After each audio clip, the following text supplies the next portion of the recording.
Nashville's exclusive home for the Nashville Predators. 102.5 and 106.3. Score by Matt Duchene. A gunny performance. Do your job. And the Tigers regain the lead. The Game. A Cromwell Media Station. Where you have a voice. He had a competent coaching staff. You just play terrible and you keep playing. And we have strong opinions. What a whiny freaking crybaby response. This is Stillman and Company with Jared Stillman. Presented by TriStar Moving on Nashville's best sports talk. 102.5 and 106.3 The Game and the Game Nashville app. Stillman and Company is delivered by TriStar Moving, 102.5, 106.3 The Game. Streaming live on Twitter, Twitch, YouTube, and Facebook Live. Thanks to Superbook Sports, live from the Hiller Plumbing, Heating, Cooling, and Electrical Studios. Day 5 at Super Bowl Radio Row, presented by Social Furniture on Charlotte Avenue in the Richland Creek Shopping Center. Pay no money down and no interest for 1 year right now during their tax refund sale. Fireball Hot Take Friday, loaded up today. Remember, I promised. No boring guests. So tell us about your career as a no. But we've got Chris Johnson coming on today. We'll ask him about Derrick Henry. We'll ask him about Tannehill, the direction of the team. I'm trying to think of who else we got. We got Tony Khan, co-owner of the Jags, is going to join us. His thoughts on Jacksonville and everything else. So we're really excited. Loaded show today. All kinds of different stuff going on. Adoree Jackson going to stop by as well at some point.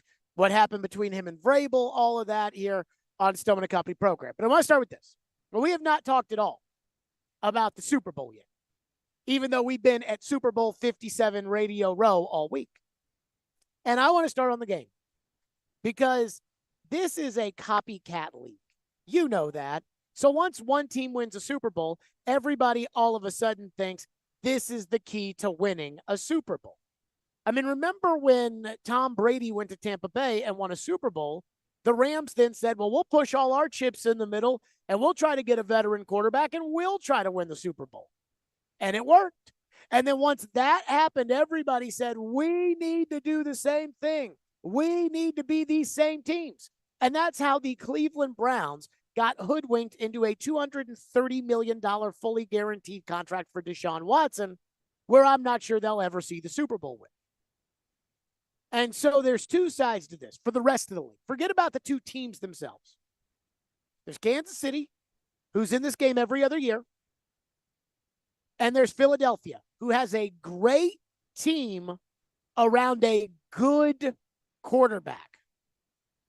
Jalen Hurts can give the rest of the league hope on Sunday. And I know what you're thinking. You're thinking to yourself, Jared, you're crazy. What do you mean Jalen Hurts can give the rest of the league hope? You can build. You can build a great team in the NFL. If you have a couple quality players, you hit it out of the park in the draft, you sign appropriately the right free agents, and you have the right scheme for the right quarterback, and then you get lucky and you make like one or two absolutely game-changing moves. That's all you got to have. That's if the Eagles win. If Kansas City wins, all the talk will be about Patrick Mahomes. And everybody in the league will then try to tell themselves, man, we need to be like Kansas City. Well, how do you become Kansas City? Well, you have to have a Patrick Mahomes. Well, how did they get Patrick Mahomes, who may end up being an all-time generational player? I mean, look at his stats. 5 years as a starter, 5 AFC championship games, 2 league MVPs, 3 Super Bowl appearances. That's not normal. But every team will say, how did they do it? Well, they did it by having the luxury of a good team, scouting the guy properly, having the right coach to evaluate the quarterback, the right coach to nurture the quarterback, the right coach to sit him on the bench so that they could develop him as a quarterback. And he had the right receiver, the right tight end, the right defensive tackle, and ownership that spends. It's very hard to recreate that. It's very hard to recreate what Cincinnati has done. Get lucky that you have the number one pick the year that a transcendent player like Joe Burrow comes out. It's easy. Easy might be strong. It's possible for the rest of the league to recreate Philadelphia. It's possible every year. And I know we feel bad about the A.J. Brown trade because A.J. Brown's in the Super Bowl and the Titans didn't even make the playoffs. But every year there's a trade like the A.J. Brown trade. Remember when Stephon Diggs was dealt? Just this past year, Devontae Adams was traded. Tyreek Hill was traded. You can build a team like the Eagles. In fact, I'll argue, I think Miami, they're not as good. But I think Miami has kind of built a team like the Eagles. Two really good receivers. They are working on the offensive line. They've got a solid defense. The problem with Miami is the quarterback can't stay healthy. That is a model in Philadelphia that people can replicate. Jalen Hurts, and I promise you, I am not crapping on Jalen Hurts here. Jalen Hurts is a good quarterback. Jalen Hurts is not a great quarterback, and Jalen Hurts is not an elite quarterback. Patrick Mahomes, he's elite.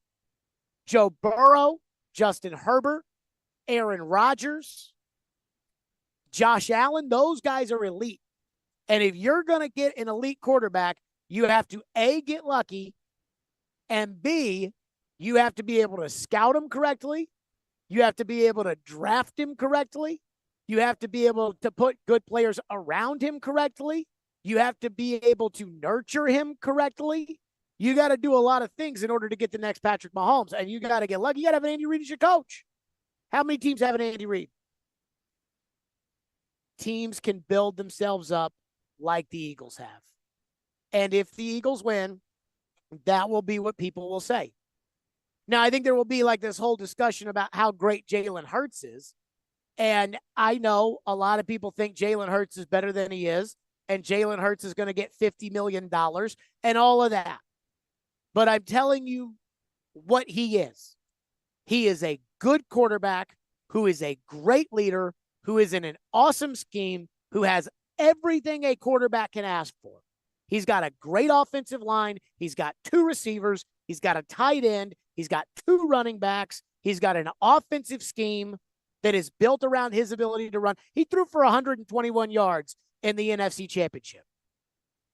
That's because they have a great team. Patrick Mahomes can't throw for 121 yards and then win anything. Patrick Mahomes couldn't beat Vanderbilt the way Kansas City's built if he threw for 121 yards. So I am watching the game. I haven't decided officially who I'm rooting for, and I haven't really decided my official pick, which we will get to at the end of the program today. But I am struggling, and I am looking at Philadelphia, and I'm thinking, could a Philadelphia Super Bowl, could that be what gives the rest of the league hope? And more importantly, not just the rest of the league, not just all these teams out there that say, hey, we can take a second-round pick and develop the guy, but specifically the Titans. That's the team that I'm thinking about. You all know it. If you have to have a Patrick Mahomes in order to win the Super Bowl, I don't see how the Titans can get that guy. As long as Mike Vrabel's the coach, they will never be bad enough to be able to pick that good of a quarterback. As long as Mike Vrabel is the coach, and this is no disrespect to Vrabel, but he's not a quarterback whisperer like an Andy Reid. As long as Vrabel's the coach, the second the quarterback has success, that offensive coordinator will get hired as a head coach. So I don't think you can do what Kansas City has done. You can do what Philadelphia's done. You can do that. You can build it up. Remember what Vrabel said last year after they lost to the Bengals, and he talked about being great around Tannehill. And a lot of people ran with that, and they made a big deal about how Mike Vrabel said that they need to be great around Tannehill, and then Vrabel clarified it at the Combine by talking about the coaching elements of being great, like running the right routes, blocking with the right technique, those kind of things, and not so much the personnel being great. But I think the truth is Mike was saying you have to have great personnel around Ryan Tannehill in order to win with Ryan Tannehill. That's what the Eagles are. If you put Ryan Tannehill on the Eagles, I think there's a pretty good chance they're still playing in this game today. I think San Francisco is very similar. San Francisco has the tight end. San Francisco has the best left tackle in the NFL.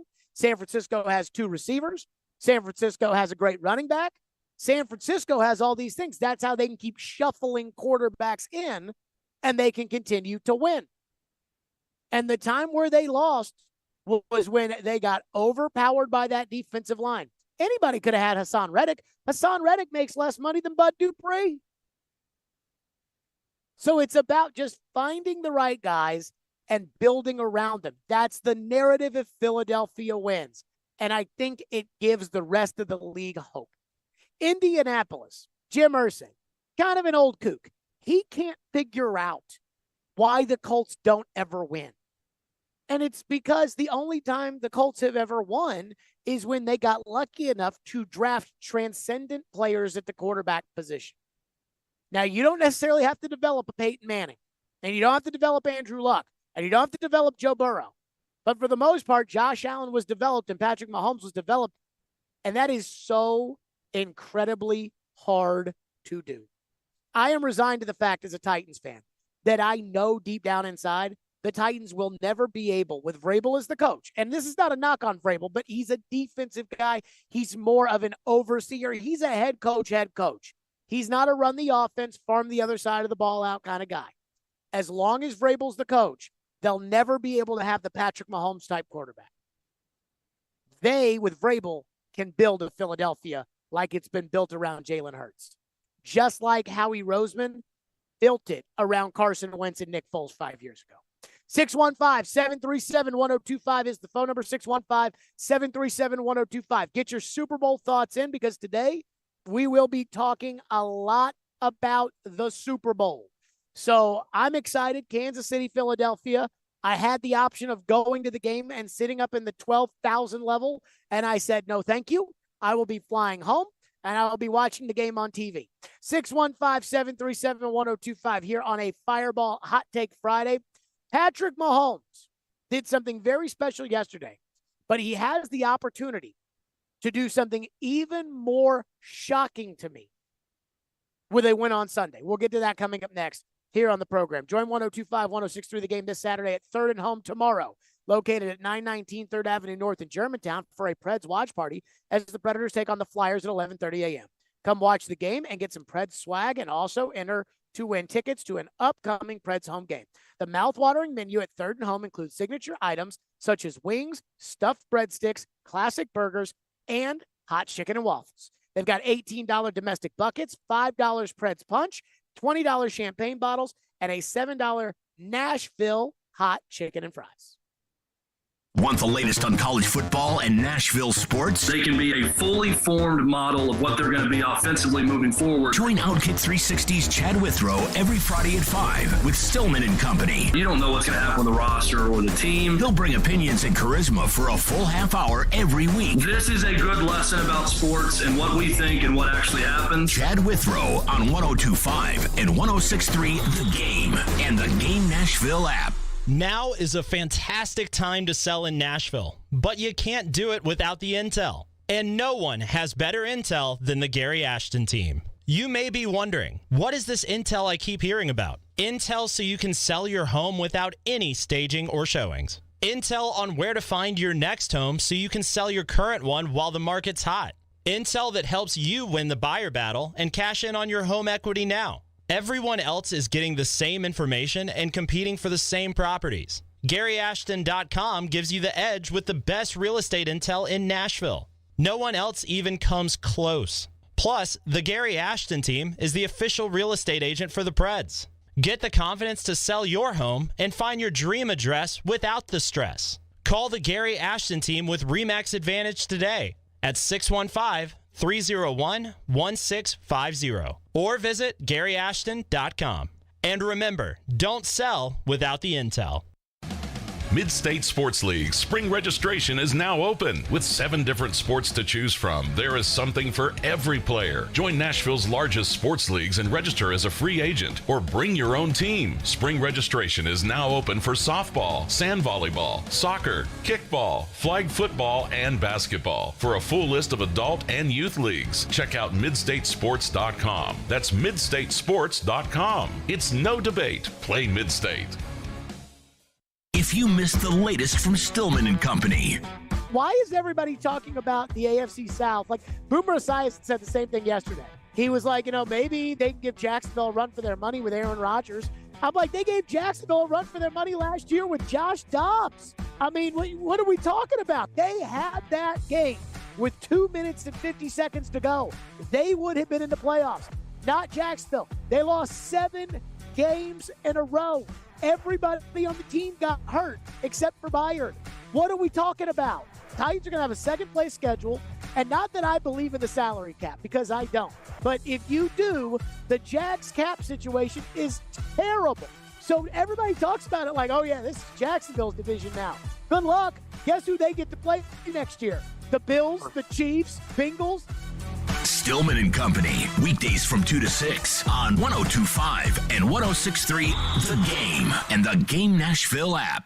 Golfers teed up at Edwin Watts Golf Shops with the new 2023 Aerojet woods and irons from Cobra Golf. The new Aerojet woods are designed with a unique aerodynamic shape that delivers faster clubhead speeds for longer drives. And the new Aerojet irons are made with hot face technology, so every strike delivers more distance. Elevate your game by swinging into Edwin Watts Golf Shops and get custom fit on the new Cobra woods and irons today. Edwin Watts Golf Shops. Unmatched expertise, unmatched service. We try to stay cool by being on social media. I'm with it. I'm hip. Follow us on Twitter at 1025 The Game and on Instagram at 1025 The Game Nashville. Hey! Oh, yeah, and like us on Facebook, too. You're listening to Stillman and Company, presented by TriStar Moving on 1025 and 1063 The Game and the Game Nashville app. I think he's deserving of it for sure. He works extremely hard, as you know. At his profession, he works hard to be the best. He tries to help our team be the best. He says it every day when he comes into practice, into the huddle. Let's be great today, and he lives that. And my hat goes off to him for that. Very proud of him for it. The way he goes about his business. That was Andy Reid talking about Patrick Mahomes, who just won another league MVP yesterday. So that's 2 MVPs for Mahomes, 5 years as a starter. He's got 5 trips. He's got 5 trips in 5 years as a starter to the AFC Championship game, and they've all been at home. That's how good he's been. But I was looking through today, quarterbacks that have won 2 Super Bowls. Now, it gets tricky because some guys have been on the team for 2 Super Bowls, but they didn't really win 2 Super Bowls. Jimmy Garoppolo, for instance, has not won 2 Super Bowls as a starting quarterback in the NFL. And I think that there is a difference between 1 Super Bowl and 2. Not every quarterback wins a Super Bowl. Dan Marino, great quarterback, never won a Super Bowl. But for the most part, all the greats win 1. Steve Young won 1. Brett Favre won 1. Aaron Rodgers has won 1. Russell Wilson and Drew Brees have won 1. It's the guys who are the all-timers, for the most part, that win more than 1. Now, Ben Roethlisberger has won 2, and Eli Manning has won 2. And I'm not saying either of those 2 guys are all-time greats, though I think they will both end up in the Hall of Fame. But if Patrick Mahomes wins on Sunday, now we're talking all-time great. I think Mahomes could retire today and he's in the Hall of Fame. But as far as all-time great, multiple Super Bowls in kind of this era, again, Eli and Ben, yes. The rest, Brady, Manning, Elway, Montana. That's what Patrick Mahomes becomes with a win on Sunday. And sometimes I always tell people about winning and losing. And it's this sense of you don't really remember, or at least I don't, exactly how they got there or exactly why they got there or what the circumstances surrounding it were. Because in the end, it doesn't matter. All that matters is that you won that Super Bowl. People don't know why Aaron Rodgers hasn't won more than one Super Bowl. They have their own opinions, but you could blame the Green Bay defense for the 2014 collapse in the second half of the NFC Championship game. Or you could chalk up Aaron's one Super Bowl to the fact that, you know what? Aaron had to play the Chicago Bears. Jay Cutler got hurt in that game and stood on the sidelines and pouted and didn't go back in. Just like how Jalen Hurts had to throw for 121 yards 2 weeks ago because Brock Purdy got hurt early in the game. San Francisco didn't have a quarterback. So it didn't matter.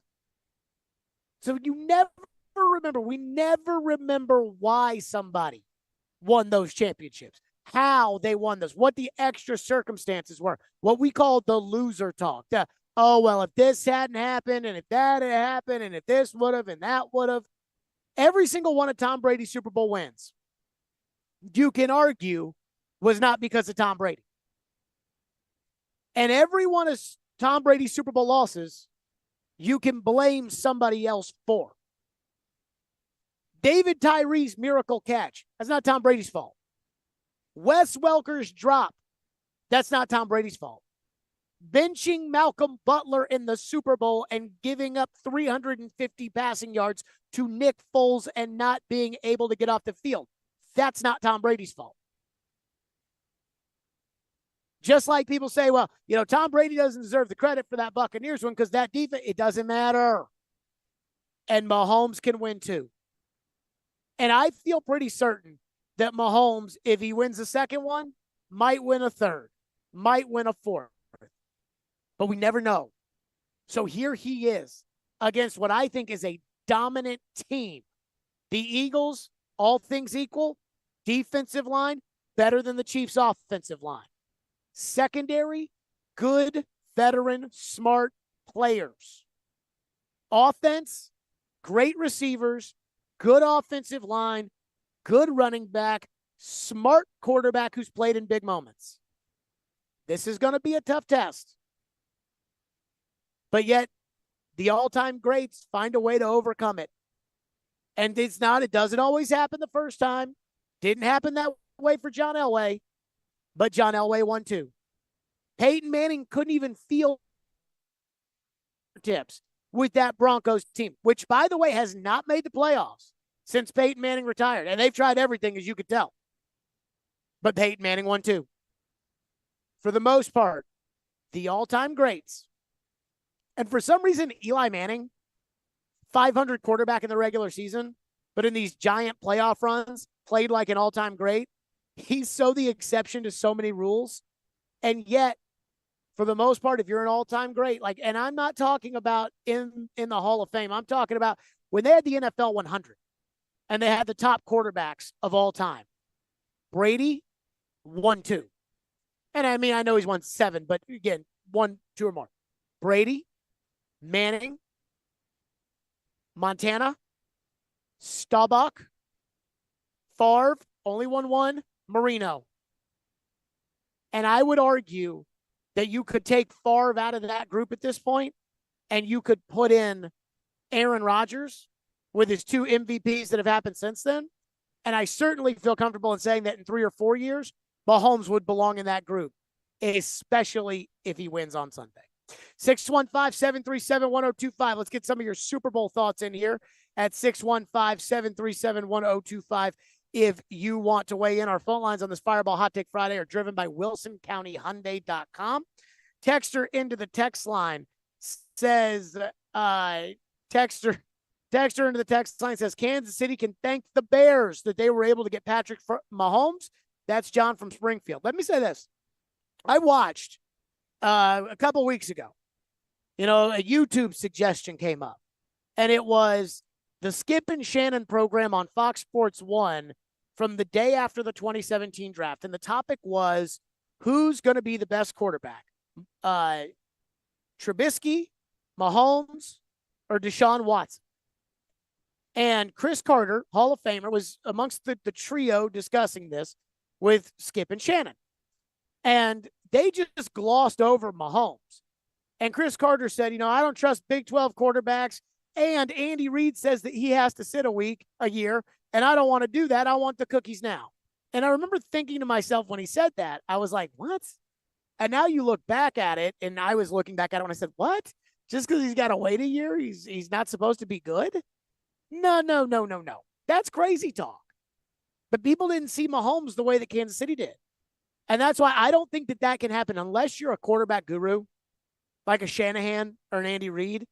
I don't think you can look at a quarterback and just trust your coach will be able to find that guy. I don't trust Vrabel to do that. And I like Vrabel. I think he's a great coach. But I don't think Vrabel can evaluate quarterbacks like a Kyle Shanahan can. Texter says you forgot Troy Aikman with 3. Yeah, Aikman's more like Big Ben.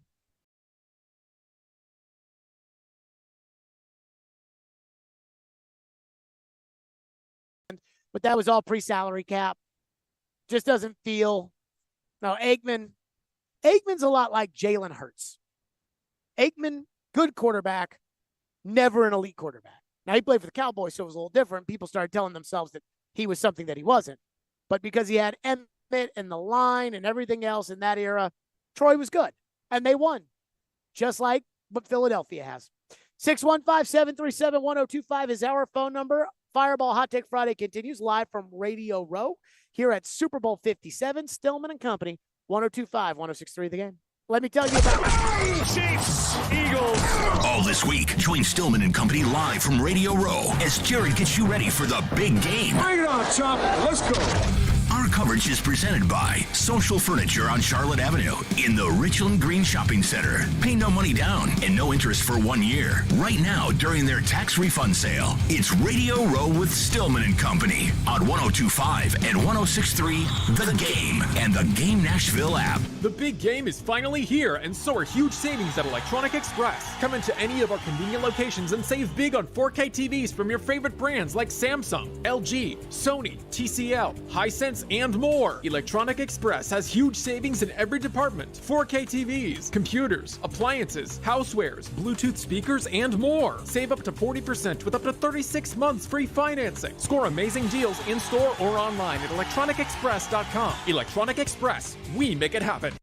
Hey, Robbie Stanley here. And football fans, FanDuel has the perfect way for everyone to get in on the Super Bowl 57 action with a no-sweat same-game parlay. That means everyone gets bonus bets back if your Super Bowl same-game parlay doesn't hit. It doesn't matter if you're new to FanDuel or already have an account. Same-game parlays let you combine all your favorite bets for a chance at a bigger payday. So start building your own or just bet a popular same-game parlay already made for you in America's #1 sportsbook. I'm going with Philadelphia on the money line. I just think they're the best team. I'll go with Jalen Hurts an anytime rushing touchdown, and I'll go with A.J. Brown over on receptions as well. But you take it any way you want to take it. If you're new to FanDuel, sign up with promo code ROB when you download the app. Either way, you'll get bonus bets back if your no-sweat same-game parlay doesn't hit. Make every moment more with FanDuel, official sportsbook partner of the NFL. Must be 21 or older and present in Tennessee. 3+ legs, minimum $1 bet required. Refund issued is non-withdrawable bonus bets, which expire 7 days after receipt. Max bonus of $5 unless otherwise specified. Restrictions apply. See terms at sportsbook.fanduel.com. Got a gambling problem? Call the Tennessee Red Line at 1-800-889-9789. When you want to rock.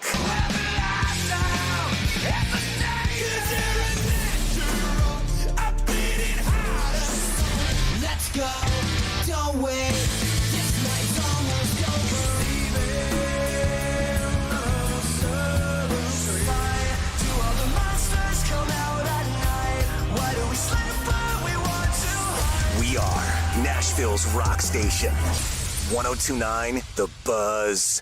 If you came across someone struggling with hunger, how would you recognize them? Would you notice a 16-year-old boy who got his first job? Not for extra spending money, but to help feed his little sisters. Or a mother who's in between jobs and sometimes goes to bed hungry so her kids can have dinner. I am the 1 in 8 Americans who struggle with hunger. I am hunger in America. Hunger can be hard to recognize. Learn why at IamHungerInAmerica.org. Brought to you by Feeding America and the Ad Council. One reason for joining a company often becomes the most important reason for why you stay or don't. It's called work culture. At Cromwell Media, the owner of this radio station, we put a lot of energy into creating an environment that supports each individual and celebrates them as our teammates. This month, we're saluting Drew Chester in our sales department, who's enjoying his 5th anniversary. And Josh Kuhn, a part-time host on 1029 The Buzz, passes the 3-year mark. Want to join Drew and Josh? Send us your resume at together@cromwellmedia.com. Can't get enough Vanderbilt basketball? Intercepted right all by himself for a one-hand flush. Your home for the Commodores is 93.3 Classic Hits. Put it up. It's good. Count it. Join Coach Jerry Stackhouse and his team on their journey through the SEC. Pulls a trigger. Yes, from 3. Check out Vandy Hoops on 93.3 Classic Hits and the Classic Hits app. Hey, this is Philip Forsberg. You're listening to Nashville's best sports talk, ESPN 102.5 The Game. Company live at Radio Row, presented by Social Furniture here out at Radio Row Super Bowl 57. So I do want to get to what I think, honestly, it needs to be said. I'm not going to make a big deal about this. And even if I did, it wasn't going to affect anything. But the Hall of Fame voting came out yesterday. I guess they've included that into the NFL honors. And so on top of including it into the NFL honors, what they decided they were going to do is they announced who all was in and who all was out. And we can bicker all we want about Rondé Barber being in the Hall of Fame, or talking about, should Jared Allen be in the Hall of Fame when he's not, and all of that. And my feeling on the Hall of Fame, that if I think about you and all your accomplishments and I say, yep, Peyton Manning, Hall of Fame, that I'm fine with. But what bothers me is something that the Hall of Fame has. It's a precedent that they've established, and they treat it really seriously, and I think it's kind of bullcrap. And that is the fact that the contributors in the Hall of Fame, the contributor wing, is allowed one entrant per year. And this includes owners and coaches and general managers. And I think Titan fans should be disappointed in the fact that if it's only going to be one guy per year, Bud Adams is never going to get into the Hall of Fame. And I think that's wrong. I mean, Bud Adams co-founded the AFL. If you're old, you know this. If you're not, you don't. But the Super Bowl that we've now had for 57 years, that is the single biggest event in America every year. The Super Bowl only exists because we had the AFL merged with the NFL, and they decided to play. That's why we have the Super Bowl. So we don't have the Super Bowl without Bud Adams, who co-founded the AFL with Lamar Hunt of the Chiefs, who is in the Hall of Fame.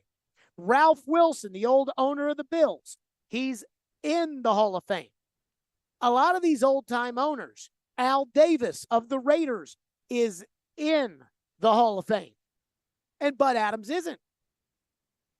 And I know, look, Bud Adams pissed a lot of people off over the years. But guess what? That doesn't change the fact of what he meant to the NFL. I always try to tell people. I'm like, I don't get it. It doesn't make any sense to me. So Don Coryell was the one guy yesterday who got in the Hall of Fame. How is Air Coryell not already in the Hall of Fame? One of the greatest offensive coaches of his era. And it took him 50 years to get into the Hall of Fame? What's the point of it? What's the point of having a Hall of Fame where guys like John Lynch, who had great careers, but you could easily tell the story of the NFL without, they're not in. Corey Dillon's not in, or Edgerrin James is in, but a Robert Kraft has to wait around every single year to see if he's going to get in. Robert Kraft is the guy who created the greatest dynasty of this century. And again, it's not just about Bud Adams, because there are so many qualified guys who belong in the Hall of Fame. I mean, you got guys that created Monday Night Football who aren't in the Hall of Fame because, at the Hall of Fame, we only have one contributor per year, and that's it. And so they had a rule when they had the centennial that they put in a bunch of extra guys, and extra people got in the Hall of Fame, and Bud Adams wasn't one of them before that celebration.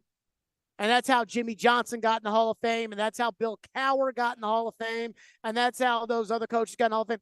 And it drives me crazy because I think it's wrong. I think it's wrong that Bud Adams isn't in the Hall of Fame, and that the way the rules are written, he's most likely never going to get in. And I also think it's stupid. I mean, and I use Robert Kraft as the example here. How old's Robert Kraft? 80? So I don't want to sit here and be overly morbid, but Robert Kraft doesn't have 45 years left, we would assume. So if they're going to put one contributor into the Hall of Fame every single year, how many years does Robert Kraft have to wait? Robert Kraft belongs in the Hall of Fame. Don Coryell, he's gone. A lot of these guys, Bud Adams, why are we making people that have created the storyline to the greatest entertainment value in America? Why are we making these people wait because of this weird rule that only one person can go in every year that was a contributor to the game? There are 53 players per team. There's thousands of players in the league. The league is bigger than any one player. But you can't tell the story without certain guys like Montana and Elway and Brady. You can tell the story of the NFL without John Lynch. You can tell the story of the NFL without Edgerrin James. You can't tell the story of the NFL without Bud Adams. I saw that Clark Hunt, the owner of the Chiefs now, Lamar Hunt's son, talked to Jim Wyatt. And he said, Dad absolutely would have wanted Bud Adams in the Hall of Fame. And I saw that and I thought, it feels like it's too little too late. It feels like, the wild and crazy cowboy that Bud Adams was. It feels like all of that. It doesn't matter. And all I'm saying here is believing in kind of what's right. And to me, the fact that Bud Adams is not in the Hall of Fame, I don't think that's right. Let's go to your phone, 615-737-1025. Jason Anderson will join us from Kansas City. I do wonder, join us in a little bit. I do wonder about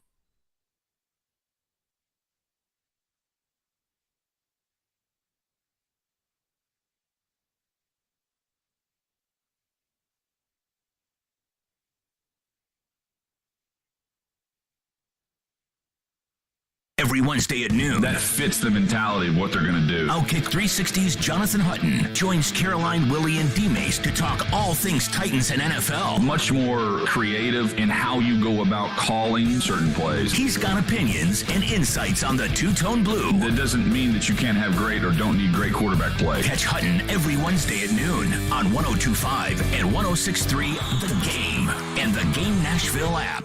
Here's a Valentine's reminder from Genesis Diamonds. It's not just the thought that counts, it's the effort too. So let Genesis Diamonds turn your Valentine's Day gift into a grand romantic gesture with our Ultimate Valentine's Day package. Right now, when you spend just $99 or more at Genesis Diamonds, we'll give you gourmet chocolates, a bouquet from Jenny's Flowers, and a gift card toward a romantic dinner at STK Steakhouse. It's just one stop at Genesis Diamonds and you create a total romantic experience. You simply choose which ring, pair of earrings, or bracelet or sparkling pendant best matches your special someone, and we'll take care of the rest. And as always, we'll guarantee the best value price with no commission salespeople. The Ultimate Valentine's Day package. Jewelry, flowers, dinner, and candy from Genesis Diamonds. Sure does make it look like she's worth the extra effort.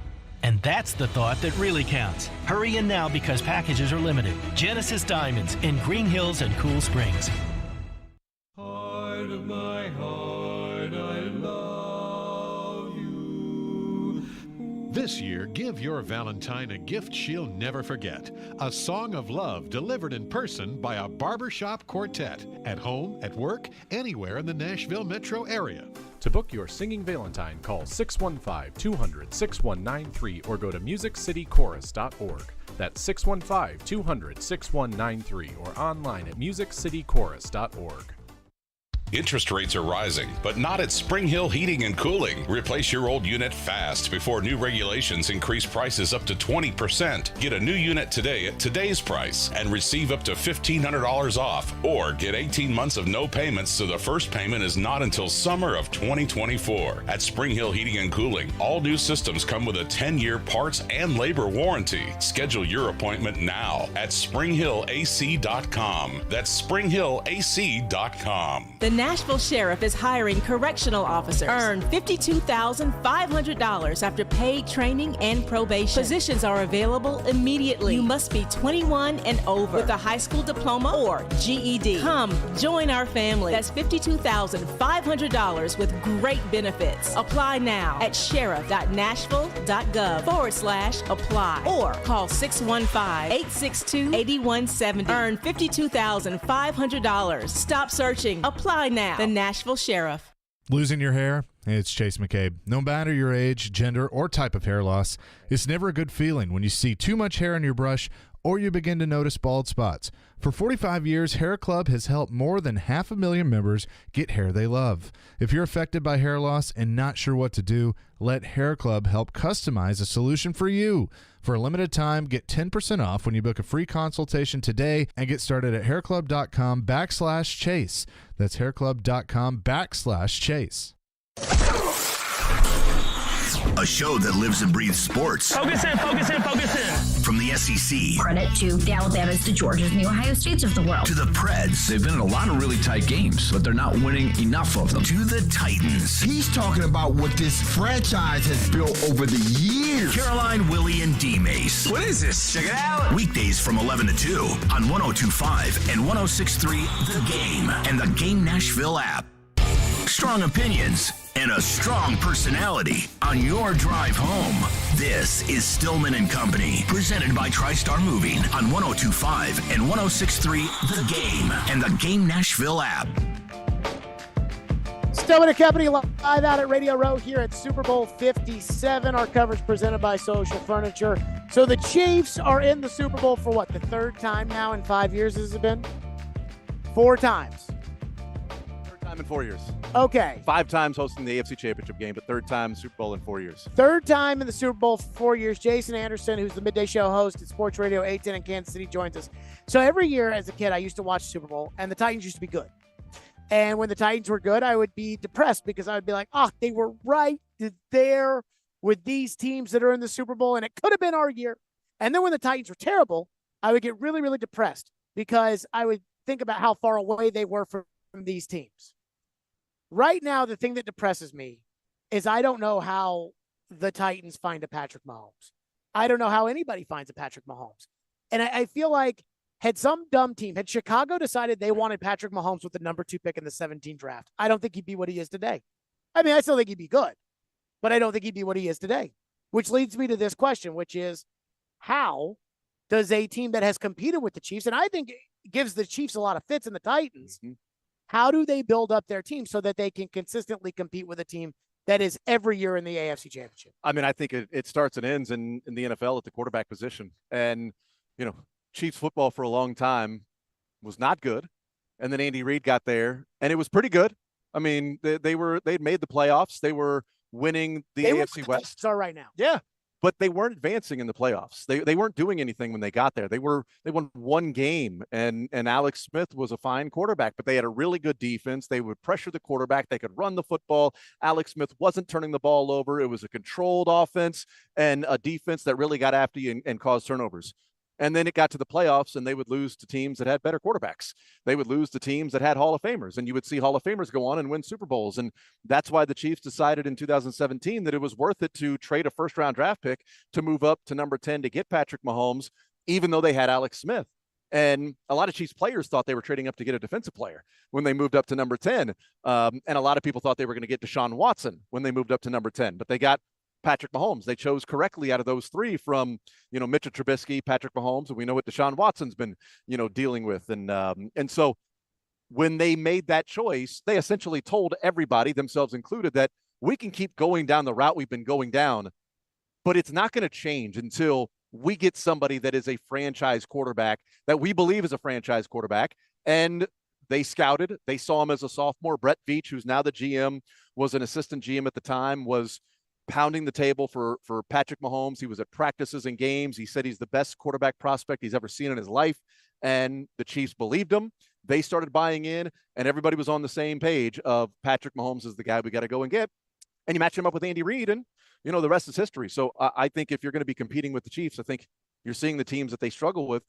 Tennessee is one of them, but Tennessee is the outlier that they struggle with because Tennessee is the team they struggle with that doesn't have a Joe Burrow or a Josh Allen or a Justin Herbert that's there at the quarterback position.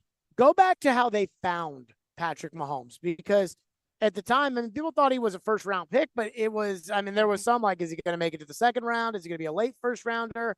And Andy Reid, quarterback guru, jumps up, takes this guy, has a plan for him. Now that they can talk about those things, both on the record, off the record in Kansas City, how did they find Mahomes?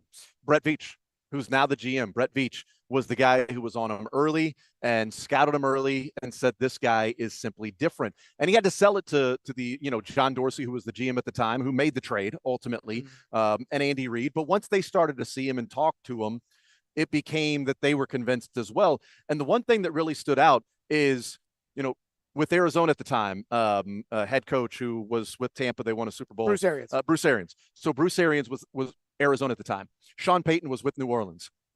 Sean Payton had Drew Brees. They were taking Patrick Mahomes. Bruce Arians in Arizona, they were taking Patrick Mahomes. The Chiefs knew that. That's why they moved up to number 10. Patrick Mahomes had told them, hey, this team's looking at Mahomes wanted to go to the Chiefs. So he had this relationship with Brett Veach and had told him, these are the teams that are looking at me. I've been told if I'm there at 12 or 13, this is where I'm going to go. And so Sean Payton, the Arizona Cardinals, and the Houston Texans had Bill O'Brien. They were going to take Patrick Mahomes. And they had video in the Houston Texans war room when the Chiefs traded up, and it was like they just saw a ghost because that's who they were going to take. And then they trade up to get Deshaun Watson. And so when you hear that, it's Bill O'Brien, quarterback guy, Bruce Arians, quarterback guy, Sean Payton, quarterback guy, Andy Reid, quarterback guy. They all agreed on the same one, that it was Patrick Mahomes because of how smart he was at the whiteboard, how quick he was at deciphering defenses and going through the game plans and the offense as a guy that was in the Texas Tech air raid style that you can't draft a quarterback from that scheme. He'll never make it. Just like, Jeff Tedford, you can never have a quarterback from his scheme because, Achilles Smith and Bowler didn't make it until he got Aaron Rodgers. And then it was like, okay, well, maybe it's different. Maybe it's the quarterback you get. Right. Maybe it's not the system. Maybe it's just the particular guy you have. So Patrick Mahomes was Patrick Mahomes in that system and was different. And so Brett Veach gets a lot of credit for seeing Patrick Mahomes. John Dorsey gets credit and Andy Reid for pulling off the trade and making the move. But they also had to have the Bears take Mitchell Trubisky and other teams take other positions besides quarterback. The Titans take Corey Davis with the 5th overall pick. The Cincinnati Bengals had Andy Dalton, and they took John Ross right in front of the Chiefs at number 9. And then the Chiefs, they had already had the deal worked out with the Bills before. They had the trade worked out with the Bills at number 10 before and said, if our player's there at number 10, this is the deal that's worked out. Their player was there at number 10, so they made the trade with the Bills. It didn't have to be a calling around and saying, should we trade up to 10 or 11? They knew the spot that they had targeted was number 10, and they went up and got it. So there was a lot of work behind the scenes. It wasn't just throw a dart. It was the only guy they wanted, and if Mahomes was gone, they wouldn't have gone up and got somebody else. Jason Anderson's with us, Sports Radio 810 in Kansas City. Do you think that the Titans can ultimately, why do you think the Titans give the Chiefs such fits? But that game this past year, I texted you the morning of the game. I said, word on the street is Malik Willis is going to play, and he stinks. I told you that at 9 a.m. that day. And he freaking sucks. I mean, he's freaking awful. And yet the Titans should have won that. I mean, should have, would have, whatever. Yeah, and Mahomes makes a play. They should have won because they should have won. I mean, they controlled that entire game until that, 3rd and 17, 3rd and 20, whatever it was, run by Mahomes. Outside of one half of the AFC Championship game, the Titans, in my opinion, have almost dominated Kansas City over the last 4 years. How? Why? I think, one, it's the defense that they play. I think it is also limiting Patrick Mahomes and the possessions that he gets. I think that's part of it. Going 3 and out every time. They didn't limit him. Right. I know, but that's the thing. They have plenty of possessions in that game. I mean, Vrabel is a really good coach, and I think he can find some things to attack and eliminate. And so it's always felt like it was a lower scoring game, even though maybe it didn't turn out to be a lower scoring game. It always felt that way in Tennessee. In 2019 when the Chiefs played in Tennessee, and that was the great comeback by the Titans, and the Blocked Chiefs field goal at the end. Yeah, they couldn't kick a field goal. They couldn't convert the fourth down, the possession before that, and they just couldn't do it. It's something like, I don't know if it's that Bengals thing that there are a couple of teams that just, with the Chiefs, that psychologically it doesn't work out. Like, it is a matchup that the Chiefs don't ever really want to see, is Tennessee. And even with Malik Willis, that was going to be when Malik Willis and the Titans did that to the Chiefs and almost won. To me, that was a don't ever play the Titans again. Just don't play the Titans again. Really? Because if you can barely beat them with Malik Willis, there is something that's there that just doesn't mesh with what the Chiefs do and what Mike Vrabel brings out. That, if Ryan Tannehill plays in that game, and they win. If Tannehill's healthy, they win that game. Malik Willis was the quarterback, and, they were playing like the 49ers against the Eagles, with not a quarterback. And I've always told the story of when I was a sophomore in high school.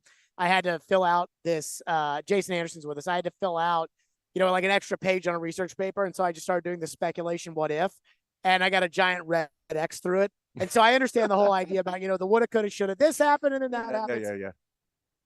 If the Titans hang on to the ball against Jacksonville the last week of the season, they win, they go to the playoffs.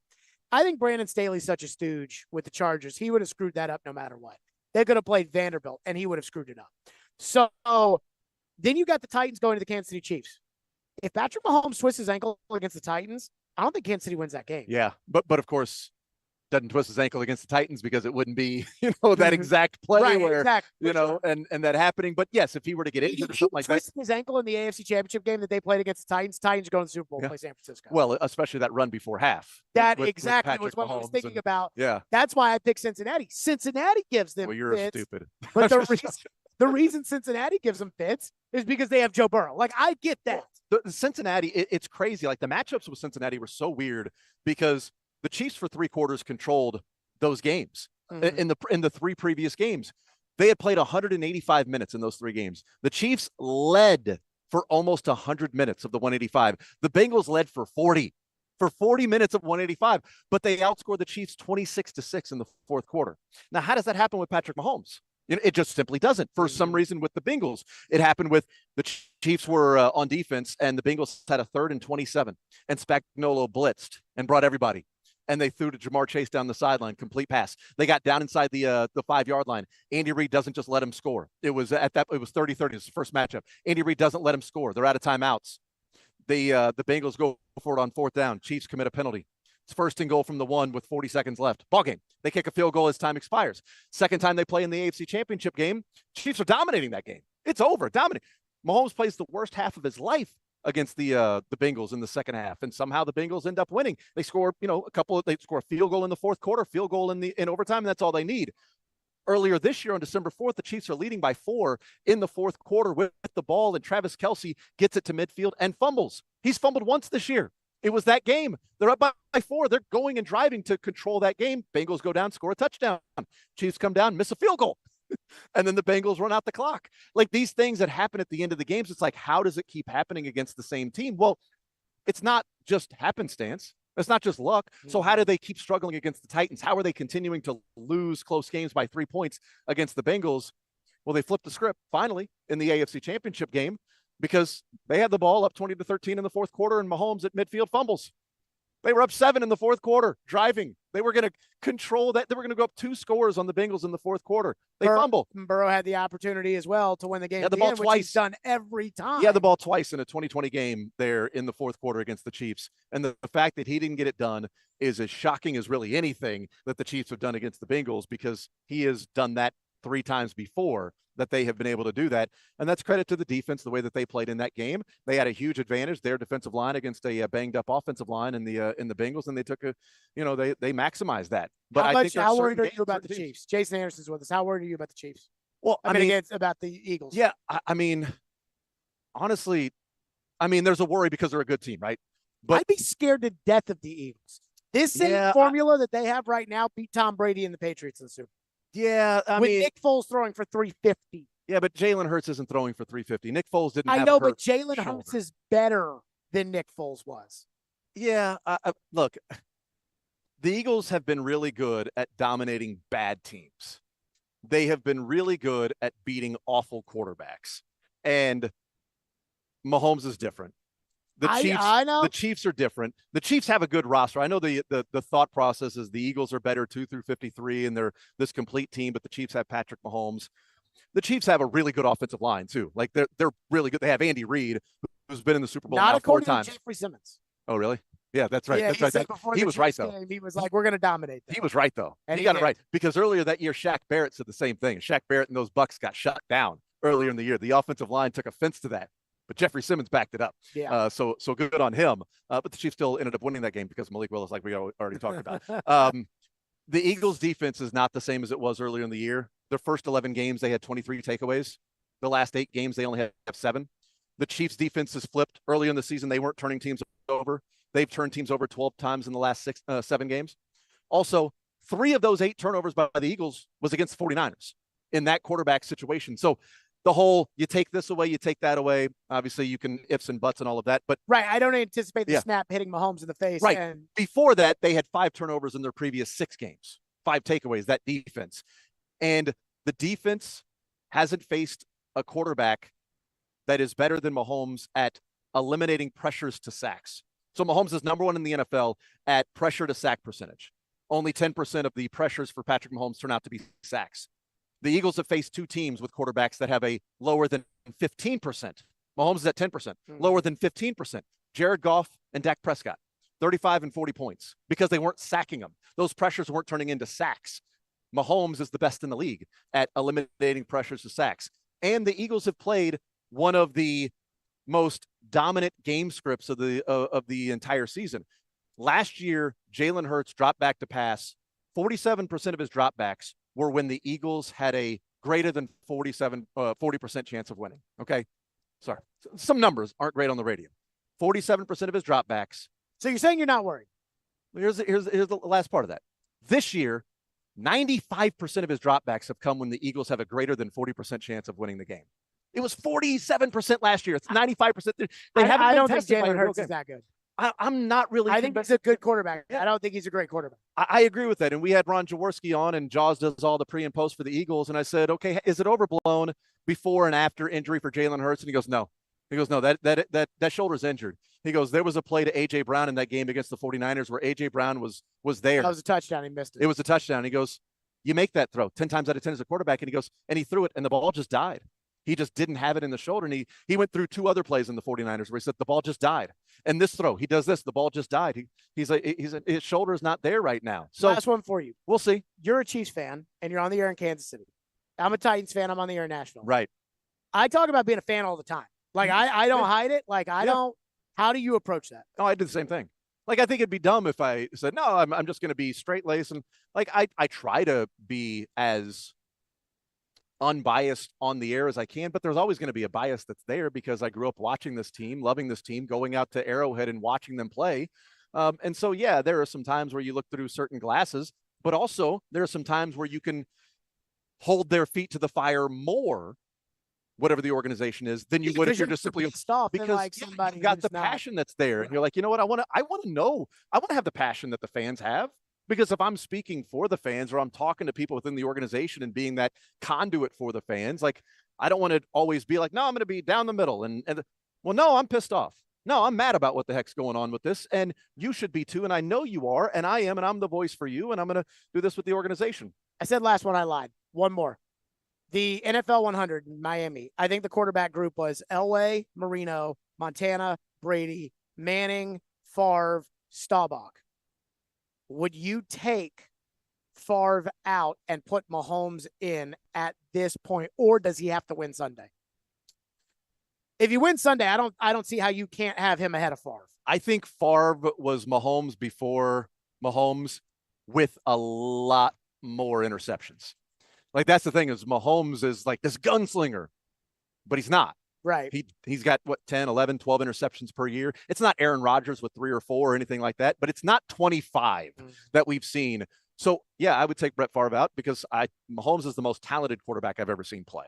And maybe that's the whole, I'm a Chiefs fan, I'm in Kansas City. I would take Burrow over Mahomes, but it's You're absurd. hard. You're dumb. That is the dumbest take you've ever had. I love Joe Burrow. Yeah, that's I cool. do. He's like my new Brady. Yeah, I'm addicted you take to the him. 8 touchdown passes in 6 playoff games. I Joe couldn't Burrow. give a rat's ass about that. 8 touchdown And passes. He's so amazing. He's never led a fourth quarter touchdown drive in the playoffs. He's so awesome. Burrow got to the Super Bowl last year is because Ryan Tannehill crapped his pants in that AFC divisional game. That's right. He got to the Super Bowl because of the Bengals defense. Because the Bengals defense turned Tannehill over 3 times. That turned the Bengals Chiefs over defense had twice in everything the to do second with that. It had everything to do with Tannehill crapping his pants, and that's why they lost. And I still believe, again, this whole like woulda, coulda, shoulda. I still believe the Titans would have not smoked, but they would have beaten Kansas City at home because they're a bad matchup for them. They had a great team, number 1 seed, still had A.J. Brown on their team. And I think they would have beaten the Rams in L.A. like they did earlier in the season where they beat them convincingly without Derrick Henry. Oh, I think the Bills or the Chiefs beat the Rams.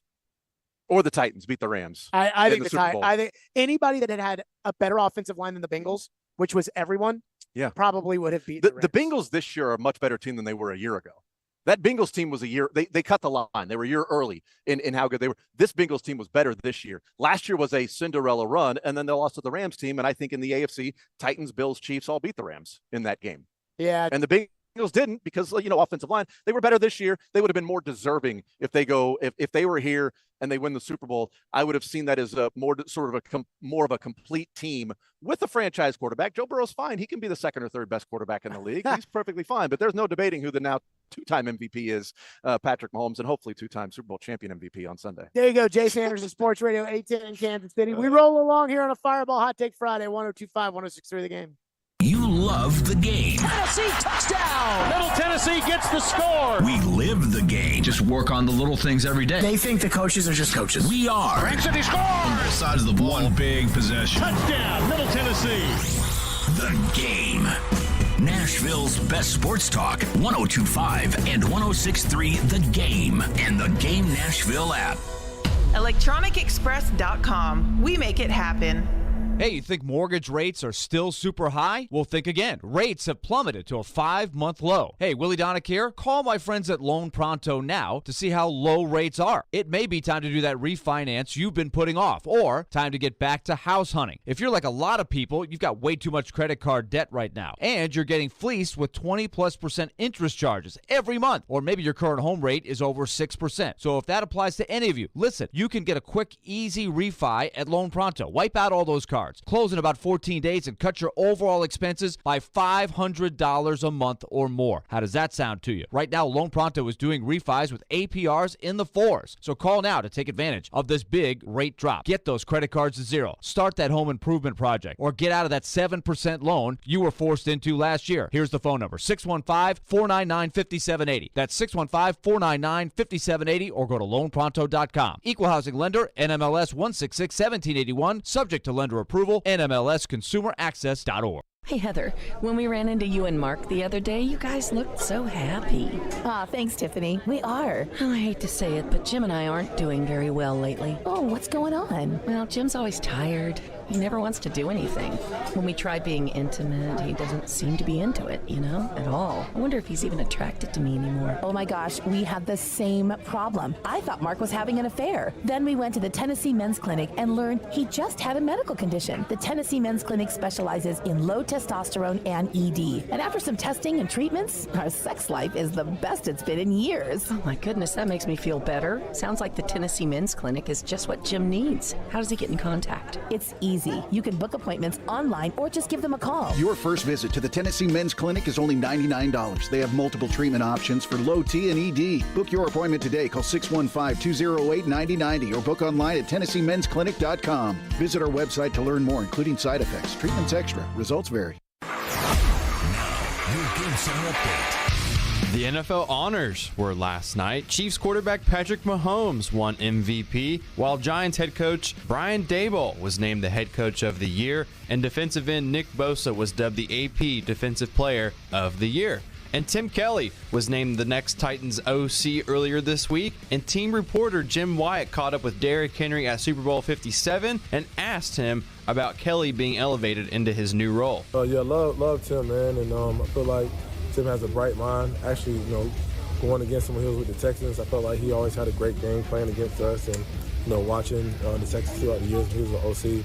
Like, he always did a great job with Deshaun. And over in the NHL Central Division foe, St. Louis has traded forward Vladimir Tarasenko and defenseman Nico Mikkola to the New York Rangers for a first-round pick, Sammy Blais, and Hunter Skinner. I'm Nick Kieser for 102.5 and 106.3 The Game. For more, follow us on Twitter at 1025 The Game or visit thegamenashville.com. Live from the Hiller Plumbing, Heating, Cooling, and Electrical Studios. WPRT FM Pegram, WPUC HD2 Laverne. Bobby and Rex Road. Chase and Michelle. Caroline, Willie, D-Bay. Stillman and Company. Nashville's best sports talk. Crank it up. 1025 and 1063. Cranks it, he scores. On both sides of the one big possession. Touchdown, Middle Tennessee. The Game. A Cromwell Media Station. Where you have a voice. He had a competent coaching staff. You just play terrible and you keep playing. And we have strong opinions. What a whiny freaking crybaby response. This is Stillman and Company with Jared Stillman. Presented by TriStar Moving on Nashville's best sports talk, 1025 and 1063 The Game and the Game Nashville app. Stillman and Company is delivered by TriStar Moving 102510. Stillman and Company is delivered by TriStar Moving 1025 1063 The Game. Streaming live on Twitter, Twitch, YouTube, and Facebook Live. Thanks to Superbook Sports, live from the Hiller Plumbing, Heating, Cooling, and Electrical Studios. And we are live on Radio Row, brought to you by Social Furniture on Charlotte Avenue in the Richland Creek Shopping Center. Pay no money down and no interest for 1 year right now during their tax refund sale. So let me say this about the Super Bowl. The one thing that has depressed me this whole week, and I got over it actually by talking to AJ on Monday at the opening night, but it was the fact that AJ Brown is in the Super Bowl and the Titans aren't. When I was a kid, every time the Super Bowl was played, I would always think about how far away the Titans were. And if the Titans were right there, like when the Ravens won in 2000, it was heartbreaking. It was gut-punching. It was depressing, which is exactly how I felt last season when the Rams won the Super Bowl, knowing that in my heart, I think the Titans would have beaten Kansas City and Nashville, and I think they would have beaten the Rams again in L.A., just if they didn't turn the ball over against Cincinnati. That's tough. I also find myself getting depressed sometimes watching the Super Bowl the years that the Titans have been really, really bad, because I'll watch the Super Bowl and I'll think to myself, man, look at this Denver Broncos defense with DeMarcus Ware and Von Miller and Chris Harris and all these great players on it. And the Titans are running Bleedy Ray Wilson and Cody Sensabaugh out at corner. They're the worst team in the league. They're 3-13. They don't have a quarterback. There's no way they're going to be able to compete with the Denver Broncos or the Carolina Panthers, who were 15-1 with Cam Newton as league MVP at quarterback. There's just no way. And that would depress me too. Very rarely do I approach the Super Bowl the way I feel about this one, which is I think the Titans are a lot closer than we think. Rand Carthon was asked about that when he took the job, and he talked about how it's time to win now. And I know with Mike Vrabel as the coach, for all you people out there that say, it's time to start over, it's time to rebuild, it's time to, the offensive line, the receivers, trading A.J. Brown, close the window, move off of Tannehill, all those things. I'm telling you, Mike Vrabel's not going to do that. And I'll tell you why Mike Vrabel's not going to do that. Because any coach who does that is signing up for misery. Because losing in the NFL equals misery. So I ask myself this. How far away are the Titans from these two teams? They got smoked by the Eagles in Philadelphia. And I think the Eagles are the most complete team in the NFL. They got beaten by 3 points at the end of overtime by Kansas City with Malik Willis at quarterback. It's just like Jason Anderson, the Kansas City radio host, just said on our show. He said, if Ryan Tannehill plays that Chiefs game, the Titans win. Which takes me back to how far away are the Titans. 2 years ago, people thought that the Philadelphia Eagles were in deep trouble. Carson Wentz didn't want to come back. They had already fired Doug Peterson in order to placate Wentz. They had holes all around. They missed the playoffs. That Super Bowl window in which they had won one with that group before under Doug Peterson. That thing was over. It's time to start it up again. And here they are 2 years later. Now let's flip it. Let's look at teams that this time last year we thought, oh, they're right there. Green Bay, where are they? The Rams, last year's champion. How optimistic are you that Matthew Stafford is going to be able to put together something without Andrew Wentworth on their offensive line? He retired. Without Von Miller because he's off in Buffalo. How optimistic are you that the Rams are going to be competing for the Super Bowl anytime soon? Me neither. When it comes to the Titans, I see a team that has pieces in place to be successful next year. Yes, the offensive line is a mess, and they'll have to figure that out. Yes, I would agree. They need help on the defensive line outside of Autry, who's going to get older, and Simmons. And Harold Landry returns, but they still need another pass rusher. They have no middle linebackers right now. And I know they need some work at corner. And that's a lot of work. And that's a lot of maneuvering in the draft. And that's a lot of getting picks right. And that's a lot of signing free agents appropriately. And there's a lot of anxiety that could be had about, are the Titans actually going to be able to do any of that? And I understand why you would feel that way. I understand if you look at these two teams and you see a superstar quarterback in Patrick Mahomes, that it doesn't matter if they trade away his number one target, they keep on trucking, as opposed to the Titans who traded away their number one target and it completely nuked the franchise for a season. I understand if you look at that and you get depressed, because I know the Titans will never have a Patrick Mahomes. I know it. As long as Vrabel's the coach, and it's not a knock on Vrabel, but as long as he's the coach, it is impossible for them to have a Mahomes. And you can look at the Eagles, and you can look at how the Eagles absolutely murdered the Titans. And you can say to yourself, that's how far away they are. And you can see A.J. Brown playing for the Eagles, and you can put your head in your hands, and you can shake your head, and you can cry your tears. But remember that 2 years ago, San Francisco was 6-10. 2 years ago, the Eagles had to completely start over. They didn't want Jalen Hurts to be their quarterback. They wanted Carson Wentz to be their quarterback. The Titans are not that far away. They have the coach. They have a handful of really good players in the league that keep them competitive with everybody, no matter how many injuries they have. I'm not depressed when I think about these two teams playing each other, because I don't think that the Titans are as far away as I normally feel. I also don't feel like the Titans squandered a humongous opportunity like I felt last year, like I felt in 2002 when they lost to the Raiders in the AFC Championship game, like I felt in 2000 when they lost to the Ravens in the divisional round of the playoffs. I'm not overly optimistic like I was in 2019 when the Titans made it to the AFC Championship game out of nowhere. But I'm also not depressed in thinking that it is as massive as an uphill climb as everybody's going to make it out to be. So at least that should make the game on Sunday somewhat enjoyable. 615-737-1025 is our phone number. Corey Curtis, News 2, will join us next, and then we will start rolling with some of your phones. 615-737-1025 on a Fireball Hot Take Friday. Let me tell you about TriStar Moving. That's my official movers. I love TriStar Moving. I moved with TriStar 2 years ago, back when Carson Wentz was still the quarterback of the Eagles. I moved with TriStar Moving. It was a wonderful experience. I loved it, and I know you will too. It's real easy to use TriStar Moving. Just trust me on this. Why? Because I did it. And so I always tell people, when you're going through the moving process, get a bid. Because when you get a bid, you'll be able to compare it with everybody else. You'll be able to compare the experience. You'll be able to do all of those things. And you will realize how much more TriStar has to offer than everybody else. Also, if you tell them I sent you, they'll give you 10% off, which is a lot of money on a move. That's TriStar Moving, 615-640-1219. Or visit them online at nashvillemoving.org/radio. Tell them Jared Stillman sent you for 10% off your entire move. That's TriStar Moving, my official movers. The college football season never stops. ESPN college football analyst Trevor Manich joins Stillman and Company every Tuesday at 4:30. They've got to do what Nick Saban in Alabama has done so successfully over the last 10 years. Presented by Houston Clinic Orthopedics on Nashville's best sports talk, 102.5 and 106.3 The Game and the Game Nashville app.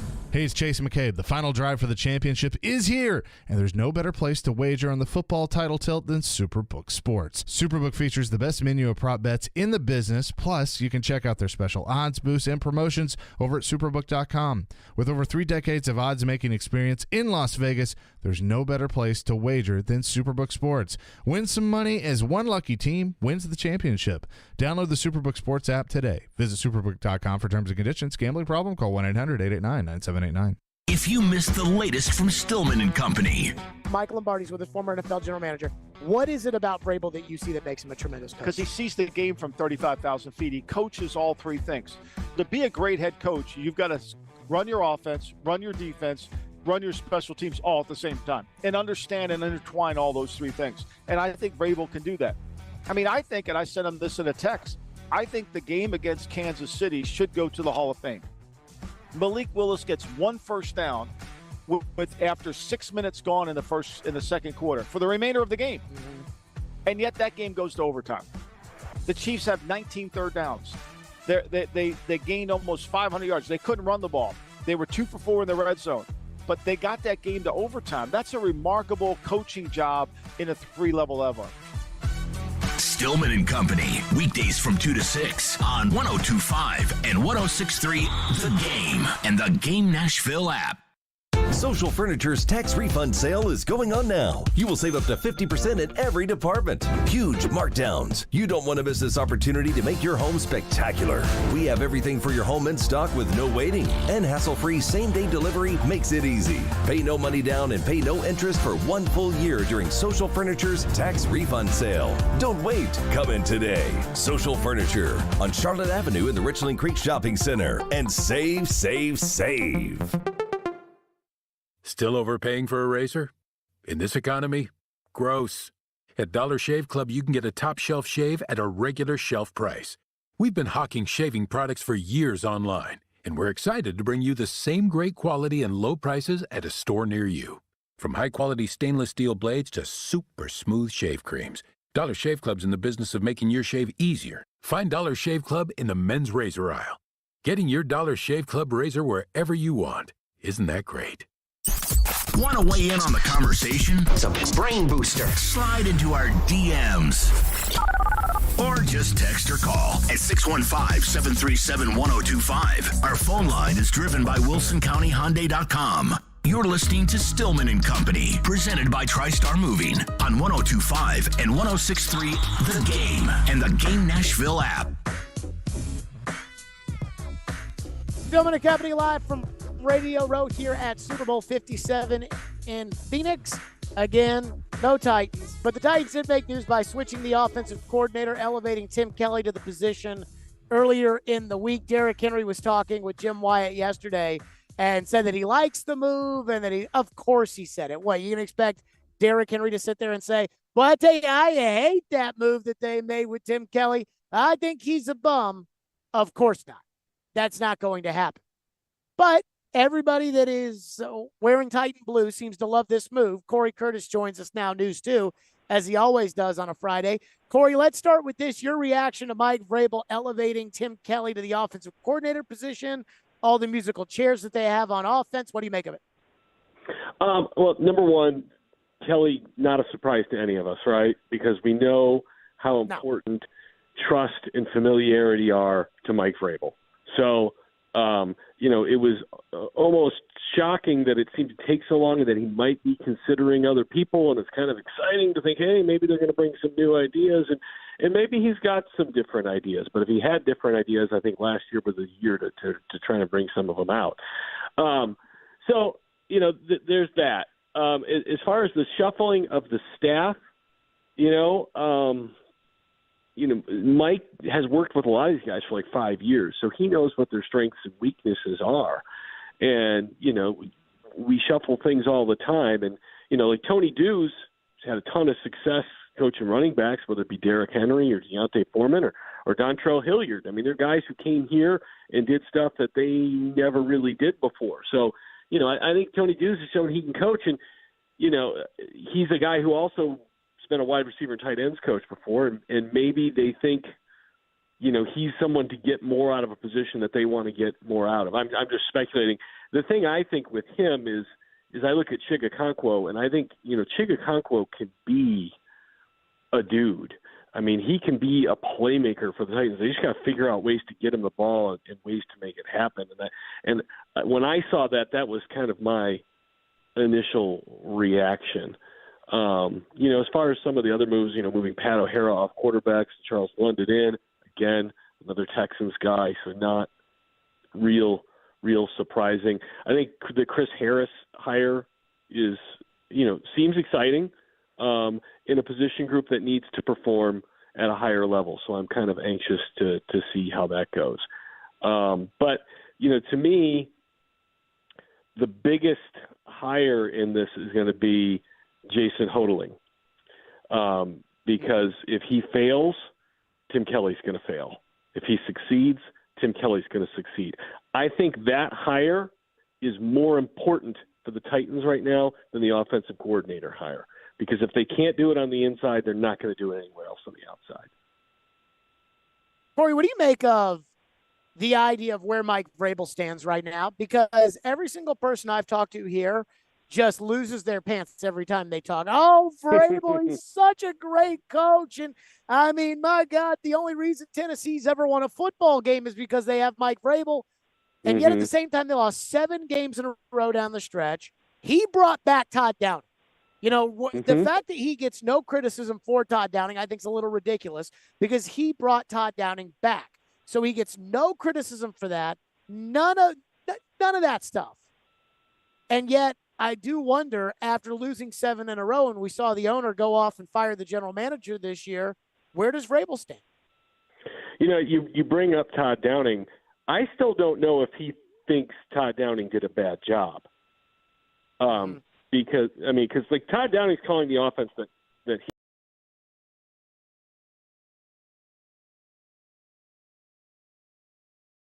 And, like we saw with Shane Bowen, the year he was the defensive coordinator, not the defensive coordinator, he didn't blame Shane Bowen. Who did he blame?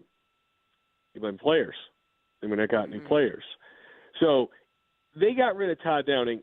I think the DUI has to do something with it. I think optically there was just about no way they could do it from what they were doing. They just couldn't keep him. And he had Tim Kelly on, who we all thought was the OC in waiting anyway. But I think the fall guys for Vrabel on the offense are the offensive line, as it should be, because the group performed really poorly. And Keith Carter, who he seemed to have some, I don't know, they were more, I don't want to call them terse words for, but like there were some coded words that he wasn't real happy there with, and why he made the change. And that's like as close as I've heard him to not being happy with a coach, was when he talked about, what did he say, that the offensive line coach would be in step with the offensive coordinator now or something like that? Wasn't along those lines? I thought when he said, like, that was my first hire doing this and now I know better, was kind of a tell. Yeah, he did say that too. So, again, I don't know how much he blames Todd Downing. But the fact is he is going to another guy he knows and he trusts. And but look, Andy Reid. So where do you think he stands? Where do I think Vrabel stands? I think Vrabel stands in a pretty good spot. I guess that's where this all starts. I mean, I think, nationally he is a presence, and I think, like you're saying, there's a perception that Tennessee couldn't walk in a straight line without, Mike Vrabel, which isn't true. But look, and I know, he's a good football coach, right? He's a good coach. He's prepared. He knows the rules. He's a leader of men. There's a lot of things he does that are good, but you can't escape, losing 7 in a row. You can't escape, not doing things, offensively, falling off the last couple of years. And again, that's going to go on personnel. is what I think nationally the perspective is going to be, and I think that's what his perspective is going to be, and I have a hard time arguing with some of it because without an offensive line and without wide receivers, it's tough to score points. But I think what you're getting at is if he goes 5-12, is he fired? And I'm going to say if he goes 5-12, it's because there are some catastrophic problems with the roster that haven't been fixed. I don't want to. I hate to say that he's too good of a coach, but I think he's too good of a coach to take a team to 5-12 that isn't 5-12 roster wise. Corey Curtis, News 2, is with us on the program. Your initial thoughts on the Super Bowl? I think I beg to say two best teams because these teams have been like top 3 or 4 in power rankings virtually all year. I mean, they have been up there and they have done it and they have been consistent. They're both wonderfully coached. They're both built to win now, and it should be a good game. I like the Eagles because I think overall they're better. I can go more in depth on that if you want. But I look for Mahomes to have one of those efforts where you're like, man, Mahomes kept them in that game.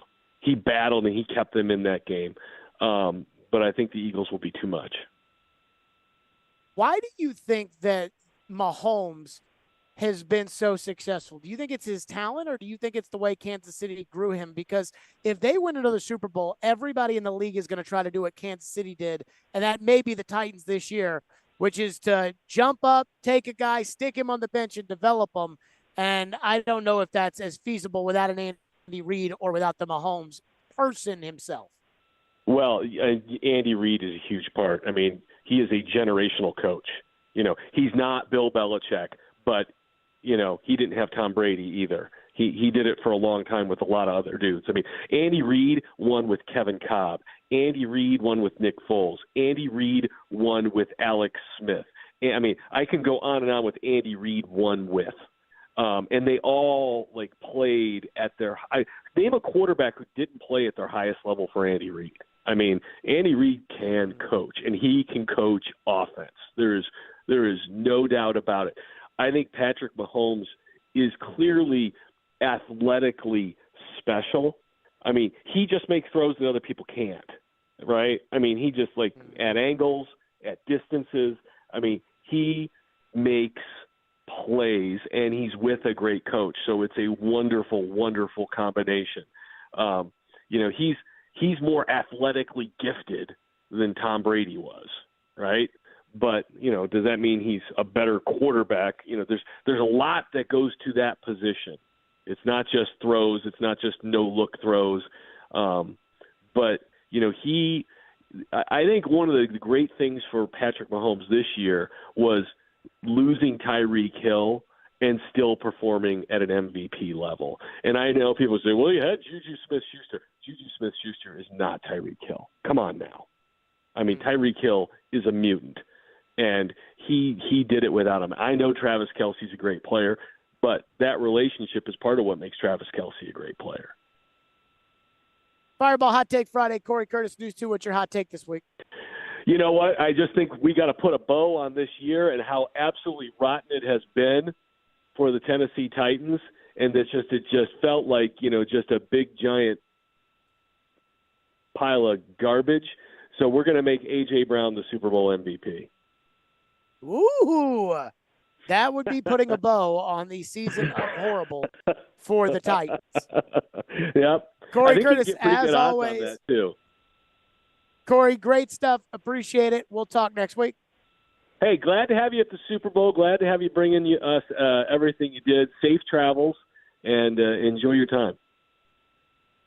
All right. Looking forward to it. Corey Curtis, News 2, as always, joining us on the program. Let's get to some phone calls because CJ2K is going to join us later this hour. Chris Johnson. We'll run through your phones next, though. 615-737-1025 here on the program. Stillman and Company, FanDuel Sportsbook, my official sportsbook app. We have all of our systems when we bet, from picking the perfect upset to combing through injury reports the night before the game. But there's one thing every bettor should include in their system: the responsible gaming tools available on FanDuel Sportsbook. These tools help keep your play in check and under control. Tools like time limits, so you don't unknowingly spend more time on the app than you intend.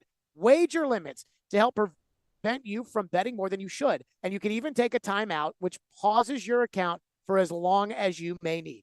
FanDuel wants every bettor's experience to be about fan entertainment, so visit FanDuel.com/playwell and make responsible gaming tools a part of your system.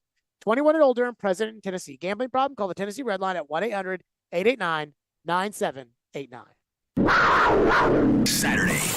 Forsberg, he scores! Philip Forsberg scores! The Predators hit the road to take on the Philadelphia Flyers. Pre-game at 10:30 a.m.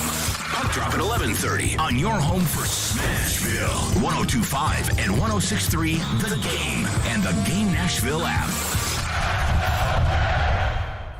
You can trek through the savannas of Africa. Wait on the magic moment on the Great Plains of North America. Or find the thrills of Patagonia. You can book your dream hunt at the SEI Convention, coming to Nashville for the very first time. Come find your adventure February 22nd through February 25th. It's the ultimate sportsman's market, a place for every hunter. And this year, it's happening Music City style, with special performances by Lee Brice, Big and Rich, The Frontman with Gretchen Wilson, and of course, Leonard Skinner. It's a celebration of the outdoor lifestyle, February 22nd through February 25th. Come find your adventure. Just log on to safariclub.org. One more time, that's safariclub.org. This convention will sell out, so reserve your spot today. Come find your adventure. Want to be the real hero this Valentine's? Genesis Diamonds makes it easy with the Total Romance Package. It's the jewelry, the flowers, the candy, and the dinner out. All the key ingredients for a memorable Valentine's celebration. Here's how it works. When you buy any piece of jewelry for just $99 or more, we'll give you some gourmet chocolates, a bouquet of flowers from Jenny's Flowers, and a gift card toward dinner at STK Steakhouse. We've pulled together some wonderful Valentine gift ideas for the occasion. Rings, earrings, pendants, bracelets, bands, affordable timeless gifts she can enjoy for years. And of course, if you're thinking of getting engaged this Valentine's, Genesis can create the ring of her dreams with our dazzling GIA diamonds and designer mountings. Unlimited possibilities. So bring the sparkle and the romance with one-stop shopping at Genesis Diamonds. Spend just $99 or more with us and get the flowers, the chocolate, and gift card for dinner as our gift. Happy Valentine's Day from Genesis Diamonds, Green Hills and Cool Springs. Limited quantity. See store for details. Hi, this is Tennessee Titans tight end and three-time Pro Bowler Delaney Walker. On the field, I always wore my helmet and pads to make sure I was protected. Life is no different. That's why I got vaccinated and boosted against COVID-19. Protection keeps you in the game. Talk to your doctor and get the information you need to make an informed choice. Gear up, Tennessee. Protect yourself and your family against COVID-19 today. More information at nflagearup.org/Tennessee. When you want live and local, If they were just better at the offensive line. You can be a contender in the AFC again. they've had more winning seasons than not. 102.5 and 106.3 The Game has you covered. Looking for some national programming? Why do I want to get a running back like that 5 more years? The AFC now is so deep at quarterback. Check out 94.9 The Fan. Nashville's home for all things sports is 102.5 and 106.3 The Game and 94.9 The Fan. Hey, Nashville. This is Laura Rutledge from the SEC Network, and you're listening to Nashville's best sports talk, ESPN 102.5 The Game. What do you think about the fact that you made it to the Super Bowl and they didn't even make the playoffs this year? Titans. I have no comment on that. It would be a question from you. Hey, guys, that was A.J. Brown on Monday night. He will be in the Super Bowl. I did promise phones before Chris Johnson joins us, 615-737-1025. Phone lines are driven by WilsonCountyHunter.com. Texture says, Jared, the Titans are about to be stuck in no man's land. They don't have a good rookie quarterback or an elite quarterback. The cash to Tannehill is the biggest obstacle this team faces. The past 2 Super Bowls Philadelphia has been in is because they had rookie quarterback deals and great rosters. It's the same model 5 years apart. And I would say this. The Titans are not going to live in no man's land for very long. Like, right, this isn't the Predators where, oh, well, we did good enough. That's fine. You all should be happy. That's not what they do. What's going to happen is, let's say they run it back with Tannehill and Henry, which we don't know for sure, but I probably feel good enough about the idea that they're going to run it back with Tannehill and Henry. I believe that if it doesn't work this upcoming season, and I said yesterday, my expectations, if Tannehill is the quarterback, if Aaron Rodgers is not the guy, if Tannehill's the quarterback, my expectation is that the Titans win the division. And then you go from there. If that doesn't happen, Derrick Henry's not back, Tannehill's not back, and you probably do blow it up. And they will. And if they don't win the division, Vrabel may not be the coach. I mean, I know it's crazy to say, but lose again for 2 years in a row, and all of a sudden people's opinions change a little bit. I don't think it's going to be as drastic as what Kyle Shanahan did in San Francisco, which was he threw his hands up and said, I'm done with Jimmy. Moving on. But I think it's going to be close. So this is the last year that this crew's got a shot at it to prove if they can do it or not. And they're going to have a bunch of changes in a different offensive line. And a lot of the guys, the core guys, aren't going to be here going forward. We don't know about Ben Jones. I think Taylor Lewan's out. I was talking to Jim Wyatt. I didn't actually read Jim Wyatt's article, but I did talk to Jim Wyatt about it, about how Taylor Lewan kind of opened up here at the Super Bowl about his future with the team and what's next with the team and what they're going to do with the team and all that kind of stuff. And I just said to Jim, I said, I think Taylor Lewan is going to retire. Like, I think Taylor Lewan's about to make $15 million, and he says, maybe I'll take a pay cut. He's probably thinking takes a pay cut to $10 million, to $9 million. And I'm thinking he takes a pay cut to $2 million. And he's a swing tackle. He's not a left tackle. Well, he's not going to do that. And I doubt he's going to want to go anywhere else in the NFL and be a swing tackle. But nobody can pay him the money to be the left tackle of the Titans or to be the left tackle of their team and expect him to do it, because if he gets hurt, then it's going to be like the Titans this past year with Dennis Daly, and everybody ends up getting fired. Texter says it's a fireball hot take to think that the Titans aren't that far behind either of these Super Bowl teams. That's Jared in Spring Hill. Let me say this. People forget about where the Eagles were this time last year. The Eagles were the 7th seed in the NFC. They got crushed in that playoff game by Tampa Bay. And this time last year, I'm not a Philly radio host, but I assume that if I was a Philly radio host, I would have been asking the questions to Mike Lombardi and to Thomas Dimitroff and to all the guys that we've had on this week. I'll ask Chris Johnson about Tannehill. And I would have asked those guys those questions about Jalen Hurts. And I would have said, do you think Jalen Hurts is a franchise guy? Because that was the question around here and around the league last offseason, was what does Philadelphia think of Jalen Hurts? They didn't want Jalen Hurts off the jump. They wanted Carson Wentz, and Carson didn't want to come back. So then they go through 1 year with Jalen, and he wins a little bit, and he shows a little something. And the quarterback class last year freaking sucked. And so then they say, all right, we don't want Kenny Pickett. We don't want Malik Willis. We don't want Desmond Ridder. We don't want any of those guys because they stink. Now, Pickett doesn't stink, and obviously Purdy looks like he's going to be a player, but we don't want any of those guys. So we're moving off that, and we want to focus in on who we can have. And maybe that's next year. So let's trade with the Saints and get another pick, and then maybe we go and draft a quarterback. Well, now Jalen Hurts is clearly their franchise guy. I mean, I don't think he's an elite quarterback, but he's clearly their franchise guy. A year ago, they didn't know that. The Titans were the number 1 seed in the AFC. Football is made so that a team that was picking number 1 overall last year in Jacksonville ends up playing in the divisional round of the playoffs this year. They had an easier schedule than everybody else. That's why Jacksonville, everybody's picking Jacksonville next year. Well, they get Mahomes, Burrow, and Allen, and the Titans don't. Texter says, Titans are starting in a better place with Grant Carthon taking over than they were when John Robinson took over. And that is true. When John Robinson took over, things were so bad. That was the one thing that used to bother me when Robinson got fired, from a lot of the skepticism of our takes about how could you do this in the middle of the season? And I got frustrated because so many people were like, well, I mean, he missed on Caleb Farley. Right. I thought that Caleb Farley pick was stupid too. But Robinson took this team from the worst team in the league 2 years running into a compete for the playoffs every year type of team. And now they, right now, have that same mentality and those same level of expectations. And that's why I said, I hope with Rand Carthon that we have the same level of expectations as we do with John Robinson, because they are, Rand Carthon and Vrabel this upcoming season, they are starting in a better place.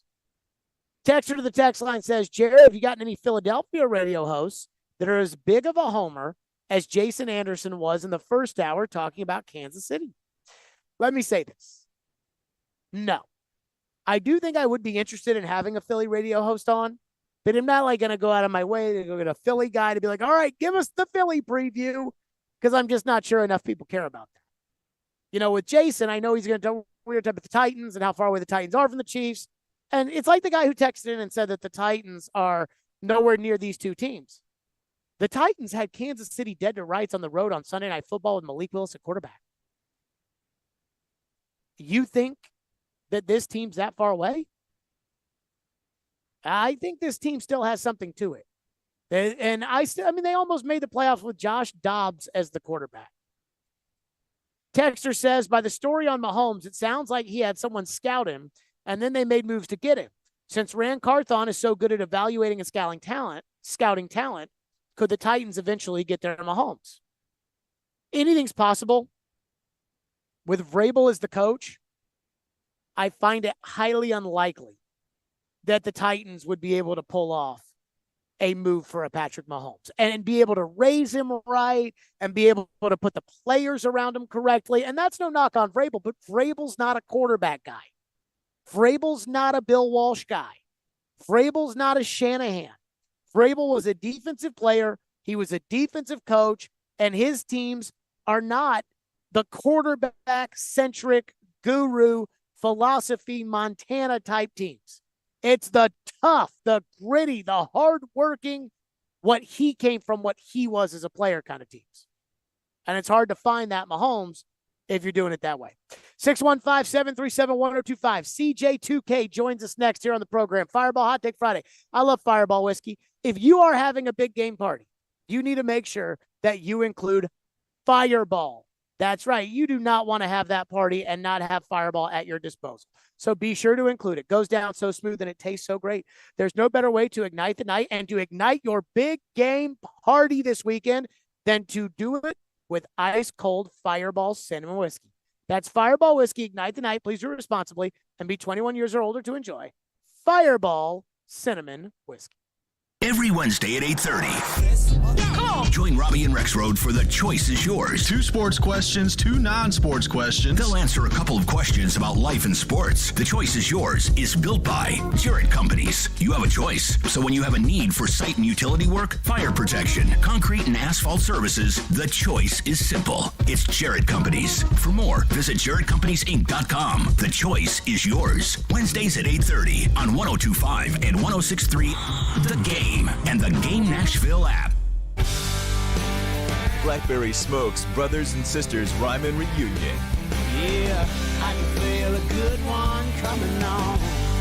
This Thursday and Friday night, Ryman Auditorium. Are we waiting for the thunder? Blackberry Smoke.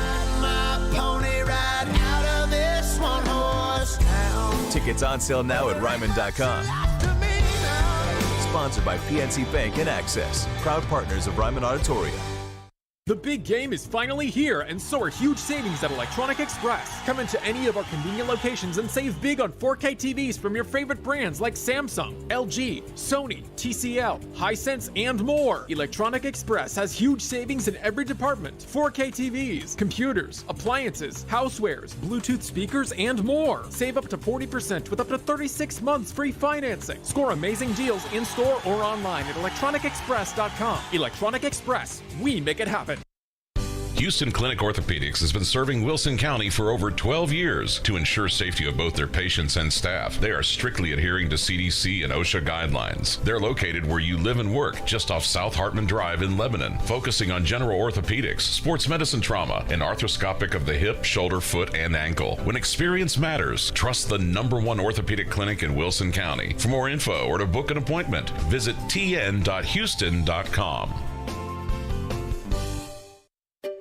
Finding great candidates to hire can be like, well, trying to find a needle in a haystack. Sure, you can post your job to some job board, but then all you can do is hope the right person comes along, which is why you should try ZipRecruiter for free at ziprecruiter.com/radio. ZipRecruiter doesn't depend on candidates finding you. It finds them for you. Its powerful technology identifies people with the right experience and actively invites them to apply to your job. You get qualified candidates fast. So while other companies might deliver a lot of hay, ZipRecruiter finds you what you're looking for. The needle in the haystack. See why 4 out of 5 employers who post a job on ZipRecruiter get a quality candidate within the first day. ZipRecruiter, the smartest way to hire. And right now, you can try ZipRecruiter for free. That's right, free at ZipRecruiter.com/radio. That's ZipRecruiter.com/radio. ZipRecruiter.com/radio.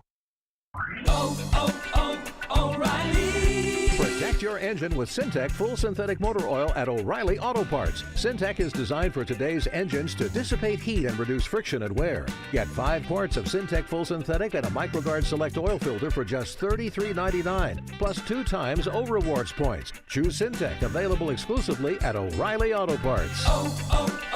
O'Reilly Auto Parts.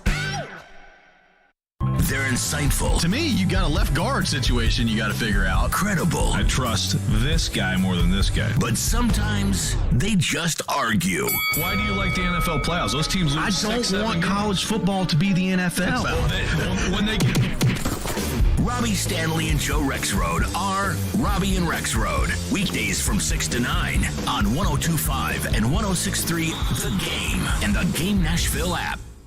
Strong opinions and a strong personality on your drive home. This is Stillman and Company, presented by TriStar Moving on 102.5 and 106.3 The Game and the Game Nashville app. Stillman and Company live out at Radio Row here, presented by Social Furniture. Chris Johnson, former Titans running back, joins us here on the program. Chris, good to see you, man. Good to be here, man. Good to be here. It's good to have you. All right, so let's start with this. One thing I was really disappointed with yesterday was that the Hall of Fame comes out, you know, with who's in and who's out, who's going to make the Hall of Fame. Right. Bud Adams not in. They only put in one of those contributors a year. One a year. I mean, again, Bud Adams founded the AFL. We wouldn't have the Super Bowl without the AFL NFL championship. Right. How do you feel as a guy who played when Bud Adams was still around, and obviously to see the Titans what they are today in the league itself? Oh, man, that's absolutely crazy. We know how the Hall of Fame works. You know, they let in who they want to let in, when they want to let them in. But like you say, you got a guy like Bud Adams. You go from the Oilers to the Titans, and for him to have these two good organizations, and then like I think he was the kind of like the founder of the AFC, right? Yeah. AFC and stuff like that. So a guy that has gave so much to this game, it's just like how long are you going to make a guy wait? What do you think about the job that Amy Adams-Strunk has done as owner of the Titans? Amazing. Since Amy came in, it's like, you know, she's doing whatever it takes to win. She's running that organization how it's supposed to be ran. She bringing the guys in there to help us win. She doing the things that what it takes to get to the next level as far as the Super Bowl. She just made a great hire with Ron Carthon. Or whatever like that. She's just doing what it takes. Chris Johnson's our guest. How much longer do you think Derrick Henry can continue to play at the level that he's playing at? I think he got some years. And the reason why I think that is because the way that the NFL offenses have evolved, like you're not able to hit how you usually can hit guys, even though it didn't really change much for running backs. But still, at the end of the day, like, they're passing the ball so much, and I just feel like it's really going to be up to the team, the head coach, the offense coordinators, and just see how they want to work it. He's done so much in this league already. I think by them getting a guy in there to able to spell him, get him in there, third downs, run some routes, a guy that can come in there and take over the whole series, a couple series away from him, so we don't have to go in there and be like, oh, we running Derrick 30 times this game, 35 times this game. That's going to help prolong his career. I think that's something the Titans are going to do, and I think that will give him a couple more years. I think, he going on year 6 or 7? I think this is going to be 8 for him. Year 8. Oh, yeah, year 8. So Chris Johnson's with us. What do you think of Tannehill? Tannehill, I feel like Tannehill, he's a game manager. I feel like he's a game manager. He's a good quarterback. I've never been that guy that will take anything away from a player or, you know what I'm saying? Because, I wish the best for everybody. And I feel like his game, I feel like his game don't fit where the Titans are trying to go. What do you mean by that? Okay. So if you got a guy like Derrick, right? And let's just play you the defensive coordinator, and you're playing the Titans. What are you going to do? Load the box. Exactly. So you got to have a guy back there that can throw the ball over the field that can back those guys up. I can't lie. It don't help that we let A.J. Brown left. Know what I'm saying? Yep. But if you get some guys, if you get some receivers, you need a quarterback that can throw it over the field, and that's way they can still gonna respect Derrick. It's gonna be 8 in the box sometime, but it's not like we're gonna play you 8 in the box all game and we're gonna make somebody else beat us. If you got a quarterback back there that can throw the ball over the field, you got to be honest, and it will make the whole offense better. So what do you think of it? Chris Johnson's with us. When people talk about how Aaron Rodgers building a house in Nashville, Aaron Rodgers, the Packers may want to move off of Aaron Rodgers.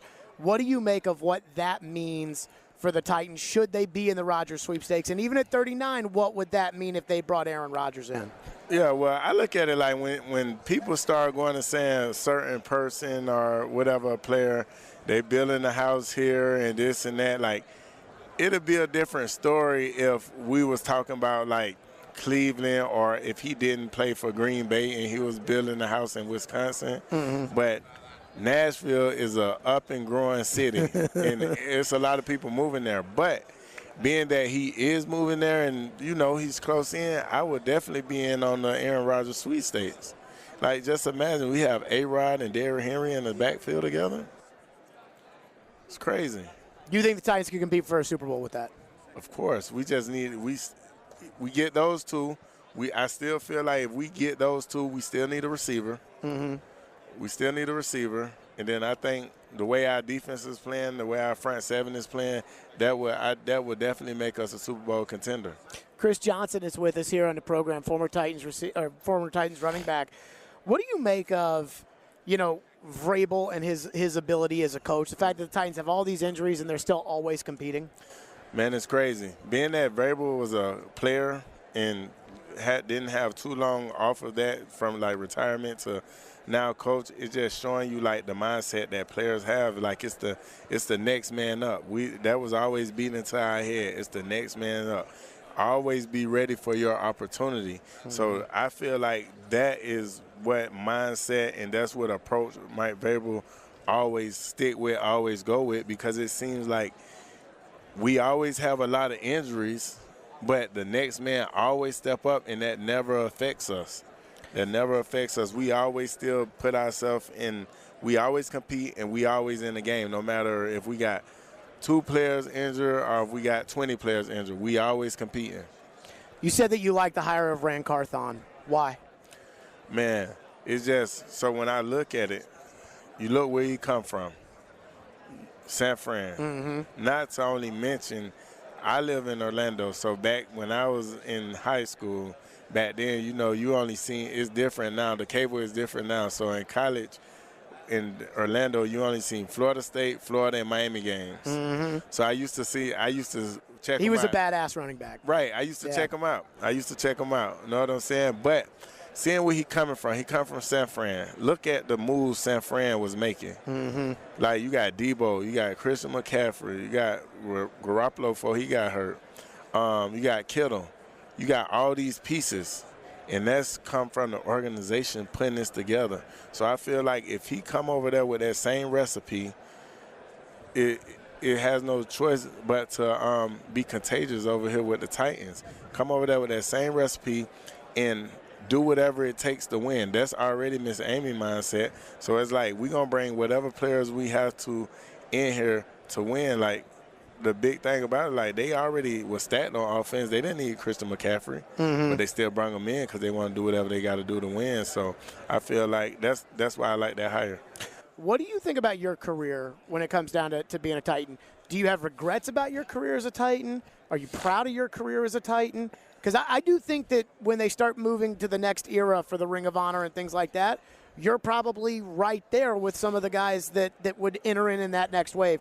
What do you think about when you think back to your career as a Titan?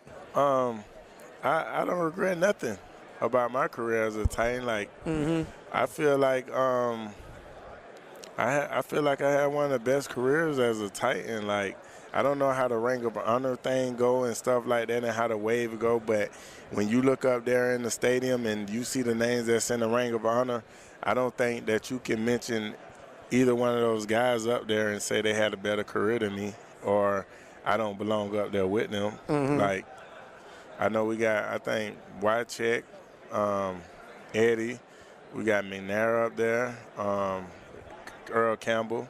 You mentioned those guys, you can't tell me you're going to leave me off that list. What I remember about you with the Titans was that from a national perspective, and the Titans don't get a lot of love with this, when you were doing your thing, it felt like you put the Titans on the map at that time.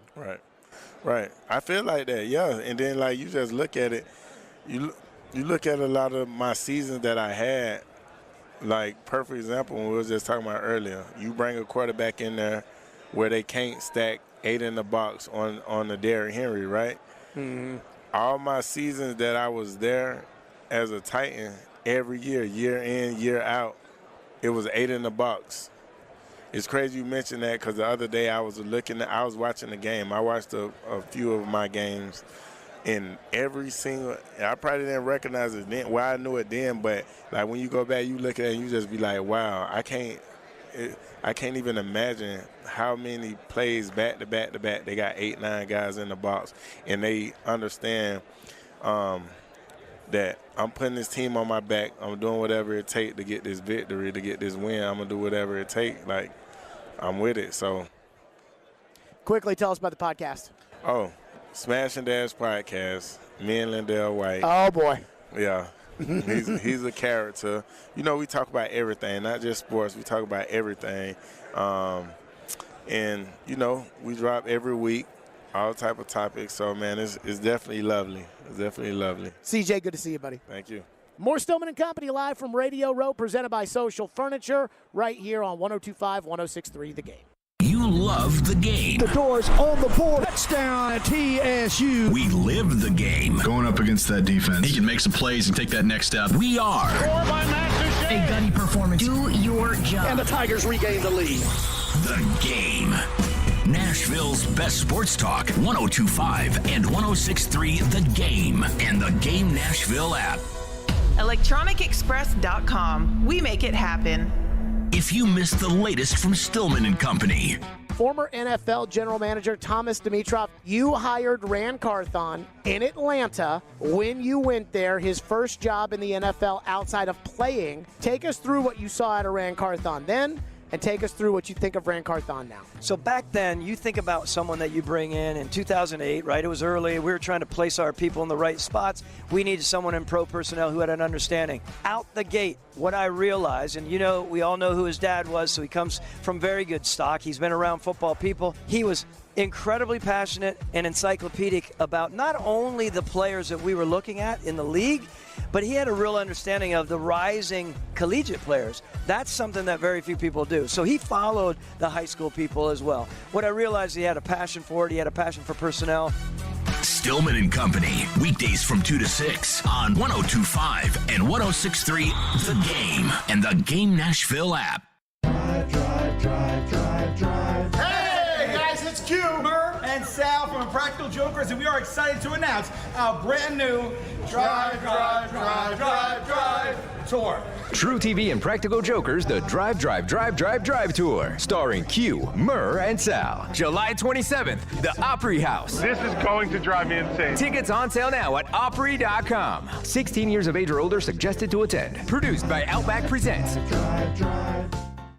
This Saturday at 3rd and Home in Germantown. Join 102.5 The Game and the Preds Energy Team as your Nashville Predators take on the Philadelphia Flyers. Puck drops at 11:30 a.m. Enjoy game day specials and a chance to win tickets and prizes all game long. Go Preds! Hey folks, Joe Rexford here for FanDuel Sportsbook. You know, we all have our systems when we bet, from picking the perfect upset, combing through injury reports the night before a game. But there's one thing every bettor should also include in their system: the responsible gaming tools available on FanDuel Sportsbook. These tools help keep your play in check and under control. These are tools like time limits, so you don't unknowingly spend more time on the app than you intended, wager limits to help prevent you from betting more than you should, and you can even take a timeout, which pauses your account for as long as you may need. FanDuel Sportsbook, of course, an absolutely fantastic sportsbook.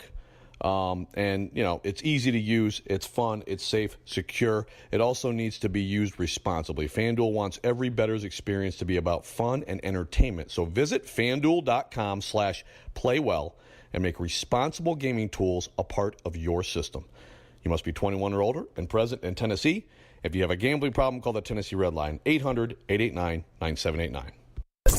Live from the Hiller Plumbing, Heating, Cooling, and Electrical Studios. WPRT FM Pegram, WPUC HD2 Laverne. Broadcasting on Alexa. I appreciate that. And other smart speakers. 102.5 and 106.3. 1, 2, 3. I think it was a good game. Had a couple of big plays. The Game. A Cromwell media station. Where you have a voice. He had a competent coaching staff. You just play terrible and you keep playing. And we have strong opinions. What a whiny freaking crybaby response. This is Stillman and Company with Jared Stillman. Presented by TriStar Moving on Nashville's best sports talk, 102.5 and 106.3 The Game and the Game Nashville app.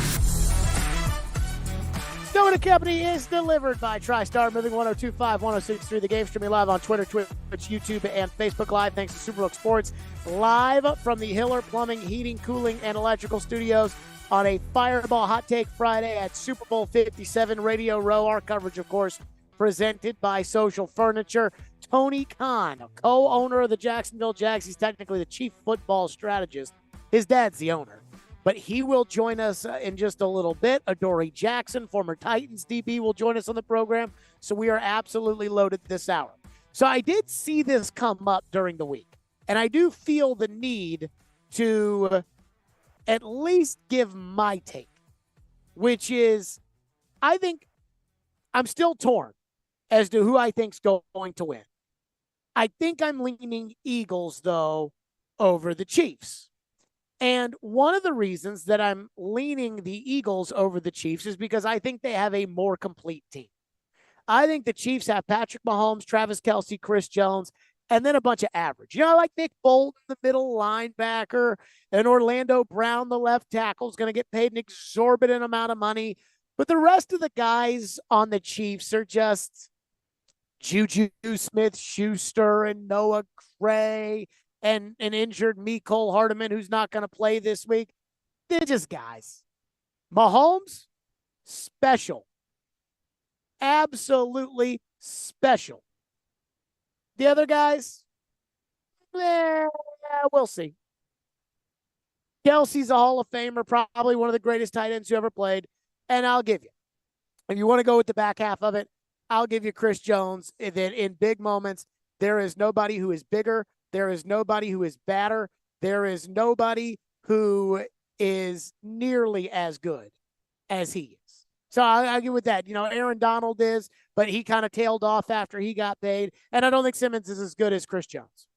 But if Jalen Hurts wins the Super Bowl, if Jalen Hurts is Super Bowl MVP, which is almost, it's not always what ends up happening, but it is the de facto, this guy was the quarterback of the team that won. If there isn't a guy that just ran away with the game, they give the Super Bowl MVP to the quarterback.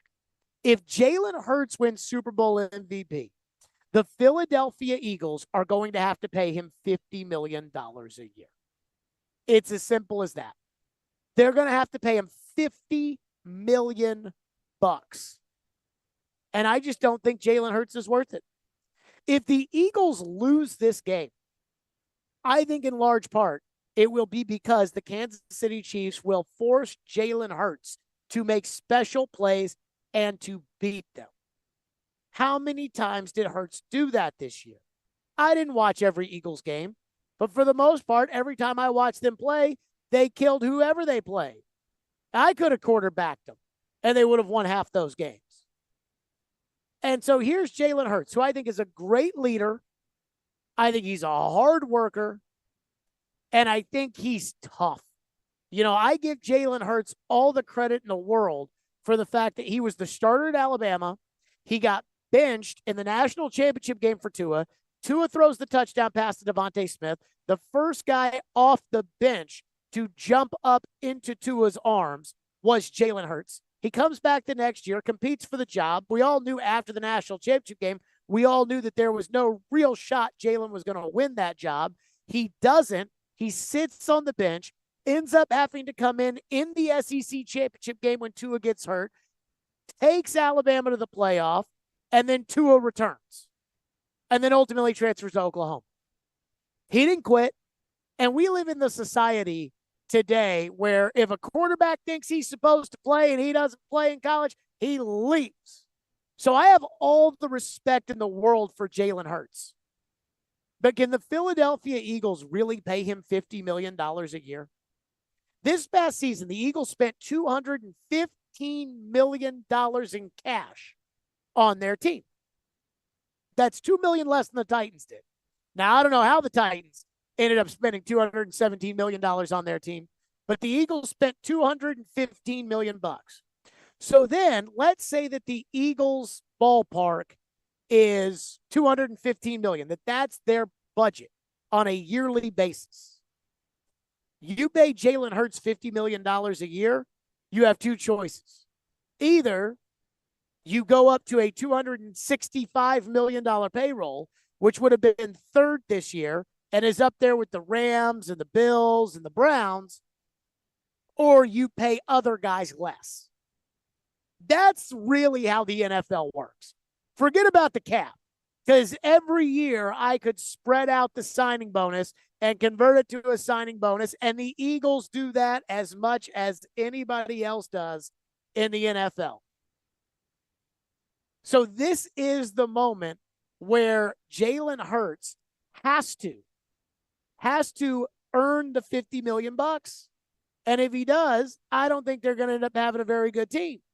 But again, what are you going to do? Guy wins Super Bowl MVP. Are you going to lowball him the next year? What's that going to say to your locker room? So I am fascinated by where Jalen Hurts is and where the Eagles are and what this game means for him and means for their franchise. Now, if he loses, he's still going to end up this offseason signing a franchise-level contract, probably in the $46 million a year range as opposed to the $55 or $50 million range. Because I don't know how you could pay Kyler Murray more money than Jalen Hurts. And yet, if he's Super Bowl MVP, the amount of hype that is going to come over Jalen Hurts and the amount of money that the Eagles are going to have to dedicate to pay Jalen Hurts in order to satisfy the fact that everybody will consider him an elite quarterback for winning Super Bowl MVP when I'm not going to say he's not, but I don't think he is going to be fascinating. And it's a lot like what happened with Tannehill when the Titans ended up signing him, and then all of a sudden you all think that's why the Titans haven't had a good team. Is because, Tannehill takes too much of the money, which isn't necessarily true, but that's what a lot of people think. And so with Jalen Hurts, right now, I think Jalen Hurts is the perfect quarterback on this team at $2 million. Put him at 50. Can he be a $50 million player? Patrick Mahomes got the big money. Now, I don't know if it's that Clark Hunt, just writes the check every time, because he wouldn't write the check for Tyreek Hill. But it seems like the Chiefs always extend every good player that they have, and they tried to extend Hill. Hill just wanted more money after Christian Kirk signed for what he signed for. But Mahomes, you can take a bunch of nobodies, put them out there on the field with Patrick Mahomes, and it'll be fine. That's what elite quarterbacks are. Brady did it. Manning did it. It didn't matter that Edger and James moved on. The Colts found a way. I don't think you can do that with Jalen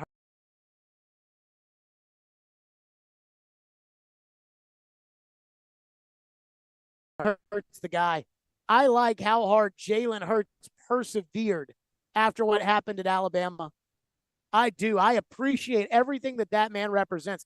And I think that Jalen Hurts is a perfect role model for how to deal with adversity and how to continue to do things with a smile and how to do things the right way. And I do think people like that should be rewarded. But I can't pay Jalen Hurts $50 million. Not only can I not pay Jalen Hurts $50 million, but I'm not going to pay Jalen Hurts $50 million because he's just not that good.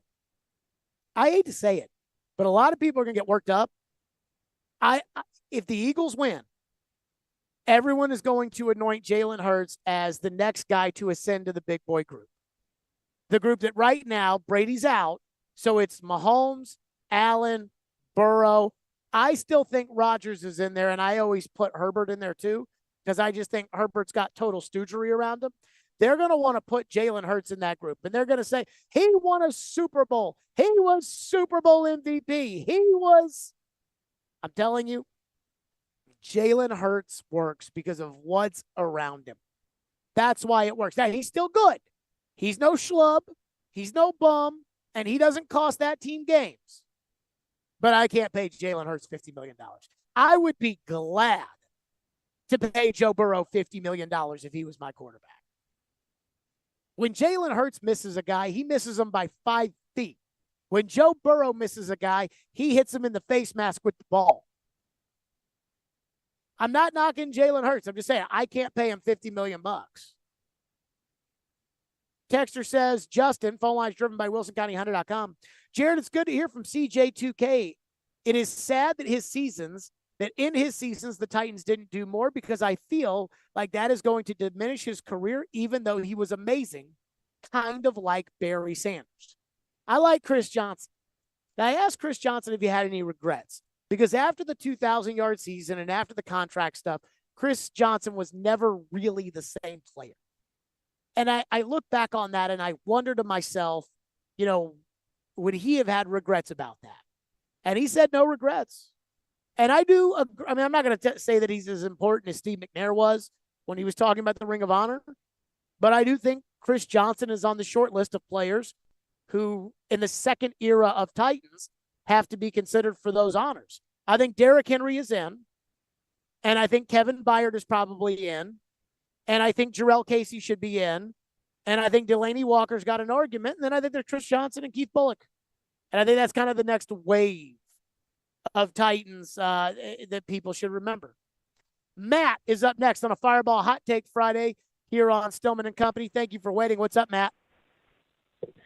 Hey, Jared. I was just curious what your thoughts were for the Titans. Do you think they should trade for T. Higgins at all? So everybody keeps bringing up T. Higgins. Thank you for your call, Matt.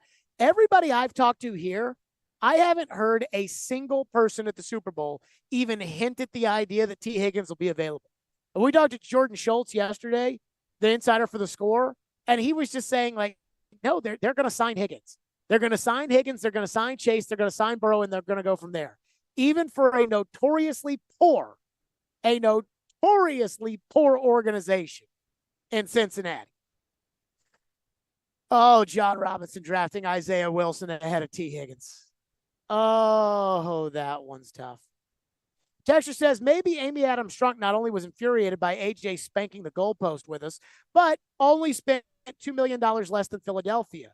That would be more infuriating to me if that was my money. Plus, looking at their starters through the draft versus the Titans, that's probably the reason it doesn't mean she should have done it in the middle of the season. I think that is a long-winded, not correctly worded way of saying that Amy looks at the money that she spent on the team and saw the results and thought, I can't do better than that. And I agree. I mean, the one thing I'll say about Amy is that she has put her money where her mouth is when it comes to the team. They have spent money. The cap is fake, and the Titans screw with it every year, and they've been screwing with it, and they go over it, and they screw with it, and they went over it last year. The cap, yes. And I do think she should be upset about that. Texter says Jalen Hurts will probably win now. You put Burrow and Herbert on a pedestal and give them the Stillman curse. I don't think I'm the only one putting Joe Burrow on a pedestal.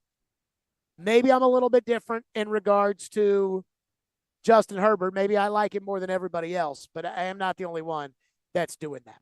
615-737-1025. Tony Khan, his dad owns the Jags. He's their chief football strategist, whatever the hell that means. Does that make him more important than the general manager? I know this. He's not getting fired. Plus, he's the president and CEO of AEW Wrestling. He will join us next, and I'm going to ask him about the Titans-Jags rivalry, Amy, everything else. We'll get to that coming up next. Hey, Preds fans, do you want to win tickets in the Lower Bowl Section 102? Just text the keyword Superbook, all one word, to the game text line at 615-737-1025, and you will be entered to win. Win with 102.5 and 106.3 The Game, and you can win with Superbook. Your home for MTSU basketball is 94.9 The Fan. Three ball, yes sir! All the big shots and moments live here.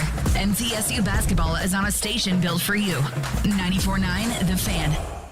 Here's a Valentine's reminder from Genesis Diamonds. It's not just the thought that counts, it's the effort too. So let Genesis Diamonds turn your Valentine's Day gift into a grand romantic gesture with our Ultimate Valentine's Day package. Right now, when you spend just $99 or more at Genesis Diamonds, we'll give you gourmet chocolates, a bouquet from Ginny's Flowers, and a gift card toward a romantic dinner at STK Steakhouse. It's just one stop at Genesis Diamonds and you create a total romantic experience. You simply choose which ring, pair of earrings, or bracelet or sparkling pendant best matches your special someone, and we'll take care of the rest. And as always, we'll guarantee the best value price with no commission salespeople. The Ultimate Valentine's Day package. Jewelry, flowers, dinner, and candy from Genesis Diamonds. Sure does make it look like she's worth the extra effort. And that's the thought that really counts. Hurry in now because packages are limited. Genesis Diamonds in Green Hills and Cool Springs. Imagine her delight when she unwraps a luxurious spa day from a Moment's Peace, the ultimate day spa and salon in Cool Springs. A spa gift card lets her pick whatever she wants, and whether you spend a little or go lavish, you're a thoughtful romantic this Valentine's Day. But time's running very short. Call 224-0770. A Moment's Peace in Cool Springs across I-65 from Galleria Mall at the intersection of Carruthers Parkway and Bakers Bridge Avenue. Call or click right now, 224-0770. Online at amomentspeace.com.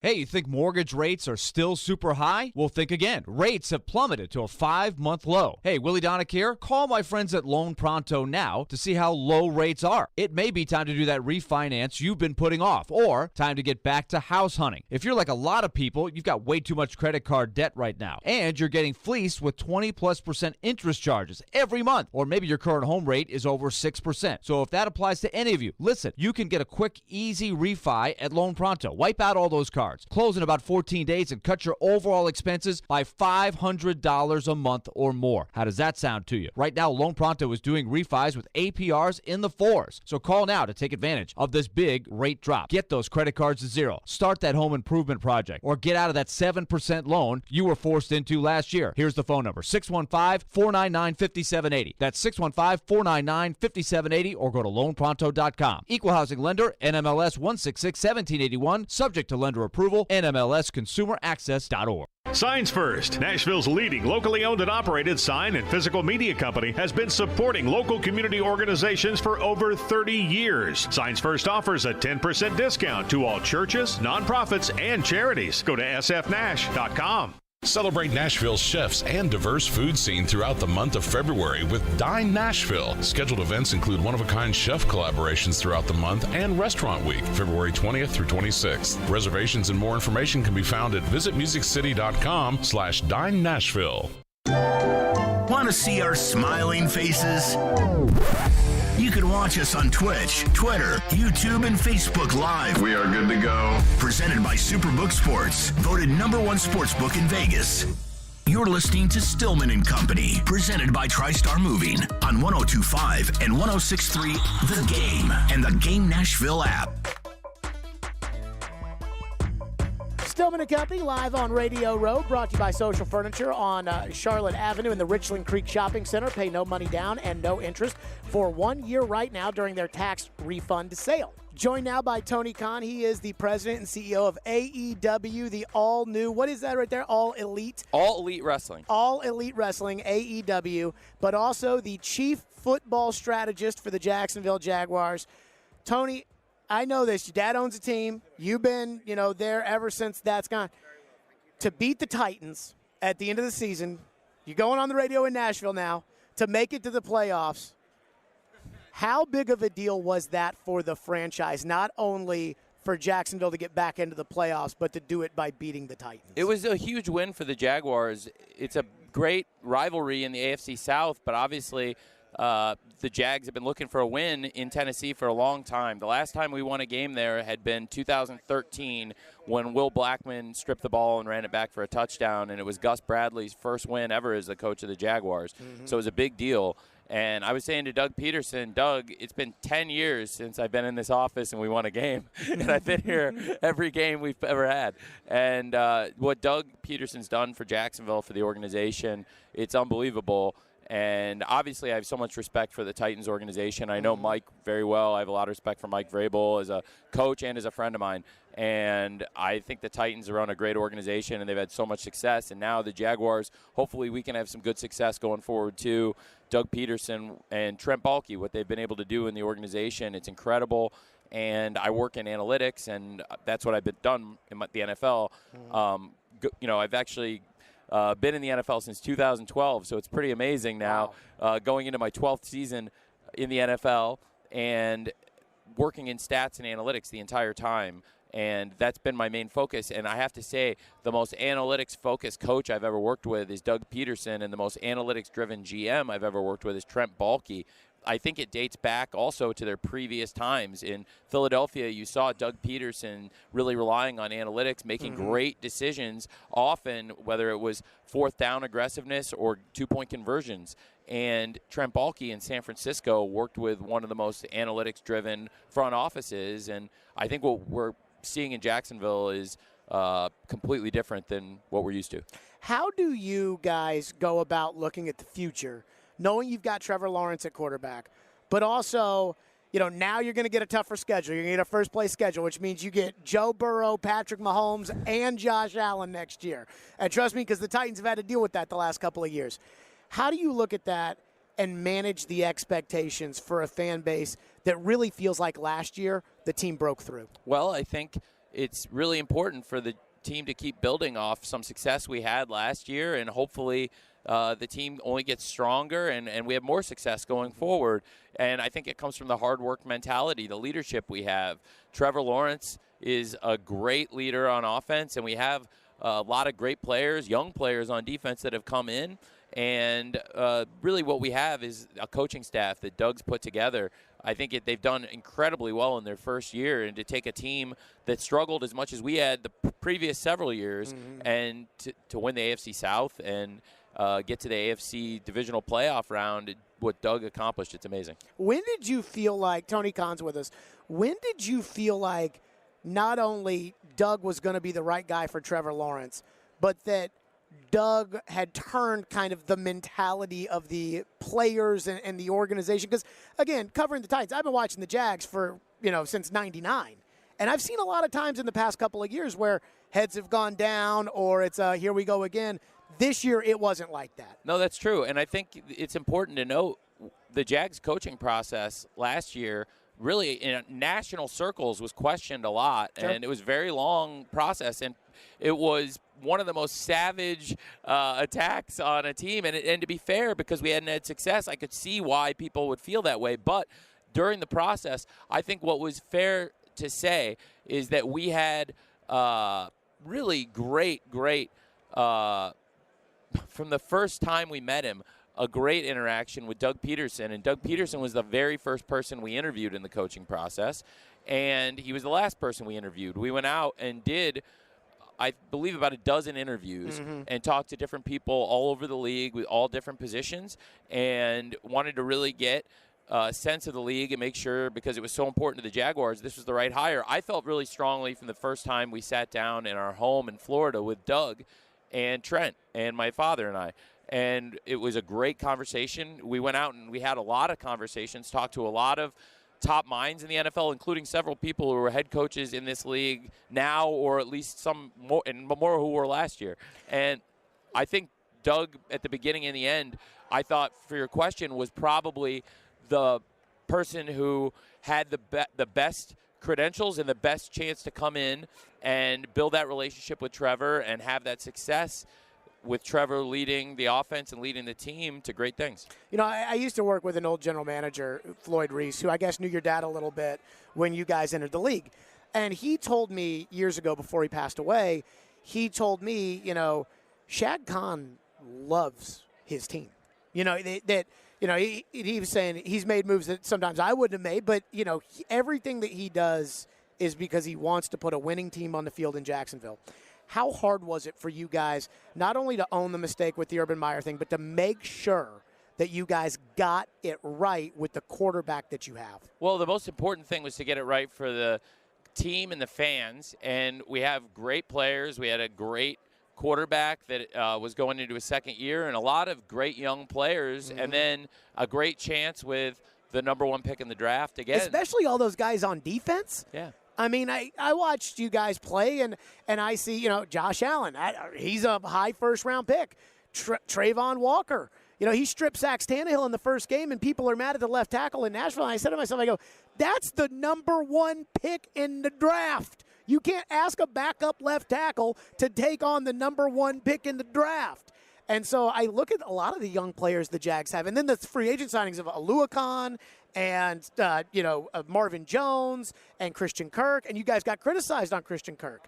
And yet they seem to all pay dividends this year. And also, to your point, with young players on defense, in addition to everything you said, which I completely agree with everything you said on offense and defense, I would also say on defense, high day two picks like Tyson Campbell and Andre Sisco came in and made big contributions in the secondary. And so all across offense, defense, and special teams, I think Trent and Doug and our whole organization did a really good job evaluating players. And as an analytics group, my team and I really focused on trying to help Doug as best we can in game management, where Doug is already the best, and on player analytics, where Trent is super receptive in the decision-making. What is the relationship like with your dad and Amy Adams Strunk running the Titans? Well, I think we're all close. We actually sit next to each other in the owners' meetings, the way the table's set up. In the big league meeting, which is many times a year we meet, I actually, Amy and Kenneth and the group, you have a great group there, Adolfo. We all sit in the same room, obviously, for the league meetings, and when the owners group's together, we actually are sitting at the same table, and across the table you have the Crafts and the Patriots at that table, and there's all 32. But so I see Amy, and my father sees Amy a lot. I think my dad and Amy have a great relationship. We all, in the NFL, the owners generally have great working relationships, and that's why, with everyone pulling together, the NFL is the greatest media business in the world. You know, it's funny, I think this was before you guys got in, but Al Davis goes to an owners meeting and says, boys, we have the best TV product in the world, don't screw it up.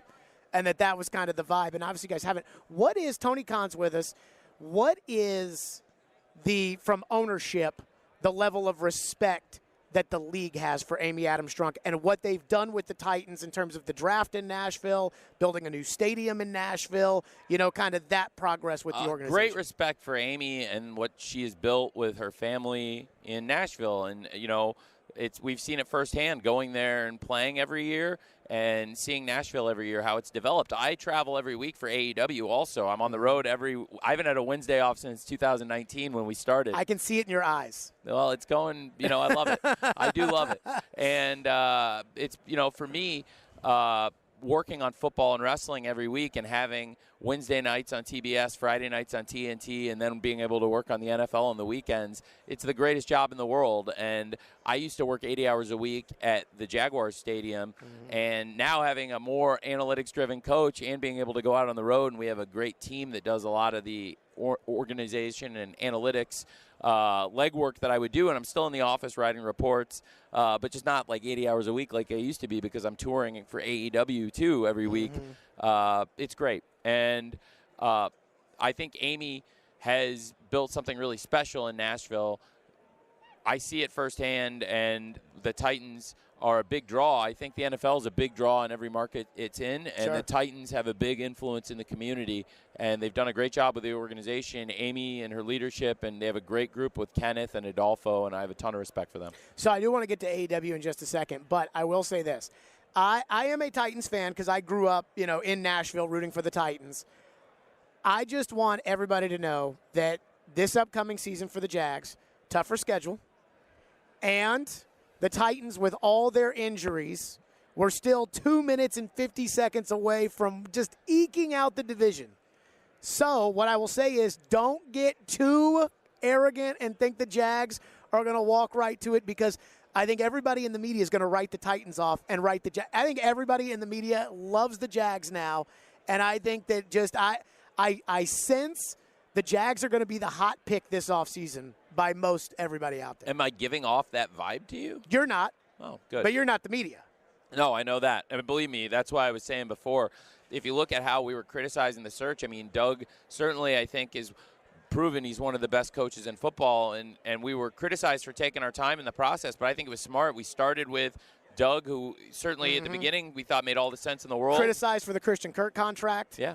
Criticized for Travis Etienne when he was picked. It was a running back, and they already got James Robinson. And so all those things for sure. I do wonder, though, how do you manage the excitement of what the team did, but knowing that every year in the NFL, who thought the Packers weren't going to make the playoffs this year? You know what I mean? Yeah, there's always surprising things that happen in the NFL. I think it's one of the most unpredictable things in the world, and I think that's what makes the NFL football product so great. And you see a story like the Jaguars coming up, going from the number one pick in the draft 2 years in a row to winning the AFC South and advancing in the playoffs. It was pretty amazing. And now there's going to be a lot of great talent in the AFC South, and I'm excited about this time of year. I was just in Mobile for the Senior Bowl, and now as we get ready for the Combine, I get a little bit more information to put into the models and do the draft research, and it's one of my favorite times of the year. And my favorite thing about draft season is on Saturday, I like to look for the undrafted free agents, and I've found some good players, I think, in the NFL, people who play for us now and also players that are on other teams in the NFL and have had a lot of success. Mike Hilton I called up after the draft and signed for a pretty good deal. He didn't, and our coach didn't end up keeping him, but Mike Hilton's a very good player in the NFL now. And then, with us right now. So every time he makes a tackle in the backfield against you guys, you nudge Dad and say, hey, that's my guy, Mike Hilton. If I did that, no, believe me, if we did that every time there was an analytics player, whether it was a draft pick or anything, you could talk. But my most important thing in life, whether it's football or wrestling or anything in life, is you really can't. You can learn from things in the past, but you also can't go back.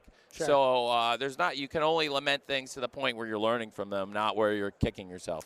Let's talk AEW. Tony Khan's with us. Thanks. Chief football strategist for the Jags. Let's talk AEW, where you're the president and the CEO. This thing is taking off. Yeah. When you guys started the All Elite Wrestling, it's taken off.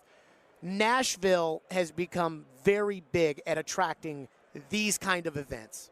And I wonder, with the growth of AEW, where you see the next step being. I know you've already got your deal with TNT and TBS, but I do wonder what that next step is in terms of more exposure. And if you think about Nashville and all the times that you've been through there as perhaps being something that could work with AEW. Yes, and we've been in Nashville several times, and when we run the shows there, it means a lot to me. We've run several times at the Municipal Auditorium, which is a historic building, and so many great artists. Even Elvis was there, as I get reminded every time, because in my office at the Municipal Auditorium that I'm in regularly, I've got the Elvis sign and all the great merch up there.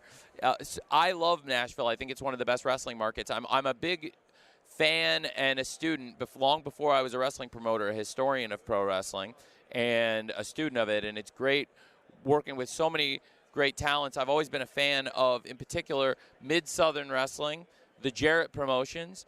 Went through Nashville, Memphis, Louisville, and I actually recently hired one of the great wrestlers, one of the great minds, and he's working in the front office, and he's a great wrestler for us every Wednesday on TBS and Friday on TNT.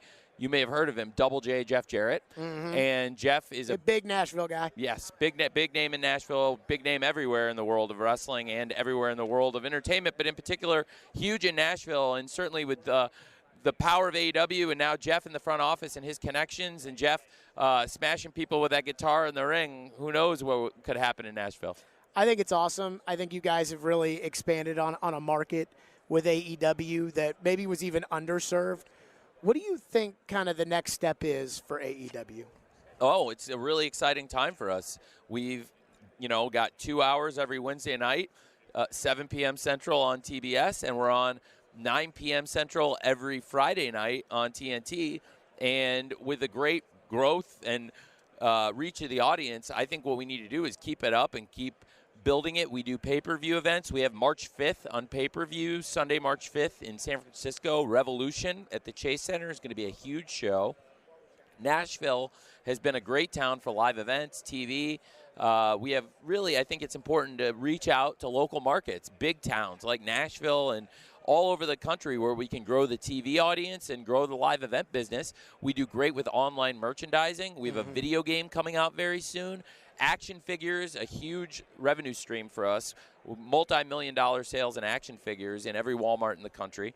And you don't do boredom very well, do you? No, I love it. I love it. We haven't even talked about I'm the general manager of a very successful Premier League franchise. I mean, I just listening to all this stuff, I'm like, do you ever sleep? I love the work, and I love the stuff I'm working on. And the Jaguars and Fulham and AEW are really like children to me. I love them. So if I ask you, would you rather have, a Premier League championship or a Super Bowl, or that AEW becomes the #1 wrestling league in the world, would you be able to pick?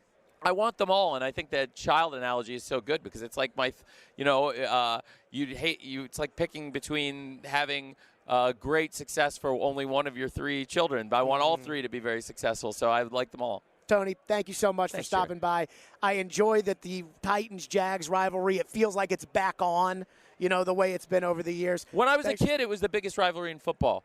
I mean, when the Titans made the Super Bowl, certainly the Jaguars-Titans rivalry, and of course, Tom Coughlin, who I've worked with for years, and I know Tom so well and love and respect and admire. Tom had great battles with Jeff Fisher's Titans teams when I was a kid, and it's great seeing that rivalry back, and now with 2 great coaches, Mike Vrabel and Doug Peterson. And I'll say this, like that game at the end of the year, I think that's good for football. You know what I mean? Like, I know that, it would be Cowboys and, Packers, but I think having 2 teams that, are I think we can say, like, not treated like the premier franchises in terms of the attention, but to have that game and that that was a playoff game.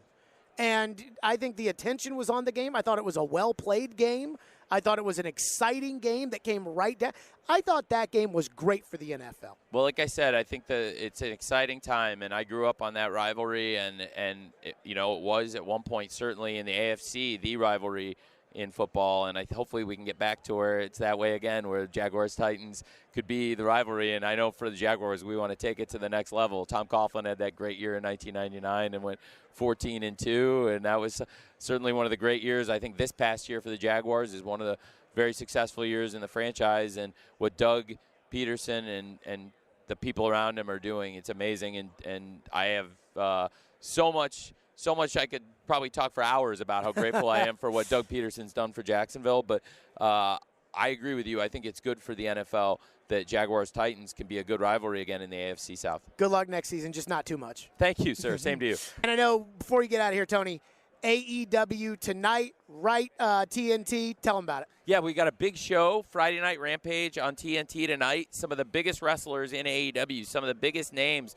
including Jon Moxley, Claudio Castagnoli. What are their nicknames? Well, you know, those two are the Blackpool Combat Club. You have Jungle Boy in action tonight, Ruby Soho, and Orange Cassidy defending the All-Atlantic Championship on AEW Rampage tonight. It'll be on at 9 o'clock on TNT. It'll be a great show. We also have Dynamite every Wednesday night on TBS. That's on at 7 o'clock on TBS, but we're on tonight on TNT. Thanks for having me on to talk all football and letting me plug the wrestling. I really appreciate it, man. Thanks, Tony. Thank you, Jer. More Stillman and Company live from Radio Row, presented by Social Furniture, right here on 102.5, 106.3 The Game. This is Mikhail Kralland, and this is Nashville. The rebound shoveled in by Mikhail Granlund, and the Predators have tied it up on the power play. This is the flagship of the Nashville Predators Radio Network, ESPN 102.5 The Game. Mid-State Sports League spring registration is now open. Adults can register for softball, sand volleyball, soccer, kickball, flag football, and basketball. With the largest leagues in Nashville, there's a league for everyone. For more information about youth or adult sports, visit midstatesports.com. If you missed the latest from Stillman and Company. Coach Bob Shoop, as always, joining us on a Tuesday. Like I said, I've heard nothing but positives about Tim Kelly. I've heard nothing but positives about Charles London. He's the one outsider apparently coming in. Like I said, everybody has a little bit of a different role. There's been a little bit of a shakeup. One of the things that I've learned throughout my career as a coordinator is to be inclusive and to have collaboration in the room. And it keeps coming back to me that those are words that are being used in that building now, from the personnel side of things to the coaching side of things, and now maybe even more specifically on the offensive side of things. This could be a more collaborative type group, and maybe in this particular case, the whole can be greater than the sum of its parts. And a lot of those guys obviously have familiarity and have worked together. And I'm excited to see how this works and give them the benefit of the doubt with regard to it. Stillman and Company, weekdays from 2 to 6 on 102.5 and 106.3 The Game and the Game Nashville app. Are you kidding me? Gas prices are up again? Somebody has to do something. Well, someone did. That's why I use Upside. Upside? What's that? It's a free app that pays you back real money for every gallon of gas or diesel you buy. I just earned 25 cents back on every gallon of this tank. Hold on. So the Upside app is free and you actually get cash back every time you use it? No strings attached? Yep, it's awesome. Check it out. It only takes a couple of minutes to sign up. Instead of just watching your dollars go into your tank, start putting money back into your wallet with the free app from Upside. With the price of gas today, it's big news and big money. To cash out of your Upside cash, just transfer it to your bank account, PayPal, or a gift card. Upside users have already earned over $200 million. Now it's your turn. Download the free Upside app and get cash back on every gallon of gas. Use promo code APP70 for an extra 25 cents per gallon on your first fill up. That's code APP70. Use code APP70 for an extra 25 cents per gallon back in your first fill up.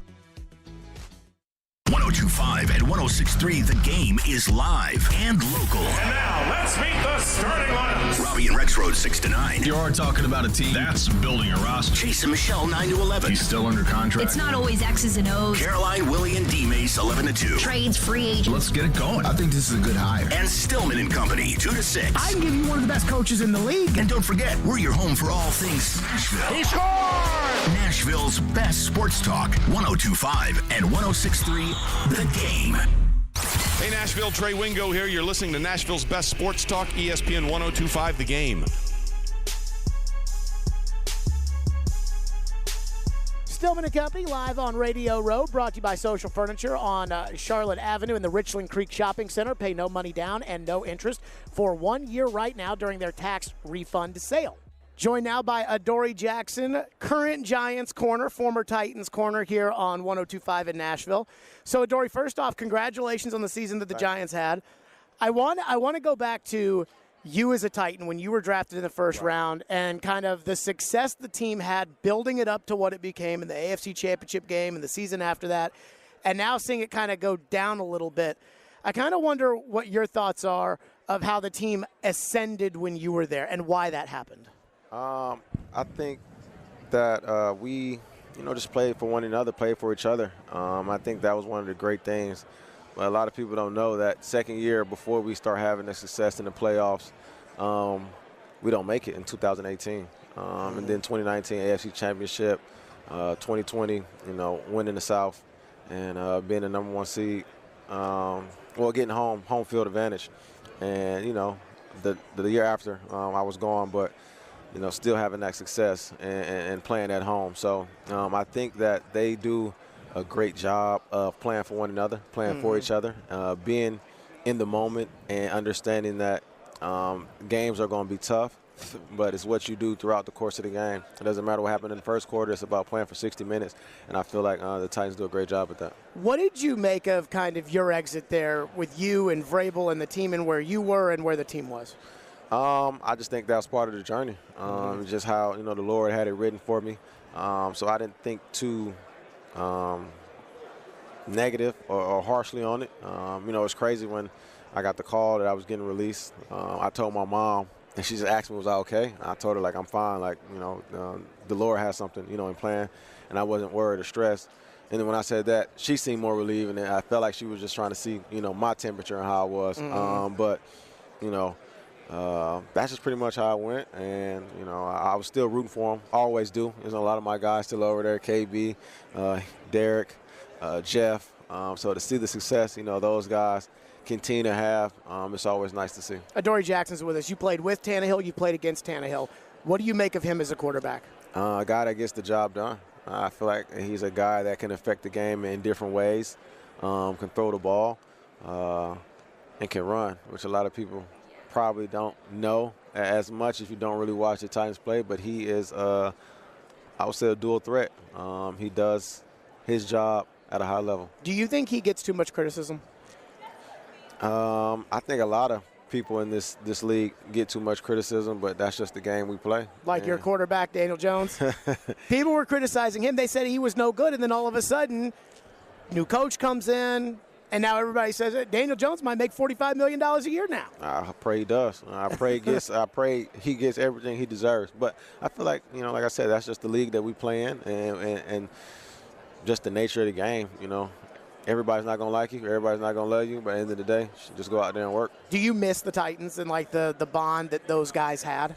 Yeah, I miss those guys that I've grown to know. I was there for 4 years, so I built a relationship with them. I see them 8 hours throughout the day.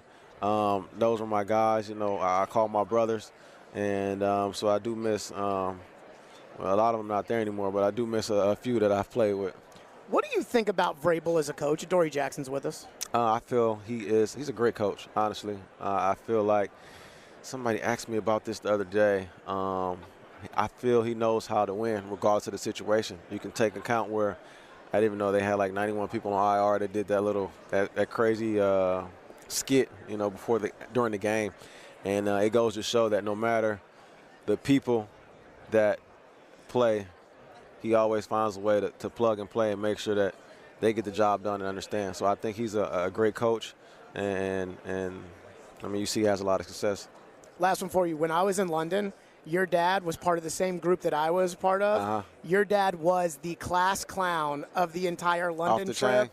I would just send a message back to your dad. Yeah. He came up to me on the elevator and said, "Hey, come contract time on the radio, you guys, I said, I'm the wrong guy to talk to. The Titans don't ever listen to anything that I say. But be sure to give your dad my best." I will. Is there any product, anything you would tell all the people about? So the product I would tell you about is Porch Pals. It's an insurance-based for your packages that are items that can't be signed for them that a lot of people steal. I had my experience with theft of a package that I tried to get my dad. It's funny that you mentioned him. And the only other thing that I would lead off to the people in Tennessee or Nashville, I would say, would be thank you. I appreciate, everything that they've done for me, all the love and support, and wish you guys nothing but the best. Adoree, good to see you, man. Yeah, good to see you. Yes, sir. More Stillman and Company live from Radio Row, presented by Social Furniture, right here on 102.5, 106.3 The Game.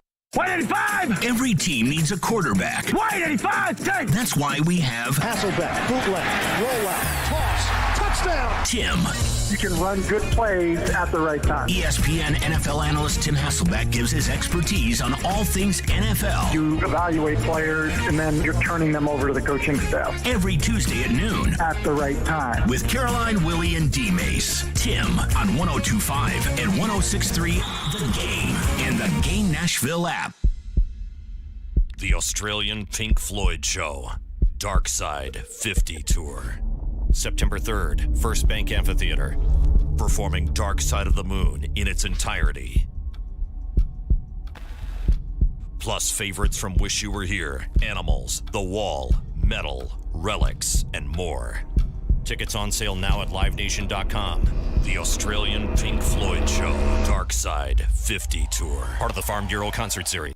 Want to be the real hero this Valentine's? Genesis Diamonds makes it easy with the Total Romance Package. It's the jewelry, the flowers, the candy, and the dinner out. All the key ingredients for a memorable Valentine's celebration. Here's how it works. When you buy any piece of jewelry for just $99 or more, we'll give you some gourmet chocolates, a bouquet of flowers from Jenny's Flowers, and a gift card toward dinner at STK Steakhouse. We've pulled together some wonderful Valentine gift ideas for the occasion. Rings, earrings, pendants, bracelets, bands, affordable timeless gifts she can enjoy for years. And of course, if you're thinking of getting engaged this Valentine's, Genesis can create the ring of her dreams with our dazzling GIA diamonds and designer mountings. Unlimited possibilities. So bring the sparkle and the romance with one-stop shopping at Genesis Diamonds. Spend just $99 or more with us and get the flowers, the chocolate, and gift card for dinner as our gift. Happy Valentine's Day from Genesis Diamonds, Green Hills and Cool Springs.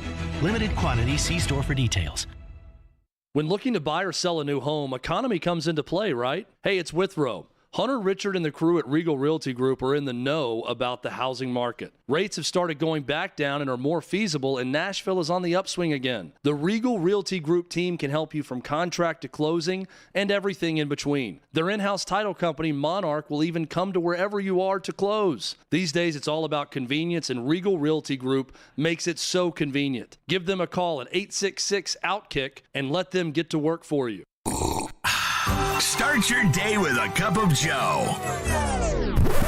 Ugh, he's gonna think that's stupid. Wait, what? Robbie Stanley and Joe Rexroad are Robbie and Rexroad. There, that sounds better. Thank you so much. Weekdays from 6 to 9 on 102.5 and 106.3 The Game and the Game Nashville app. Strong opinions and a strong personality on your drive home. This is Stillman and Company, presented by TriStar Moving on 102.5 and 106.3 The Game and the Game Nashville app. I think he's deserving of it for sure. He works extremely hard, as you know, at his profession. He works hard to be the best. He tries to help our team be the best. He says it every day when he comes into practice, into the huddle, let's be great today. And he lives that. And my hat goes off to him for that. Very proud of him for it, the way he goes about his business. That was Andy Reid talking about Patrick Mahomes. Again, two-time league MVP. And Mahomes looking to win his second Super Bowl, playing in his third on Sunday. Or as this little countdown clock here at Radio Row has right in front of me, 2 days, 39 minutes, and 5 seconds from right now, we will be kicking off for Super Bowl 57. Now, I want to say this. I had Jason Anderson on earlier today, who does the middays in Kansas City. I used to work with him in Louisville. And the fact that this is the third Super Bowl, Mahomes has been the quarterback for 5 years. They've had 5 home AFC championship games. I've been thinking about comparing that to what's happened with the Patriots for the 20 years that they had Brady and all the winning that they did. And the one thing I'm going to say is this.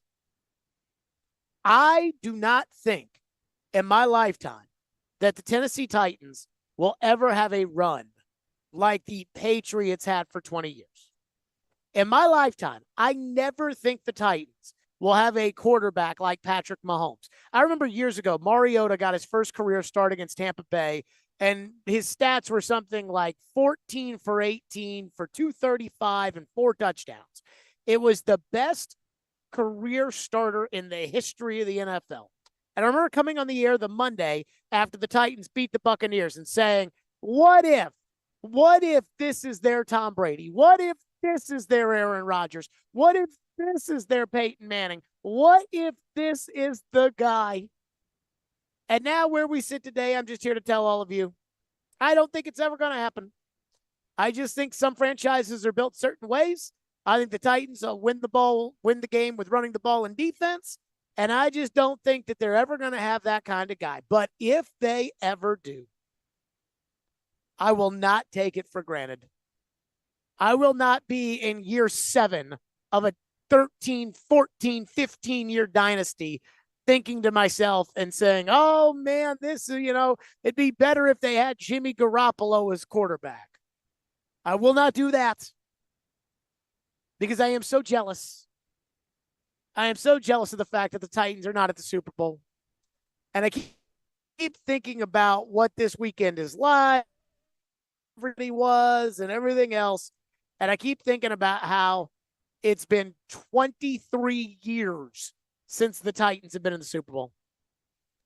And you can get to the Super Bowl. I think the Eagles are an example of this. You can get to the Super Bowl with a good team, with a good quarterback once. But you're not going to go back every year. You're not going to be in contention every year. The Chiefs are going to be in contention every year. The Bills, with their quarterback, even though they haven't won, even though they haven't gotten to the Super Bowl, the Bills are in contention every single year. They're in contention.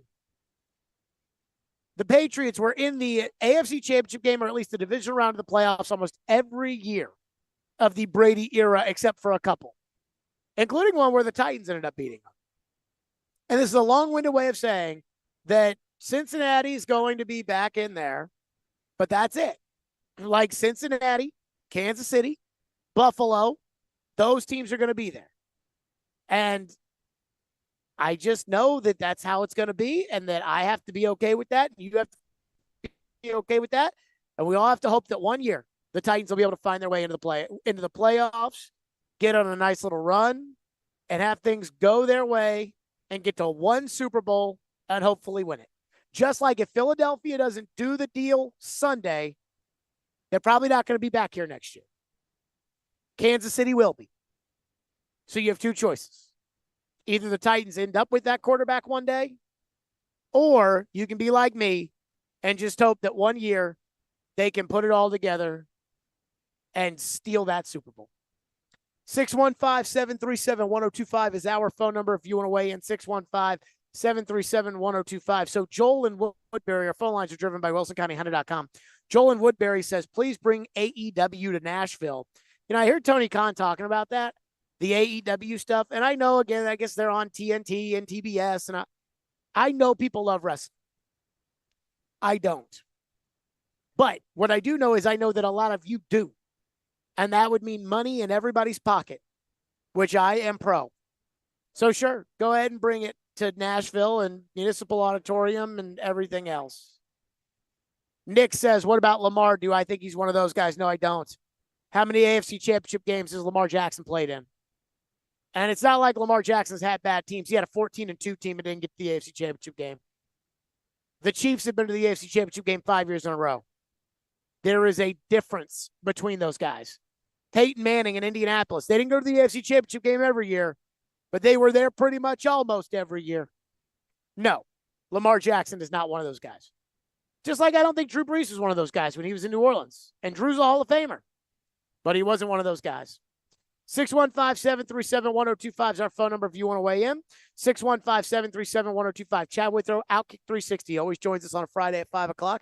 He is going to join us live right here from Radio Row at Super Bowl 57, and he will do that next. Stillman and Company on 102.5, 106.3 The Game. This year, FanDuel Sportsbook, my official sportsbook app. In fact, I'm going to the FanDuel party tonight. I guess the Killers are playing tonight at the FanDuel party. This year, the only app you need at your Super Bowl party is FanDuel, America's #1 sportsbook. Download FanDuel now and use the promo code JGM so you can bet Super Bowl 57 with a no-sweat first bet. You'll get up to $3,000 back in bonus bets if your first bet does not win. It's a lot of money. FanDuel lets you bet on everything from the money line to point spreads and who will score a touchdown. For me, Kenneth Gainwell is going to score a touchdown and over on rushing yards for Kenneth Gainwell. Trust me. All on a top-rated sportsbook app that's safe, secure, and super easy to use. Best of all, you can get paid your winnings instantly. So join FanDuel today with the promo code JGM to claim your no-sweat first bet on Super Bowl 57 and make every moment more with FanDuel, an official sportsbook partner of the NFL. 21 or older and present, Tennessee. First online real money wager, only $10 first deposit required. Bonus issue is non-withdrawable bonus bets that expire in 14 days. Restrictions apply. See full terms at FanDuel.com/sportsbook. Gambling problem? Call Tennessee Redline at 1-800-889-9789. You watch the game. Haskins again doesn't get it. Jaguars have won the AFC South. We talk the game. The offensive side of the football for the Titans, who should be back next season. We are the game. Nashville's best sports talk. 102.5 and 106.3 The Game and the Game Nashville app. ElectronicExpress.com. We make it happen. Time for the Preds Report. Presented by Newton Nissan. The Nashville Predators will have a workout later today at Centennial Sportsplex and then take off for Philadelphia, where on Saturday they will be going against the Flyers on an afternoon game for you. Pre-game show will be underway at 10:30, the game at 11:30 Central Time. Hope you can join Max Hers and Hal Gill for all of that action. Meantime, Predators going against a Flyers team that is coming off a shootout victory over Connor McDavid and the Edmonton Oilers last night in Philadelphia. So they took that one by the narrowest of margins and move on, and having won 2 of their last 3, see what they can do against the Predators tomorrow morning. So the Predators go against the Flyers, then they come back home for 3 in a row on home ice. This is Pete Weber reporting on the Fifth Third Bank, Nashville Predators Radio Network. All the best car deals in Smashville start at Newton Nissan. Visit them at Newton Nissan of Gallatin or Newton Nissan South in Shelbyville. This is Nashville's best sports talk. ESPN 102.5 The Game. When that door closed behind me and I was free, the main thing I wanted to do was just re-enter society, get a job, and see my family. It's okay. There's a new state office of re-entry in Tennessee, specifically to help folks like me get jobs. Go to tnworkready.com or visit your local American Job Center. Re-entry is a normal thing, and it's okay. Brought to you by the Tennessee Department of Labor and Workforce Development, the Tennessee Association of Broadcasters, and this station. tnworkready.com. You've got advanced prostate cancer, but you're not waiting around. You want straight talk, the facts about Orgovix. Orgovix Relugolix 120 milligram prescription tablets is a treatment for adults with advanced prostate cancer.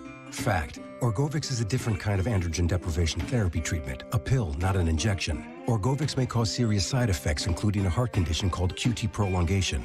Tell your doctor right away if you feel dizzy, faint, have a racing or pounding heart, or chest pain. Orgovix can cause harm to an unborn baby or miscarriage. Use birth control during treatment and for 2 weeks after Orgovix treatment. The most common side effects include hot flushes, increased blood sugar and blood fat levels, muscle and joint pain, decreased blood hemoglobin levels, increased liver enzymes, tiredness, constipation, and diarrhea. Other side effects include weight gain, decreased sex drive, and erectile function problems. Orgovix may cause infertility. Talk to your doctor if infertility is a concern for you. Go with Orgovix. Ask your doctor. For more facts, visit gowiththefacts.com. Now, your Game Center update. This Game Center update is brought to you by the law offices of Amanda J. Gentry. Super Bowl weekend is finally upon us as the matchup between Philadelphia and Kansas City will take place on Sunday. No players from either team have been ruled out due to injury. Kickoff for Super Bowl 57 is set for 5:30 on Sunday. Titans left tackle Taylor Lewan spoke with Jim Wyatt of TennesseeTitans.com at the Super Bowl and said this about his future. Quote, "In the next couple of weeks, I will be cut by the Tennessee Titans. That will happen. I truly believe that in my heart of hearts. Then I have to go into a situation that I've never been in my entire life. I have to weigh the pros and cons of playing football or not playing football." End quote. In some AFC South news, the Houston Texans are reportedly interviewing former Cardinals head coach Cliff Kingsbury for their offensive coordinator position. And the Nashville Predators are back in action on Saturday when they take on the Flyers. Puck drop is set for 11:30 a.m. with pregame coverage at 10:30 right here on the Preds Radio Network. This update is brought to you by the law offices of Amanda J. Gentry. I'm Ian Safar for 102.5 and 106.3 The Game. For more, follow us on Twitter at 1025 The Game or visit thegamenashville.com. Live from the Hiller Plumbing, Heating, Cooling, and Electrical Studios. WPRT-FM Pegram, WPUC HD2 Laverne. Nashville's exclusive home for the Nashville Predators. 102.5 and 106.3. A gunny performance. Do your job. And the Tigers regain the lead. The Game. A Cromwell media station.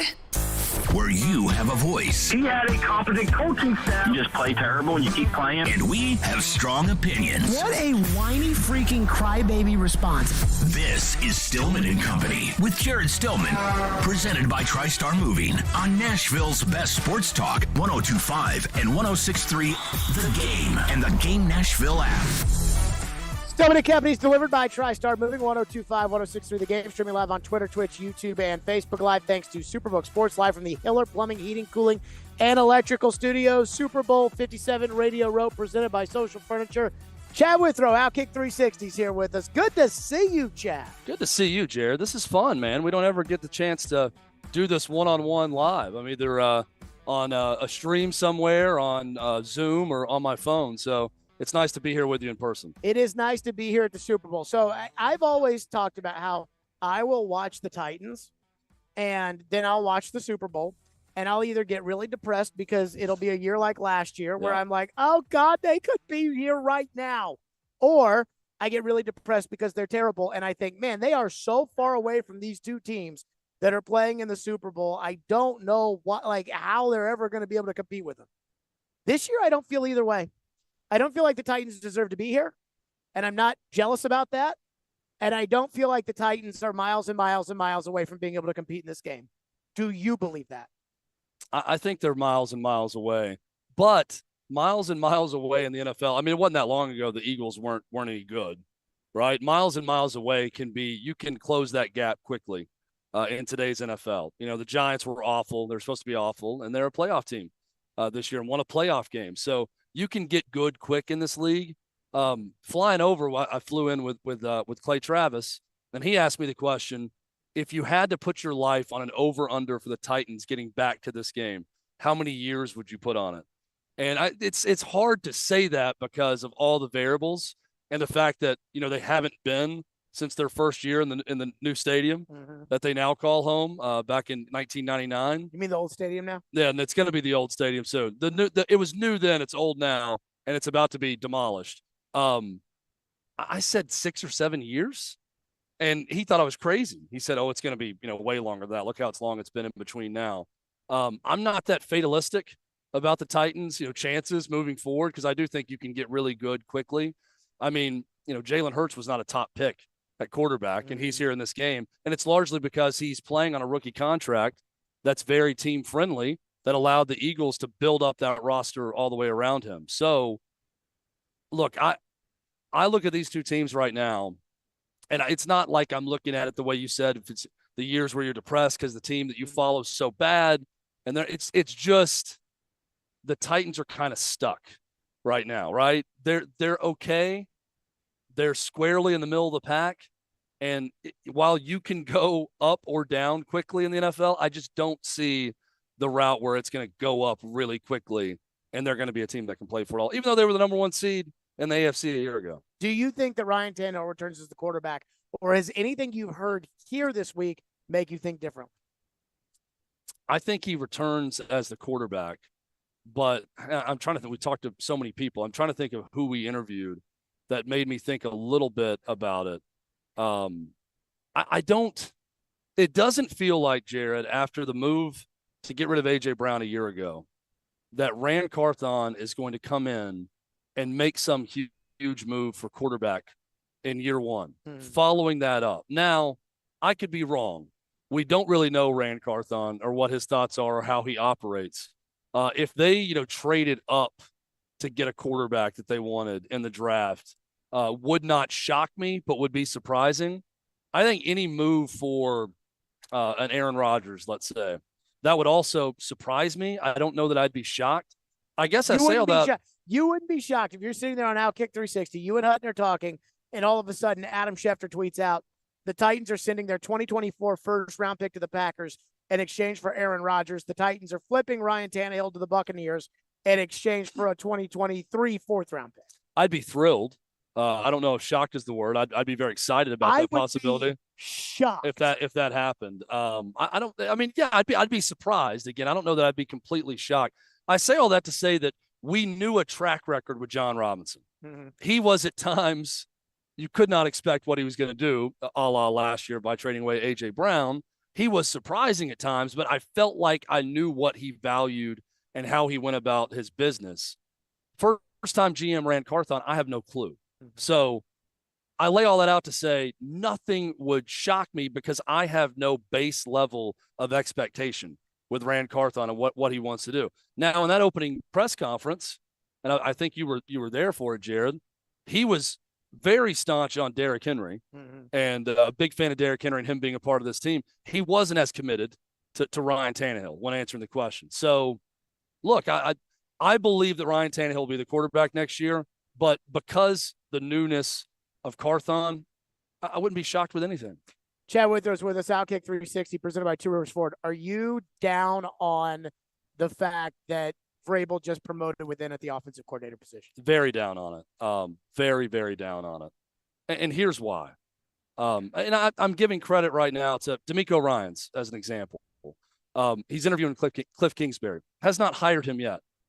I really like it when coaches, and it doesn't mean that it always works out, but I do like when coaches step out of their comfort zone and they have someone in mind that they admire their offense or their defense. And even though they haven't worked with them or don't have close friends that work with them, they want to go out and interview and hire those people. Mm-hmm. I think that shows a level of understanding, but also creativity that I value in a coach. This just screams of, I know Tim Kelly. I've worked with him. I like him. I know what to expect. I'm comfortable with him. And we're going to make this move now. I mean, there's no way to sell this to the fan base, right? Mm-hmm. Yes, they wanted Tim Kelly last year to take the place of Todd Downing, but only for the rest of that year to see what he could do because Todd Downing was so bad. So coming back now and, interviewing different candidates, and then it felt like a fallback plan. I feel like they were going to hire Eric Bieniemy or wanted to, and maybe now Eric Bieniemy is going to be the Colts head coach. We had Tony Dungy on today, and he mentioned I wouldn't be surprised if you haven't heard because someone coaching in this game is going to be their next coach, and they've got two guys that they've interviewed through all the rounds that are coaching in this game. So maybe Eric Bieniemy told them, I'm getting the Colts job. I'm not going to be your offensive coordinator. And the fallback plan for Mike Vrabel was always, well, then we'll hire Tim Kelly. It's just a very uninspiring move. It might work out, but to me, it's just uninspiring to promote Todd Downing subordinate to be the offensive coordinator. I thought the one that got me was the offensive line coach, that he promoted like the second assistant, not the first assistant offensive line coach, the second assistant offensive line coach to be the offensive line coach, and just acts like nobody's going to say, did you even think about looking for a line coach? Well, and look, this is Mike Vrabel saying, I trust what I see all the time more than the unknown. So I talked to somebody this week who said, and I can't say who told me this because they didn't tell me I could say this, but they said Vrabel is so hard on his coaches because he's got such a high BS meter that Vrabel is constantly like asking coaches, why'd you do this? Why'd you do this? Why did you do that? And that it takes like a special person to be able to work with Vrabel. And so Vrabel has been, has worked with so many people who he didn't like. Yeah. That he only I know this guy because I see him every day, as opposed to I interviewed this guy for 4 hours and I think he doesn't trust I interviewed the guy for 4 hours kind of thing. Yeah, it's interesting. We talked to Hendon Hooker, who was interviewed by Mike Vrabel at the Senior Bowl, and Hendon Hooker said he gave me a firm handshake, and he said, you have the handshake of a defensive lineman and not a quarterback. And he said, with every question, he was almost staring through me on the answers. Like it was a very, different type of interview. And I've heard that about Mike Vrabel, that he's very intense when he's interviewing someone. And I think there's something too.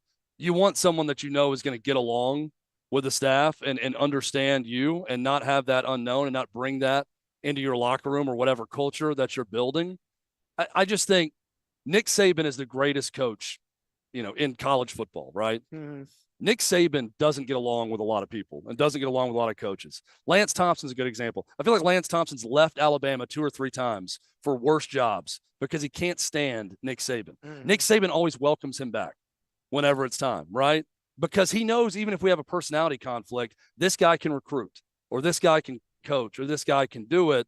I just hope Mike Vrabel's not hiring people or promoting people because he knows that they can tolerate him more than maybe someone else. That's not going to challenge you at all, and it's not going to make the franchise any better. Do you think that Tim Kelly has a good enough resume to get this job?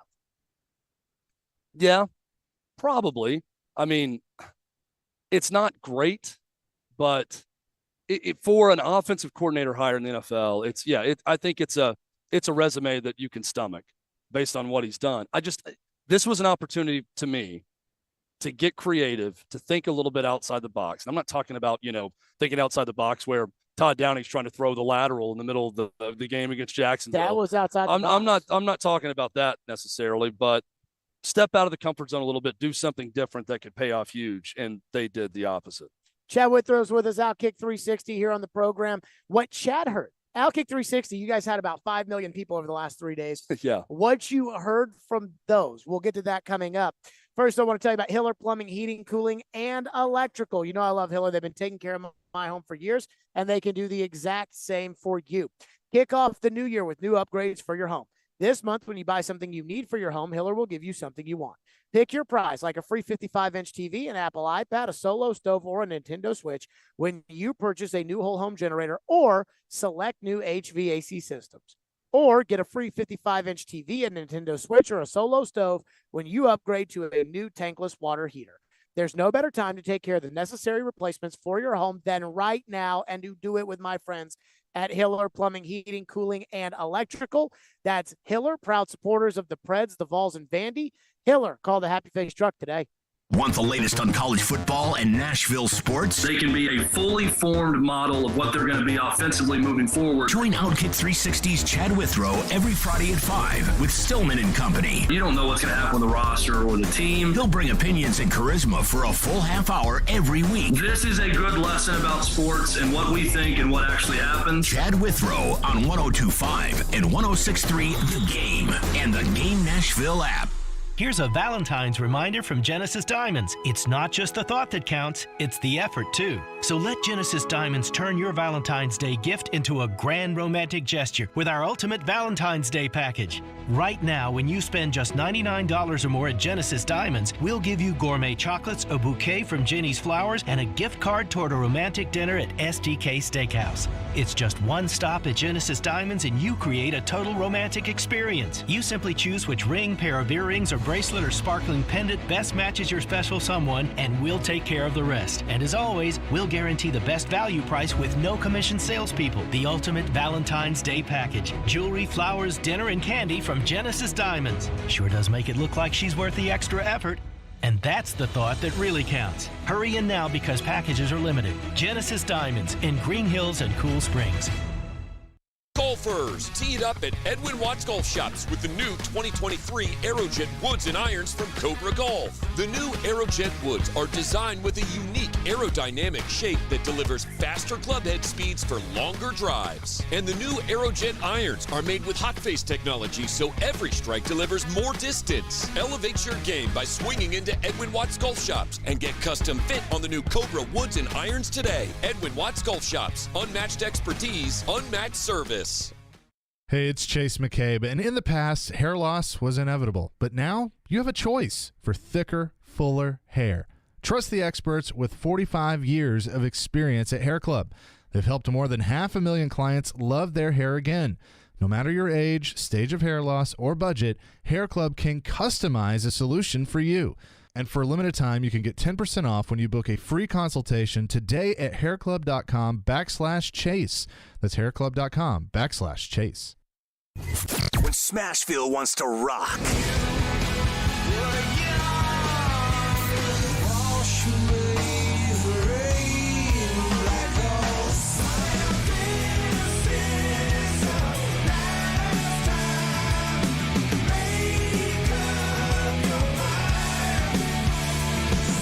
We are Nashville Nashville's rock station. 102.9 The Buzz. Anyone want to tell me what happened? Did you miss any of today's show? It's okay. It's fine. Don't worry. Subscribe to the Stillman and Company podcast on Apple, Spotify, and other podcast platforms, or by going to thegamenashville.com. All right, I'll give it a shot. You're listening to Stillman and Company, presented by TriStar Moving on 102.5 and 106.3 The Game and the Game Nashville app. Stillman and Company live out of Radio Row here, presented by Social Furniture. Chad Withrow, Outkick 360, presented by Two Rivers Ford, as always with us. Okay, so Outkick 360, you guys had a bunch of people over the last 3 days. And so, I mean, I just kept seeing the lights over there go off with you guys, with all the people you had. So let's just get right to what were some of the most interesting things that you heard this week at Radio Row? Yeah, a couple come to mind right away. We had Bruce Arians on, former Bucks head coach, who's now an advisor with the team. He was very open about, look, we like Kyle Trask. He's a good guy. We think highly of him. But, you know, we really do need to be looking behind door number 2 and see what's behind that at that position. So we got to evaluate what the options are. I specifically mentioned Derek Carr, who had permission to meet with the Saints. I think Derek Carr's probably going to end up meeting with the entire NFC South. Yeah. Right? I mean, he could just make the rounds and go from New Orleans over to Atlanta, down to Tampa, then up to Charlotte and meet with the entire division. So he would make sense and be an upgrade for any of those teams. That was interesting. Asked him about his relationship with Brady and if that was the cause of him stepping down when he did.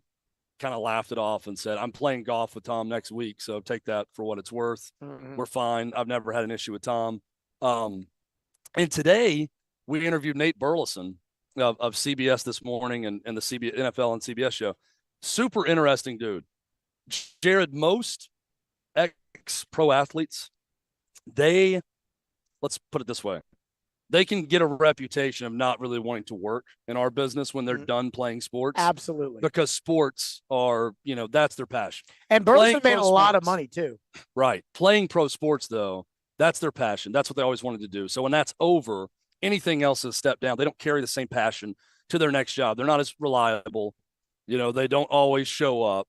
And they like Tony Romo. They don't work as hard. Yeah, like Tony Romo recently. Not early Tony Romo, but Tony Romo after the contract. Nate Burleson's the opposite. Mm-hmm. I mean, he wakes up at 4 a.m. every day to do a national morning, network news show. He said he marks the Tuesday after the Super Bowl as like the line of demarcation for his year getting easier after that when it's over because of all the NFL stuff he's doing as well. He says yes to about everything. Just really interesting talking about his process of decision-making and how he just said yes to everything because he knew he could be good at it. He wanted to work at it. He'd study host when he was the analyst and how they spoke, how they conducted their job. So I'm a big fan of Nate Burleson after that interview today. You brought up the idea, Chad Wither's with us. You brought up that Tony Dungy was kind of hinting that Eric Bieniemy is going to be the next coach of the Colts. What'd you make of that? Well, and I'm blanking on the guy's name now. Steichen? Oh, Shane Steichen. Steichen, thank you. Shane Steichen. So those are the two guys, I believe, that of the 5 that went through all 3 rounds, that reportedly went through all 3 rounds of the interview. So Tony Dungy, we asked him about Jim Irsay's year, and he did basically say that, not his best year. He was great with us, but he's a genuinely good guy, but, maybe he stepped into some things that he shouldn't have stepped into in his role this year. And that hurt the Colts. But he did kind of passing say, I wouldn't be shocked if, they're waiting because it's someone coaching in this game. And it was sort of a wink, wink. And I'm thinking, okay, I'm trying to put the dots together. I'm thinking, okay, Eric Bieniemy informed Mike Vrabel that he's getting the Colts job. So Mike Vrabel then hired the guy that was probably second on his list because he wanted to hire Eric Bieniemy. That's an educated guess on my part. And you don't think Matt Nagy was a part of that? I don't think so. I have no idea what the Titans did. I mean, in all seriousness, I have no idea what the Titans, plan. Yeah, no, but I hear what you're saying. I'm not saying that I have inside knowledge. I'm just trying to put the timetable together about what could have happened. But yeah, again, Eric Bieniemy could be the next Colts head coach. Tony Dungy did say, it could be, one of the guys coaching in this game, and those would be the 2 options that it would be. Tony Dungy was good. We asked him about his work in NBC as well, but yeah, I think Titans fans need to look around the division right now and you got to be excited about the Colts in flux and the fact that Jim Irsay is making way too many decisions for that team. And then with the Texans, I don't know D'Amico Ryans, never been a head coach, but everyone that knows him or has been around him and everyone that covers that team in Houston, the first thing what they said was, it feels like the Texans are an NFL franchise again for the first time in 3 years based on this move. I talked to Tony Khan with the Jags. He's their chief football strategist. He's also running AEW, and he's also – and when I hear the word chief football or the title chief football strategist, he kept talking about analytics, analytics. Kept wanting to be like, so what do the analytics say about how your schedule is now going to have Joe Burrow, Patrick Mahomes, and Josh Allen on it for the first time really ever, since the Jags went to the AFC title game? I'm not sold on Jacksonville. Yeah, welcome to life as a division champ. Right now, for Jacksonville, you get that tough schedule the next year, so they're going to learn how to live that life also. But I mean, Jacksonville is the easy pick to me to win the division. Now, if I'm laying money down, I'd like to see what the odds come out as. But Titans would be a good money pick if they're not the favorite to come bounce back and win the division, just based on all the injuries and everything that happened this year. Is why the only reason they didn't win it this year. But it's inarguable that the Jags are on the rise with Trevor Lawrence and Doug Peterson. What'd you take away from Hendon Hooker? That no one, I can think of few people more deserving of success than him at the NFL level. I love his story. I've obviously, watched his entire career at Tennessee, read a lot about him, and having a chance to meet him, he was as genuine as I expected. And I just think, it's good when guys like that have success. And I kind of joked with him about this. I said, the system quarterback label, that's going to follow you around. You put up insane stats the way you did, and people are going to point to, just like they did with Mike Leach quarterbacks for years. They're going to point to, well, yeah, but it's Josh Heupel's system, and they're not playing real football. It's like a fast break on grass, and you're not going to be able to do that in the NFL. But I kept watching him, and I'm thinking, what is there not to like? He's 6'4", 225 pounds. He moves well in the pocket. He doesn't abandon plays quickly. He can run when he needs to, and is a really good runner at times. He throws the ball with strength. He throws the ball accurately down the field. He's got good touch. There's not a lot to not like about Hendon Hooker other than the fact that he's going to be 25, as a rookie, and he's coming off this injury.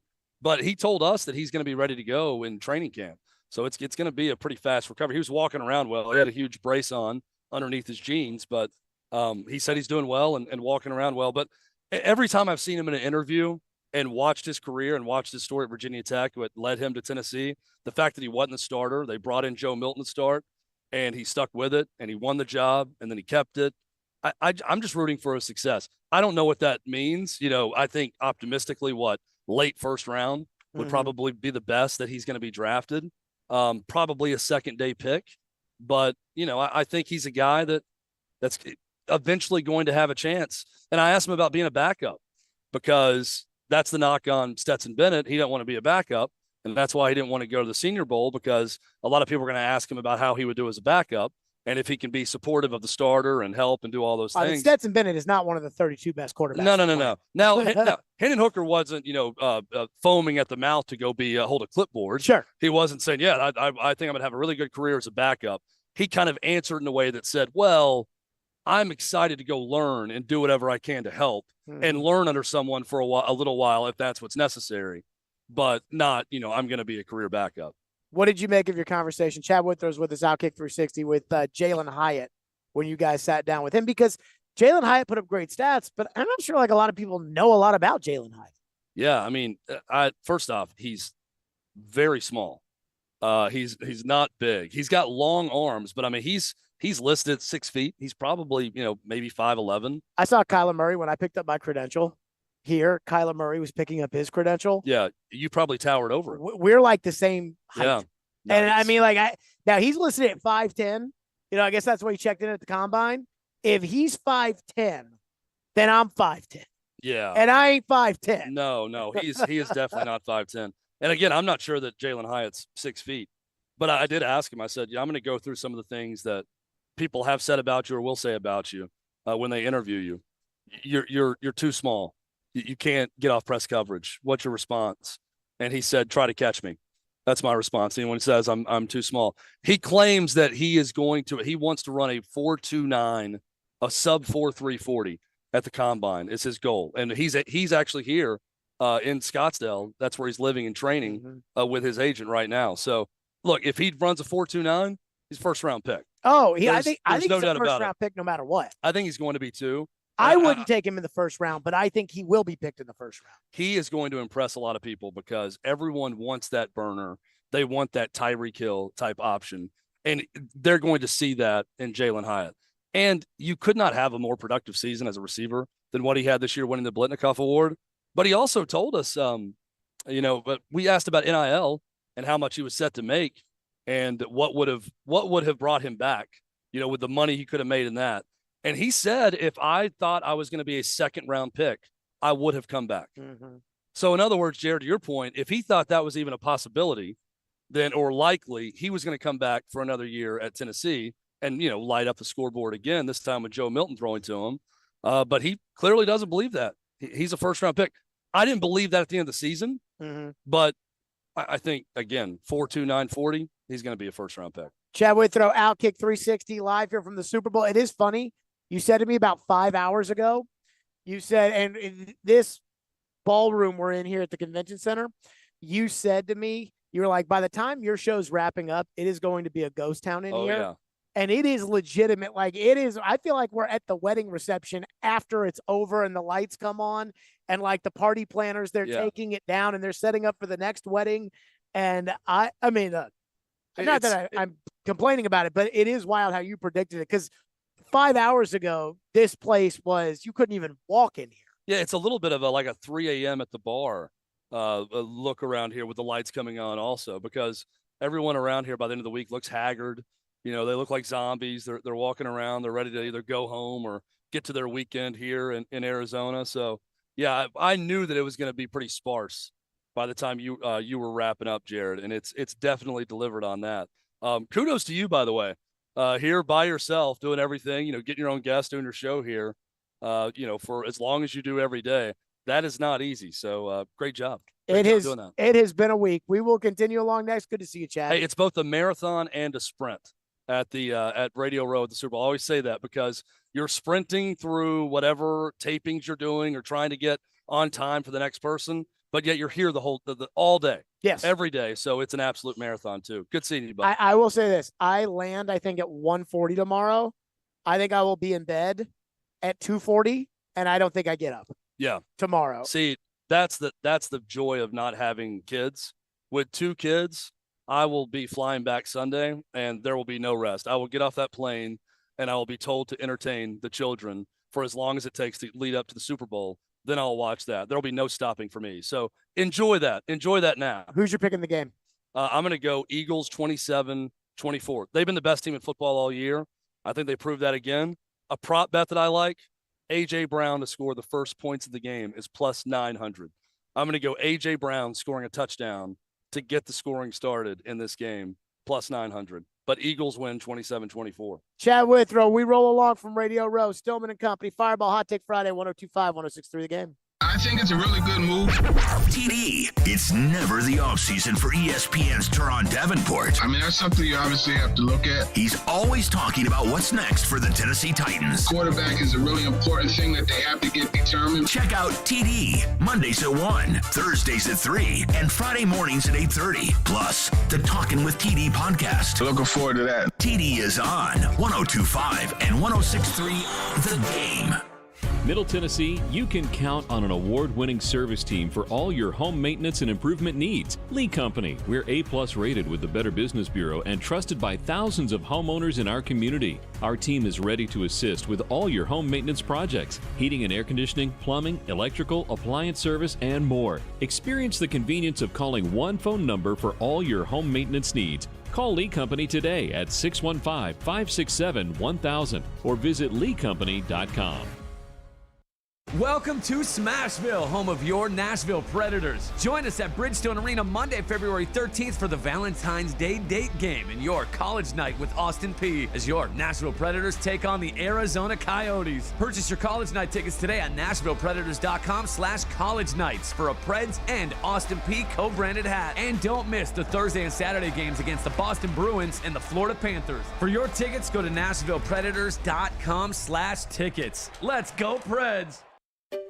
Finding great candidates to hire can be like, well, trying to find a needle in a haystack. Sure, you can post your job to some job board, but then all you can do is hope the right person comes along, which is why you should try ZipRecruiter for free at ZipRecruiter.com/radio. ZipRecruiter doesn't depend on candidates finding you. It finds them for you. Its powerful technology identifies people with the right experience and actively invites them to apply to your job. You get qualified candidates fast. So while other companies might deliver a lot of hay, ZipRecruiter finds you what you're looking for. The needle in the haystack. See why 4 out of 5 employers who post a job on ZipRecruiter get a quality candidate within the first day. ZipRecruiter, the smartest way to hire. And right now, you can try ZipRecruiter for free. That's right, free at ZipRecruiter.com/radio. That's ZipRecruiter.com/radio. ZipRecruiter.com/radio. Hey, Robbie Stanley here. And football fans, FanDuel has the perfect way for everyone to get in on the Super Bowl 57 action with a no-sweat same-game parlay. That means everyone gets bonus bets back if your Super Bowl same-game parlay doesn't hit. It doesn't matter if you're new to FanDuel or already have an account. Same-game parlays let you combine all your favorite bets for a chance at a bigger payday. So start building your own or just bet a popular same-game parlay already made for you in America's #1 sportsbook. I'm going with Philadelphia on the money line. I just think they're the best team. I'll go with Jalen Hurts an anytime rushing touchdown, and I'll go with A.J. Brown over on receptions as well. But you take it any way you want to take it. If you're new to FanDuel, sign up with promo code ROB when you download the app. Either way, you'll get bonus bets back if your no-sweat same-game parlay doesn't hit. Make every moment more with FanDuel, official sportsbook partner of the NFL. Must be 21 or older and present in Tennessee. 3+ legs, minimum $1 bet required. Refund issued is non-withdrawable bonus bets, which expire 7 days after receipt. Max bonus of $5 unless otherwise specified. Restrictions apply. See terms at sportsbook.fanduel.com. Got a gambling problem? Call the Tennessee Red Line at 1-800-889-9789. TSU basketball lives on 102.1 The Ville. Join Coach Brian Petty Collins and the Tigers for every great moment in the OVC. On your home for TSU basketball, 102.1 The Ville and the Ville app. Hey Nashville, this is Eli Gold, voice of the Alabama Crimson Tide, and you're listening to Nashville's best sports talk, ESPN 102.5 The Game. Stillman and Company live on Radio Row, brought to you by Social Furniture on Charlotte Avenue in the Richland Creek Shopping Center. Pay no money down and no interest for 1 year right now during their tax refund sale. Joined now by Steve Gorman. I think a lot of people remember Steve Gorman. What was it, 11 years ago that you were right here on 102.5, 106.3 The Game? It was less than that. I was on the game until the summer of 13, so it's going to be 10 years this summer since we moved on. There you go. All right. Yeah. So then you go to Fox, and now you're in Minnesota with Cumulus at one of the, not only just one of the biggest stations in America, but one of the biggest shows in America, which is pretty super sweet, which we'll get to. But I want to start with this. Yep. Your thoughts right now on the Titans, your thoughts on Tannehill, your thoughts on where this organization is. I think every team in the league should draft a quarterback every year, wherever you can. It's just what we're seeing is you just need to put people on the field to see who can actually do it, because you never know. And my thing on Tannehill, it's always been I get frustrated like a fan, but then for the last few off seasons I hear about what about Rodgers and what about him and what about him and what about him, and I'm like, well, we can lose playoff games with the guy we got. You know, if you're going to bring in a quarterback who's an absolute ringer, I want rings already won. Rodgers has one, but for considering who he is, what teams he's been on, I'm just like, well, there's no guarantee that there's another one coming. I'd be surprised, frankly, in any setting if Aaron Rodgers ever did win another Super Bowl. He doesn't have that, you know. And it's funny. I look at Aaron Rodgers and I think I'd probably like hanging out with him more than the average quarterback, because of it's different cat. You never know what's going to happen. I like interesting people, blah, blah, blah. But you know what I want my quarterback to be doing right now? Working on football 24 hours a day, every day of the damn year. I don't want him going to a dark house to find some insight. I don't foresee Vrabel and Rodgers getting along. I don't if that either. was the route that they would go. Even though they're friends, it's different when you're friends than when you're, I mean, look, you were in the Black Crows for how many years? And it's different when you're together trying to work. If you want to stay friends with someone, then stay friends with someone. If you want to work with someone, work with them. If it's very rare that you can jump into some intense situation with people you care about and not have that relationship greatly impacted, almost always for the worse. But that said, about Tannehill, I think he did really well for who he was and what he was, and it was a very pleasant surprise 3 years ago and 2 years ago just to think for the team we had, it could have happened. We were a couple plays away from advancing every time. Last year was the year. And last year was the year, without question. And it's okay in the moment. No one saw Cincinnati coming. They beat us. They beat the Chiefs at Arrowhead. They could have easily won that Super Bowl. And so that's the thing you tell yourself, which is, well, it was just the Bengals' year. But the truth is, that was the Titans' year. That was first and last play of the game. Tell the whole story. And the middle interception as well, which that was pretty rough. But, opening and closing with a pick is no way to go through life, son. Steve Gorman's with us. So if you were in charge, your options were to either go after Rodgers, stay with Tannehill, move to a similar style quarterback like Carr or, Mayfield, like similar level quarterback, or go young. I would never put Mayfield and Carr in the same conversation. I think Derek Carr, he's had a different offensive coordinator basically every year. He's had no defense. I think in the right situation, he's way better than the average guy with his numbers. I think he's good. But isn't Tannehill? I think Derek Carr, I would take right now. I would go if all things are even and I could hit a button, I would run Derek Carr out before Tannehill. So I actually crunched the numbers on that. They've both been in the league for about a decade. I think Carr has been. I think Carr's been in for 8. Tannehill's been in for 10. Right. They both had, good players around them, sometimes bad players around them, good coaches, bad coaches. The quarterback rating, Carr is like 97.9 and Tannehill is like 98.8 or something like that. And so I'm like, okay, if I'm going to do this, I just keep the guy I already have here that does that as opposed to pay the money for somebody else. It's hard to it's weird to say what I'm about to say, but Carr's had a more unstable situation in with the Raiders than we have had with the Titans as far as coordinators, coaches. Since Vrabel got here, there's been a lot of turnover like there is, but it's been a pretty steady culture. It's a very steady community. Derek Carr's been living through a soap opera since the minute he got drafted. That is true. And so I'm just saying, put him in a situation with the same coach and the same coordinator for 3 straight years, and I think you'd see some pretty great stuff out of him. He's not Mahomes. He's not Burrow. He's not, he's not top shelf, but he's second shelf for sure to me. How much? And I don't know that Tannehill still is. And I've been a Tannehill guy. I'm just saying, at his age and injuries and blah, blah, I don't know. I don't know what's left. How much would you say over the last 10 years, since you were here? Yeah. How much would you say Nashville's changed as a sports town? It's changed as an everything town. In so many ways, it's for the good or for the bad. I moved to Nashville 19 years ago. I moved to, in every way possible, a different town than it is now. There's nothing.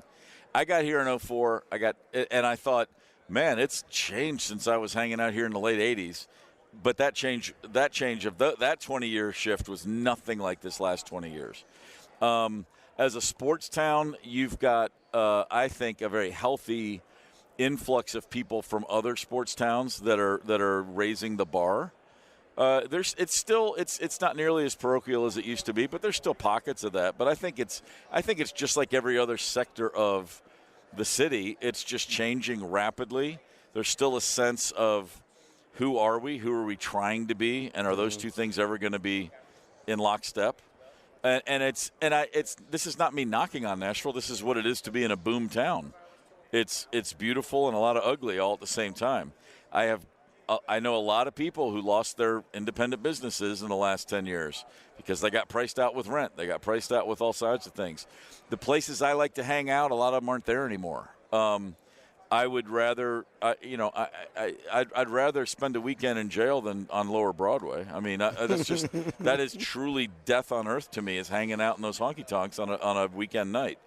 That's just me, but but all this to say, I think it's fascinating. I got up to Minneapolis a month ago to start this job up there, and that's a city I've loved for over 30 years. It's a city, the Twin Cities, I should say, are two places that they're what they are, what they've been for a long time. And there's an energy in a city like that, not unlike Chicago. Chicago's not trying to impress anybody. It's just being Chicago. I was in Atlanta through the 90s when Atlanta was booming and trying to figure out who we are. No, really, we're awesome. No, really, we have the best airport. We're going to have the Olympics. Atlanta is great. We're a world city. And at this stage of the game, I go to Atlanta, and I'm like, well, by God, that's a world city. There's a lot of fascinating things happening here. There's a lot of pockets of people from around the world, and but when it's happening, it can be a little unsettling, and it's a lot of gray area, and I think Nashville's right in the very middle of that right now. So it's more just a vibe. It's a feel. It's a sense that you don't even notice till you go somewhere that's not doing that, and then you go, oh man, Austin is at the tail end of it.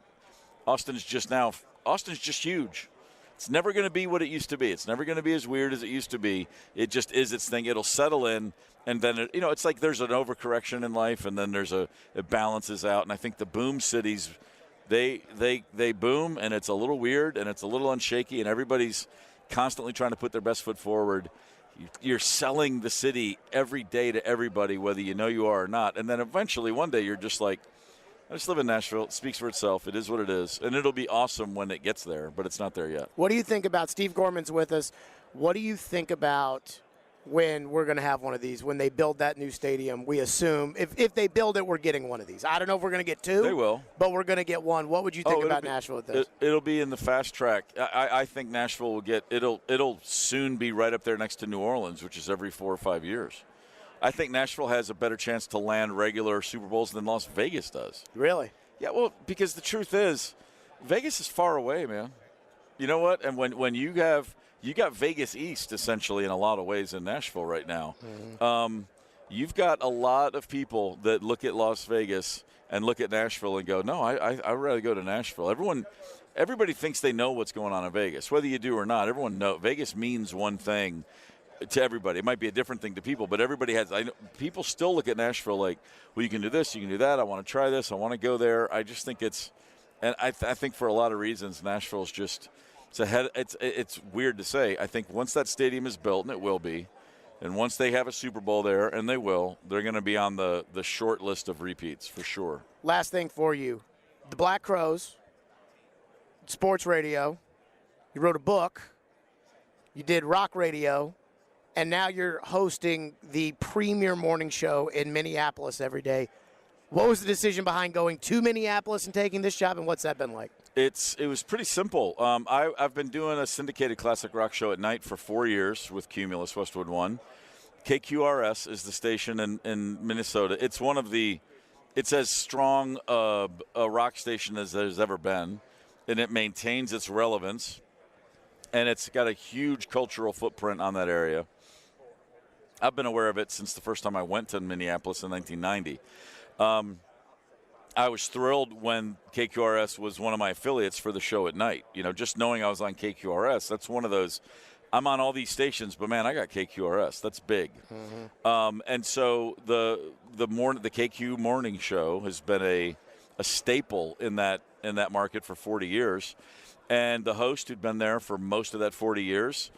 It was finishing up in December, and so sometime in the fall, I got a call from the network saying, "Don't want to assume anything. No idea if you'd ever consider moving to Minneapolis, but we want you to go take over the morning show." And I honestly, the first thing I said was, "Okay, when?" It is one of the easiest decisions I've ever made in my life, because I know what the station is, I know what that show is, I know what the potential is. Classic rock is a format that is like classic rock itself. It's not changing very quickly, but it's never going away. Mm-hmm. You're constantly sort of updating. Classic rock now, you're looking at mid-'90s. That fits next to Led Zeppelin or AC/DC. And, I'm in a band that was really big in the mid-'90s, and I'm a part of that scene, and I know a lot of there's a lot of connective tissue from me to a lot of the artists that are now finding their way into classic rock. I'm a good guy to bring the next generation of classic rock along, if you will. And so for a lot of reasons, they just looked at me and thought I'd be a good fit. I was beyond thrilled just because, like I said, a city I've always loved. I got a lot of friends there. And once the second – and, my wife and I have 2 kids. Once they're both in college, my daughter's a sophomore at school in Virginia. My son's up in Indiana. See, that makes me feel old. And it should make you feel old.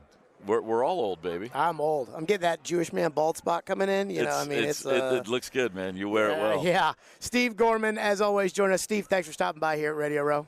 Pleasure, brother. Good to see you. Always good to see you. More Stillman and Company live from Radio Row, presented by Social Furniture, right here on 102.5, 106.3 The Game.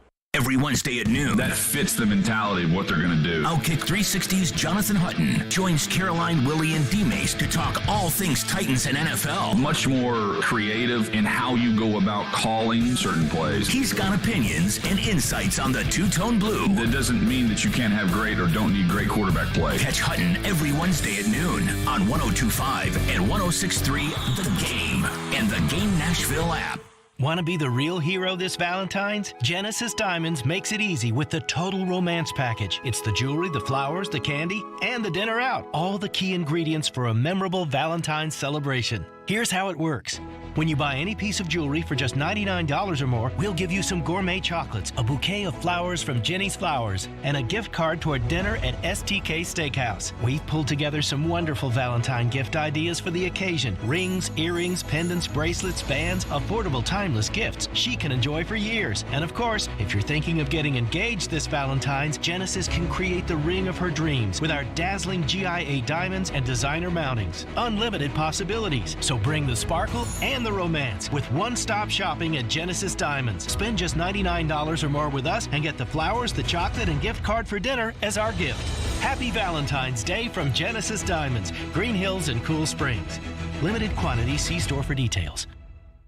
What's up, everybody? Teron Davenport here for Superbook Sports. We know the final drive for the championship is here, and there's no better place to wager on the football title tilt than Superbook Sports. Superbook features the best menu of prop bets in the business. Plus, check out their special odds boosts and promotions at superbook.com. With over 3 decades of odds-making experience in Las Vegas, there's no better place to wager than Superbook Sports. Win some money as one lucky team wins the championship. Download the Superbook Sports app today. Visit superbook.com for terms and conditions. Gambling problem? Call 1-800-889-9789. Your company's hiring. Who isn't? We would love to show you how to use 102.5 The Game to attract and retain employees. We can also help you find the exact person you're looking for with a targeted digital campaign. You can trust our team to help you build your team. Email us at together@cromwellmedia.com. Hey, you think mortgage rates are still super high? Well, think again. Rates have plummeted to a 5-month low. Hey, Willie Donick here. Call my friends at Loan Pronto now to see how low rates are. It may be time to do that refinance you've been putting off, or time to get back to house hunting. If you're like a lot of people, you've got way too much credit card debt right now, and you're getting fleeced with 20+% interest charges every month, or maybe your current home rate is over 6%. So if that applies to any of you, listen, you can get a quick, easy refi at Loan Pronto. Wipe out all those cards. Close in about 14 days and cut your overall expenses by $500 a month or more. How does that sound to you? Right now, Loan Pronto is doing refis with APRs in the 4s. So call now to take advantage of this big rate drop. Get those credit cards to zero. Start that home improvement project, or get out of that 7% loan you were forced into last year. Here's the phone number, 615-499-5780. That's 615-499-5780, or go to loanpronto.com. Equal housing lender, NMLS 166-1781, subject to lender approval, NMLSconsumeraccess.org. Join 102.5 The Game and the Preds Energy Team at 3rd and Home in Germantown this Saturday as your Nashville Predators take on the Philadelphia Flyers. Puck drops at 11:30 a.m. Enjoy game day specials and a chance to win tickets and prizes. Go Preds! One is smart. This has just been a constant trend for this team. One is funny. That's right. Funny looking, maybe. Chase and Michelle with Chase McCabe and Michelle Knezovic. Are you listening? I'm listening. Everybody's listening. Weekdays from 9 to 11. Presented by Hair Club. Hair Club. Love your hair. Live your life. On 102.5 and 106.3 The Game and the Game Nashville app. Strong opinions and a strong personality on your drive home. This is Stillman and Company, presented by TriStar Moving on 102.5 and 106.3 The Game and the Game Nashville app. Stillman and Company, Fireball Hot Take Friday. Let me tell you about Fireball Whiskey. It goes down so smooth and it tastes so great. There's no better way to ignite your Super Bowl party than to do so with ice-cold Fireball Cinnamon Whiskey. That's right. I love Fireball Whiskey, and I know you will too. So be sure to have the drink everybody loves at your Super Bowl party. That's Fireball Cinnamon Whiskey. Okay, Ian, let's get right to our final six-pack picks of the year. How did we do this season? I know we did poorly. Let's see. Last week, Jared, 0-2. You got both the teams wrong. Excuse me. You went San Francisco and Cincinnati. That was incorrect. Caroline went Philly and Cincinnati. So 1-1. Season records, Jared, 56, 69, and 3. Caroline's season records, 63, 62, and 3. So pretty much right at 500 for Caroline. Yep. Let's go right to it. All right. We will start with some prop bets here. Before we get to the actual game, prop bet number 1, over-under on Mahomes passing yards, 294.5. I will go over. I think that Mahomes, in order to win this game, is going to have to throw for probably 360. I think he'll, at a minimum, get 320. I'll go over on the passing yards for Mahomes. I'm going to take the over on Mahomes' passing yards. I don't see a path to a Chiefs victory if Patrick Mahomes doesn't throw for at least 300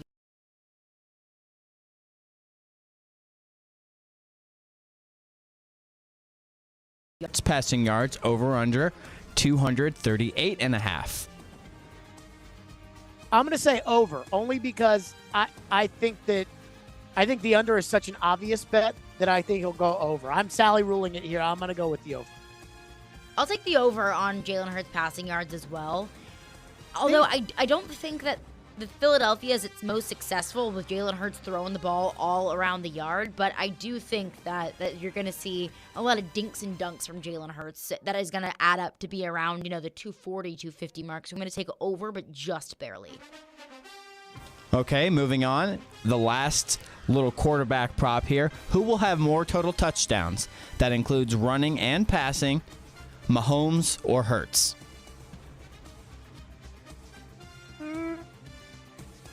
Mahomes. I'm going to take Jalen Hurts with more total touchdowns because I think that Jalen Hurts is going to be able to run it into the end zone. That's going to run up his touchdown total. In 7 of his last 9 games, Jalen Hurts has run it in for a touchdown. So I'm going to take Jalen Hurts to have more total touchdowns. And I think you're going to see a lot of passing touchdowns from Patrick Mahomes, to Travis Kelce. You might see an Isaiah Pacheco touchdown, but I think that it's going to be the Jalen Hurts show on Sunday. Okay, now the big question here. Will A.J. Brown have a receiving touchdown? Or I guess it could be a rushing touchdown, over under 0.5. So will he have a touchdown? Yes, I think he will. Corey Curtis said it's the perfect way to put the bow on a horrible season for the Titans. I say yes. I don't think AJ is going to have a touchdown in this game. He's been pretty dormant all throughout the playoffs. He doesn't have more than 5 receptions throughout the playoffs in each individual game against the Giants and then again against the 49ers. So I'm going to go with the trend, although it would be so AJ to just ball out after being, kind of a non-factor over the past few weeks. But I'm going to say no on an AJ Brown touchdown. Okay. The over-under on this game for the total is 51. What are we doing? Over-under 51 for this one. What's Caroline got? Over here. I think you're looking at 2 really good, high-powered offenses that can score a lot of points. In the same breath, these are also 2 really good defenses that can get to the quarterback better than any other teams in the National Football League. But I'll take the over 51. Life's too short to take the under. Oh. Okay, I am going to take the over as well, which takes us to the game. Who does Caroline like in the game? It is Philly minus 1.5. Okay, I'm going to take Philadelphia minus 1.5. And I hate saying that because I always believe in coach and quarterback. Kansas City has the advantage with coach and quarterback. But I think Philadelphia's coming into this game so much healthier and so much fresher than the Chiefs are. And I think in a very evenly matched game like this, that could be all the difference. So give me Philly to win and cover. I'm going to take Philly as well. I'm going to go Philly 31-27. I think your game's MVP is going to be Jalen Hurts because I think they usually give it to the quarterback of the other team. So I'm going to go 31-27. That's going to do it for us. We are out of here. A great trip at Radio Row. Thanks to Social Furniture, Stillman & Company. Full reaction starts Monday at 2.